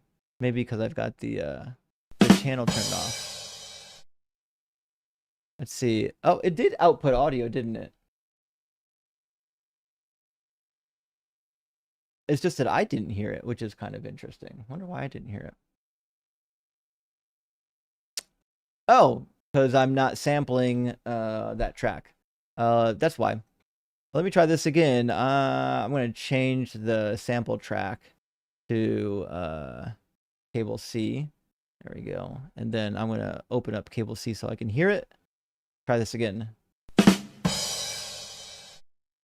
got it. Soundboard works. I'm going to get rid of this hardwired soundboard, the Stream Deck. Hey, if anyone wants a Stream Deck, I think I'm getting rid of mine. Aircram, thank you for the super chat. Refer callers to your Bible study with Sarah.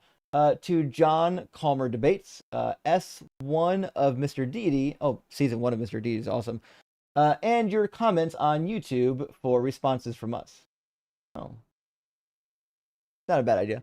I would like to, I've been talking about it, and maybe, maybe I'll get AI to draw me some charts. I want to make some flow charts for a lot of these arguments that God believers are bringing, so that we can help people like visually see the methods and the arguments that work. We flow charted them out. I'm the Big Cheese says Christianity is pro-divorce because all marriages will cease in the kingdom of heaven. Jesus promises forced divorce in spiritual lobotomy. This is actually really interesting because in Matthew 19, he kind of makes a big deal about divorce, right? Being wrong, except for the case of adultery or unfaithfulness, whatever you want to call it. So it's interesting that in the eternal kingdom, there is no marriage, which actually contradicts Isaiah 65 when it talks about the new heaven, new earth. The Old Testament never said that like your spouse is going away. So there's that. It is a thing. Timothy, hey, welcome to the Kraken crew though. Congrats. Welcome in, friend.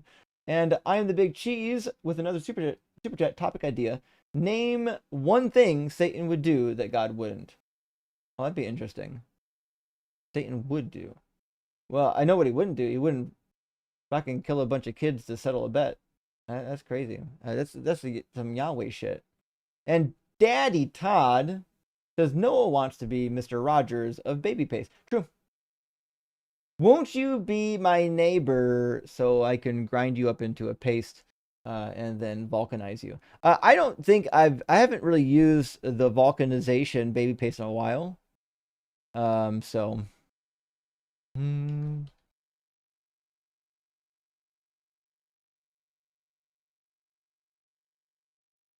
But I was gonna think of a new one on the fly, and my brain was just tired. I didn't come up with a new one. I went back to vulcanization, which I think I did once before.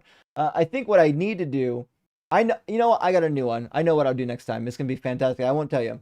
Also, hey, DD Main, thank you for the $2 super thanks. And it kind of cut off because I didn't. When there's no text in it, I forgot that you have to have like a default width. And so I didn't add that in yet. I'll have to work on that on the software here. And Not a Robot, I swear, says DCT plus denomination of mental health care equals trouble. Well, yeah, that is the case. Yeah.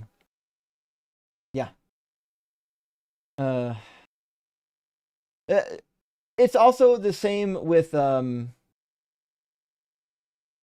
therapy. Like the demonization of therapy, like especially if you're a guy, like if you're a guy and you have a therapist, like people perceive you as like weak, and that's not the case. Jason, not the Bible Jason though, thank you for the super chat and for being a 17-month member. Fucking huge thank you. Alaska Jab, member for 3 months. Huge W as well. And Screaming Silence, thank you so much for the super chat. If you love your enemies because God told you to, it's not love, it's obedience, which invalidates it and makes the command impossible to follow. This is actually an interesting point. We've kind of touched on this before, but it is the case. If you only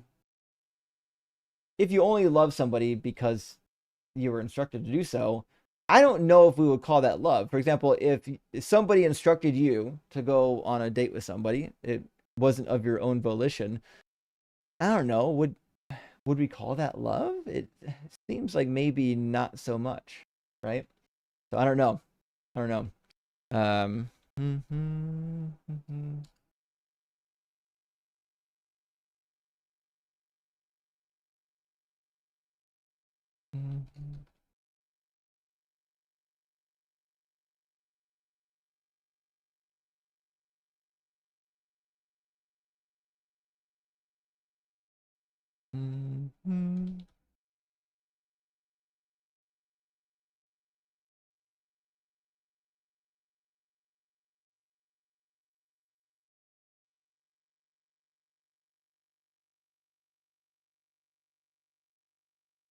Talk about that. I had to get another note in there before I forgot. Costello says, what if God is just electricity? Humans are always focused on harnessing electricity and trying to tap into understanding what electricity is. Well, I'll tell you what, I am starting a channel later this year after I finish my book, specifically dealing with electricity.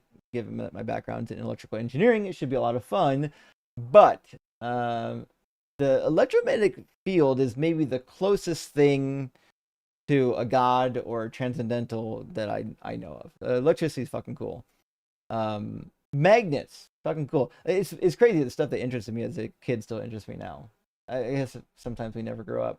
Jesus TDF in Christ says, bless you, my son, for I have heaped the idiots of the world upon thy channel, yet you bear their moronitudes with grace. Jesus TDF in Christ, I appreciate that. It is hard sometimes to have the patience to deal with the amount of idiocy that comes through here. However, it is my job, so I'll take it, right? And I'm the Big Cheese. Thank you for the additional. Oh, where'd it go? Additional super chat. Why is it good to love the enemy?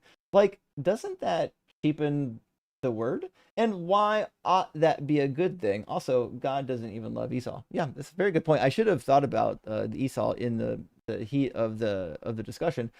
I didn't, unfortunately, but it's a very good point that you're making. So super well taken, actually. It's just it's not true that God is meeting his own standard. And Evil Banana Wind says, "Male Rilo, go on camera, please." Here's the thing. I don't think Rilo's going to do that. Although he really is interested in calling me names. I do know Rilo though. We had a discussion on Myth Vision, and he did not have a good time. In fact, let me see if I can get the video. YouTube. I'm pretty sure it's up.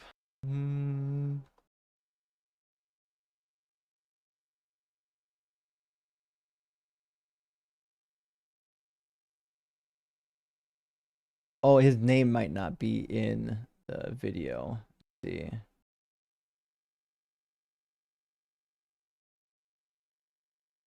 But there's a couple clips on Myth Vision's channel for when we did a debate together.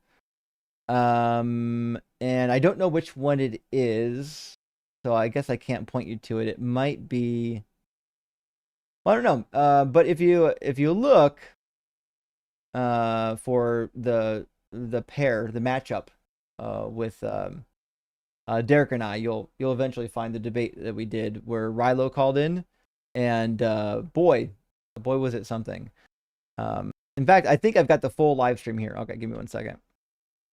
Okay, so the full stream where Rilo called in was linked here. Here is the name of the broadcast that we did. It was Jesus was a failed prophet? ? Prove us wrong.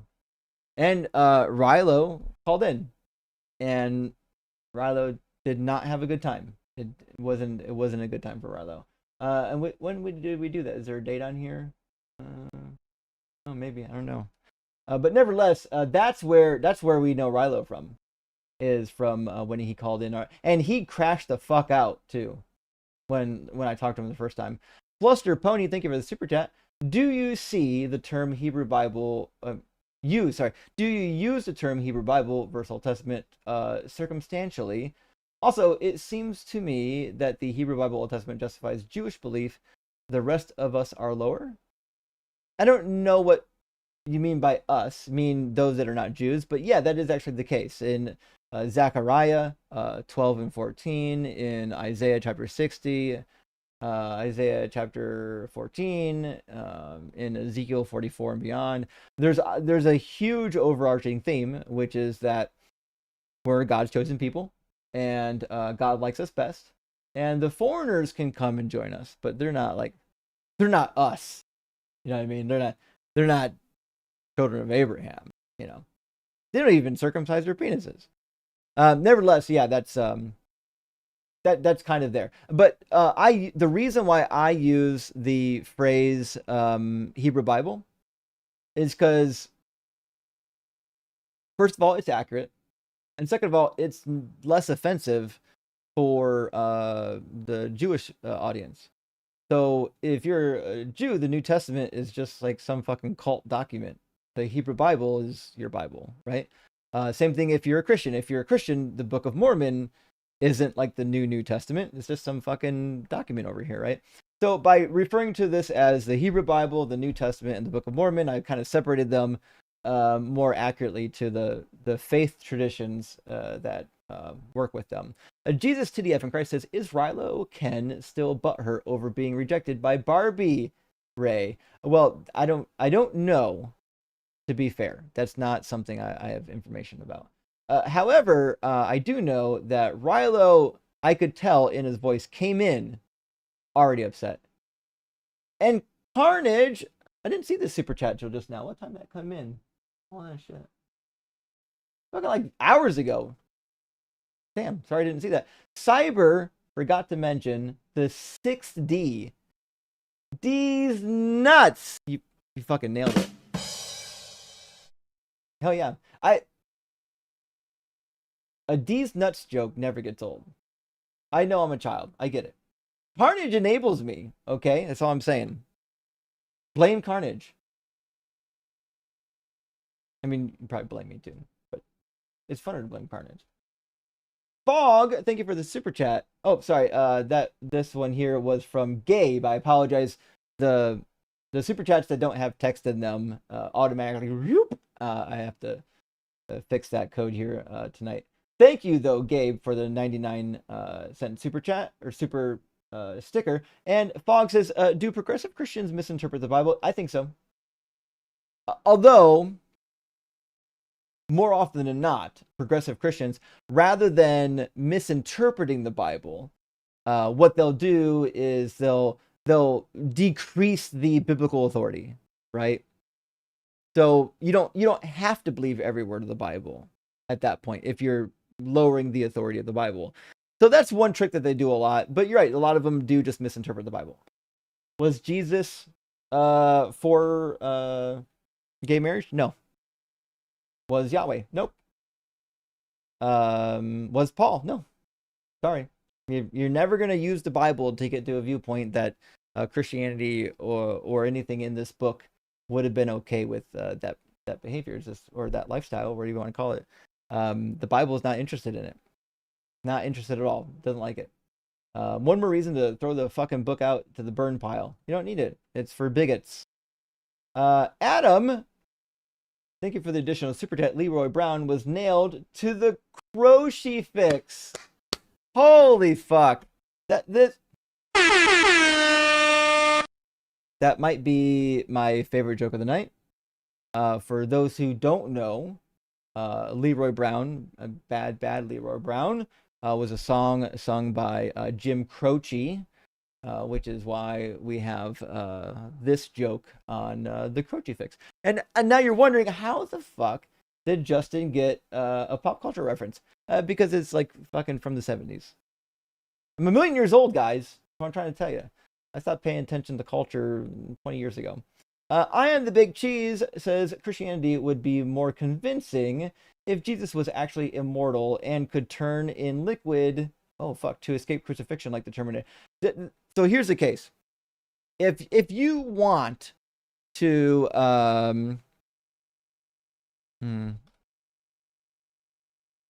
prove that you're God or the Son of God or that you're the Messiah, you get God powers and whatnot.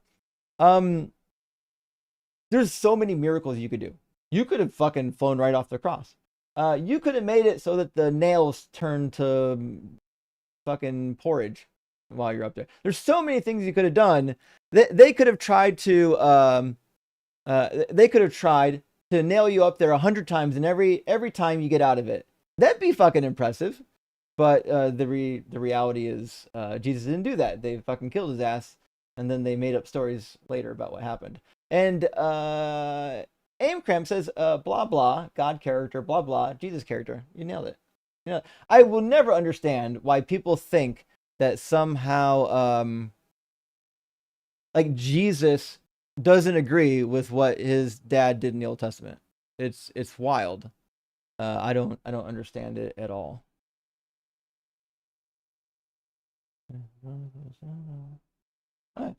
So, you know, if you think that Jesus doesn't agree with the Father, or at least doesn't always end up agreeing with his Father, I don't know what to tell you. It just seems kind of weird, especially if you believe in a Trinity. If you believe in a Trinity, it's like, well, fucking Jesus is his Father, theoretically.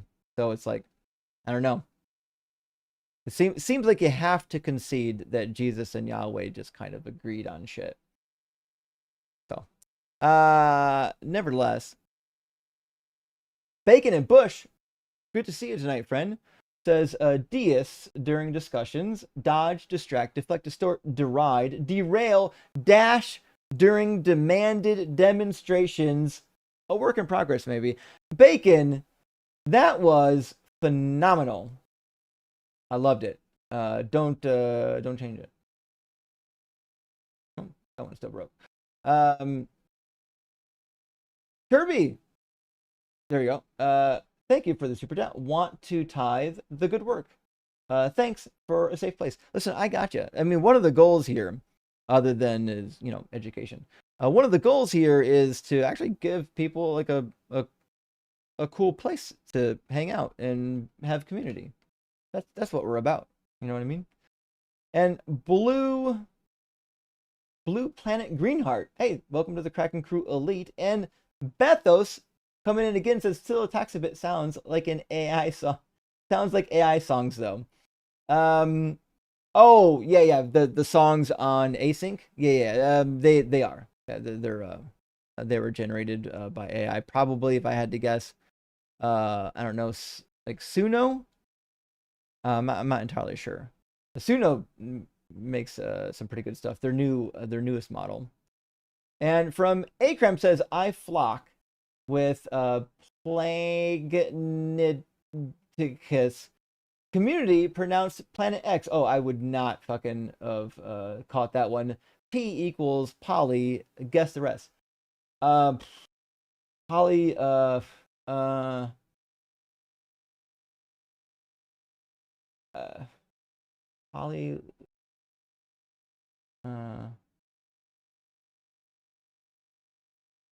I don't know, my friend. I'm sorry.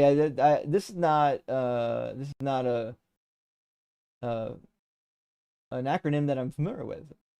And Luke, hey, thanks for being a member for 7 months. Time for some baby colors baby paste.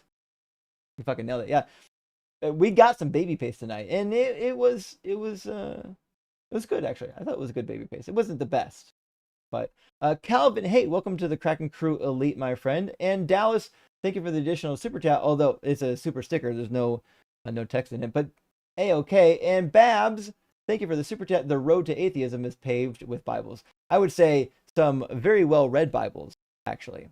Very, very well read Bibles. Most of the people that I know that left Christianity, they mostly left for intellectual reasons. They weren't like church hurt.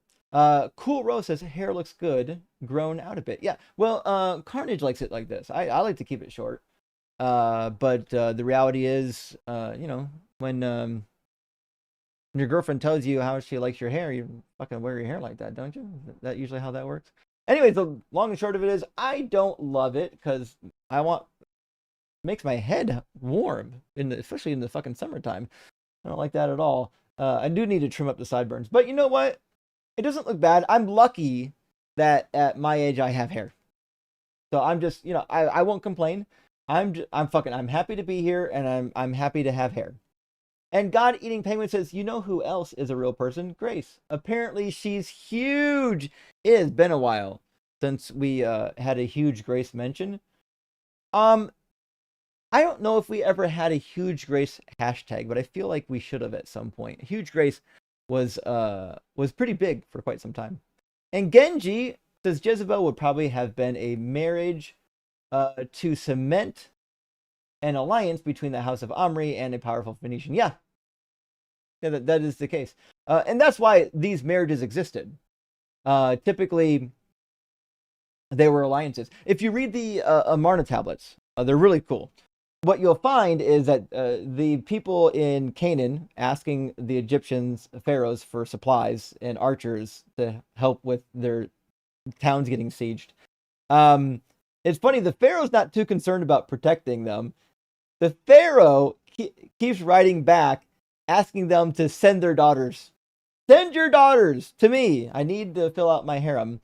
But the reality is, these little petty kings usually had daughters, and they would send them to Pharaoh, and then Pharaoh and the petty king would be connected by family, so there would be some obligation there. Same thing with the Hittites.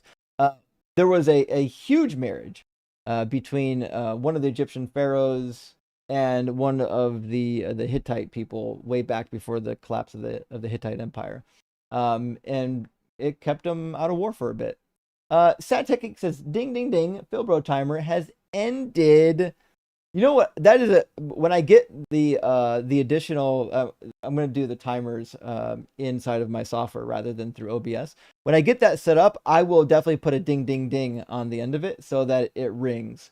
And we won't use this crappy OBS software. I'm going to remove like a lot of these OBS plugins and just use my software to display stuff. It's way easier.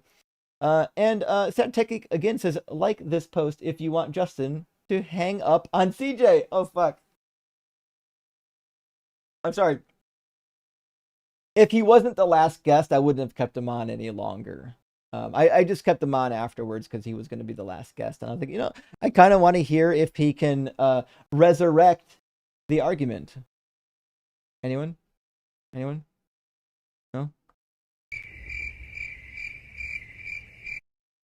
Oh, well.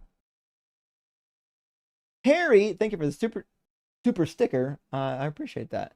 And also, Terry, do a search for the Messianic Rooster. I feel like I've done that before. Hold on.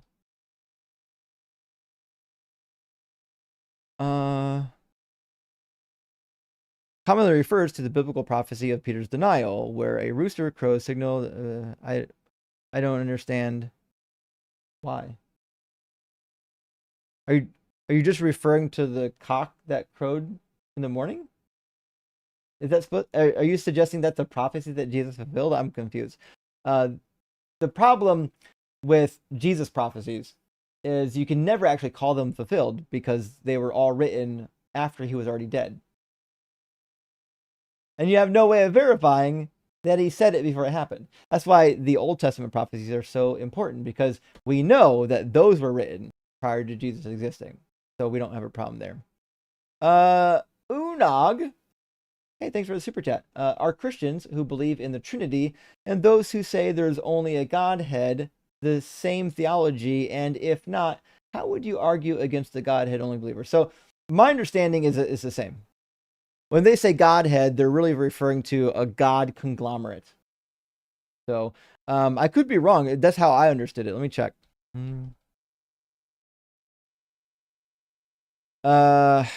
The term Godhead refers to divine nature, essence, or deity in religious context, particularly Christianity.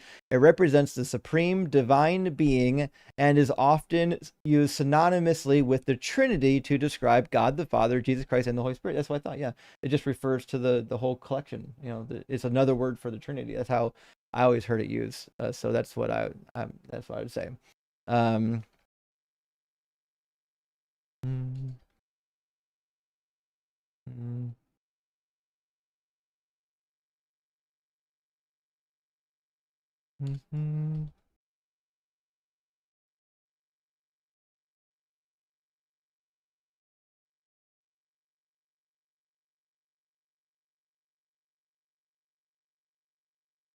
Rational Atheist. Hey, good to see you tonight, friend. Thank you for the super chat. Got reminded of this one today. An oldie but a goodie. With Jesus coming into all these Christians, you'd think they would be burning for eternity. Rock hard product.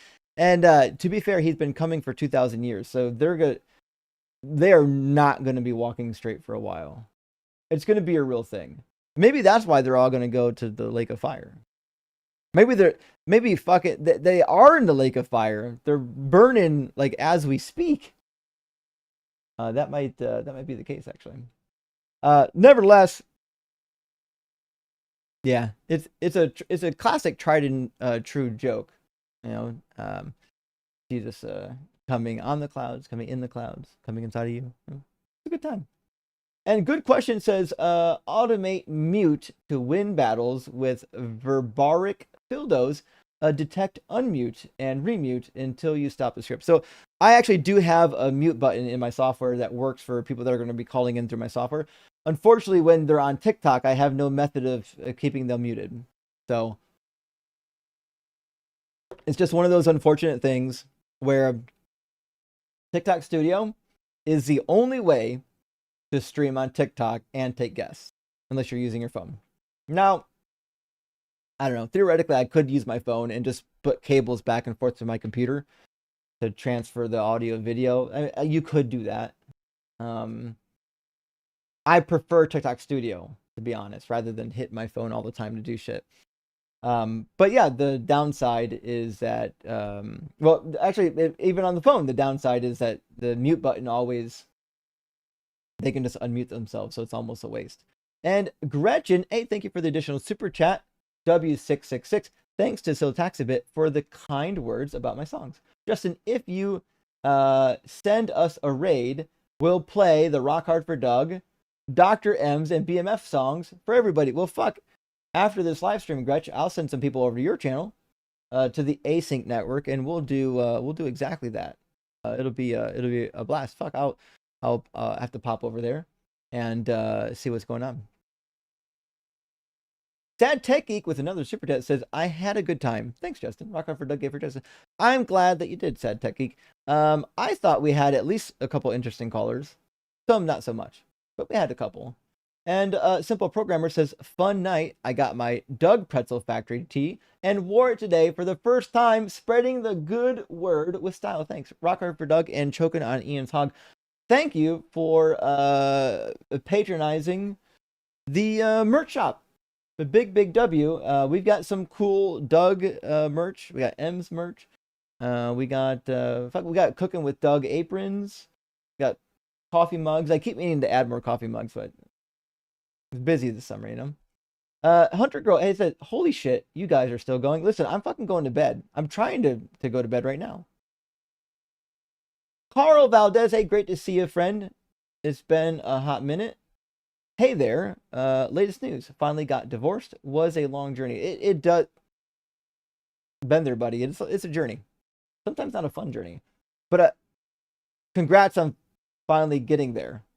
You should be able to take a big sigh of relief now that you're on the other side of it for sure. And Carlos, again, thank you. Sent 5 DZ Debate gifted memberships. Hell yeah. That's what the fuck I'm talking about. Thank you so much, Carlos. And also, Brienne Doggerty. Oh, fuck. She received some of those gifted memberships. Oh, they're actually telling me who received them now. My software is pulling not just the send, but the receive. That was a happy accident. Fuck it, now I'm going to keep that.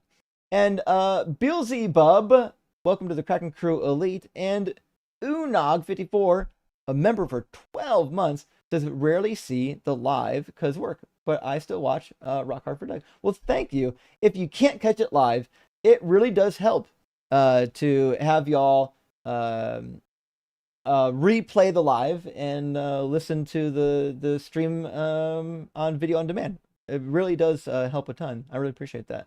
Now, listen, those are all the super chats. We got to send you all somewhere. So we're going to head over on YouTube to the Async network because Gretchen's got some music for us. And who's live on TikTok right now? It's Friday, so I don't think that Thinker is live.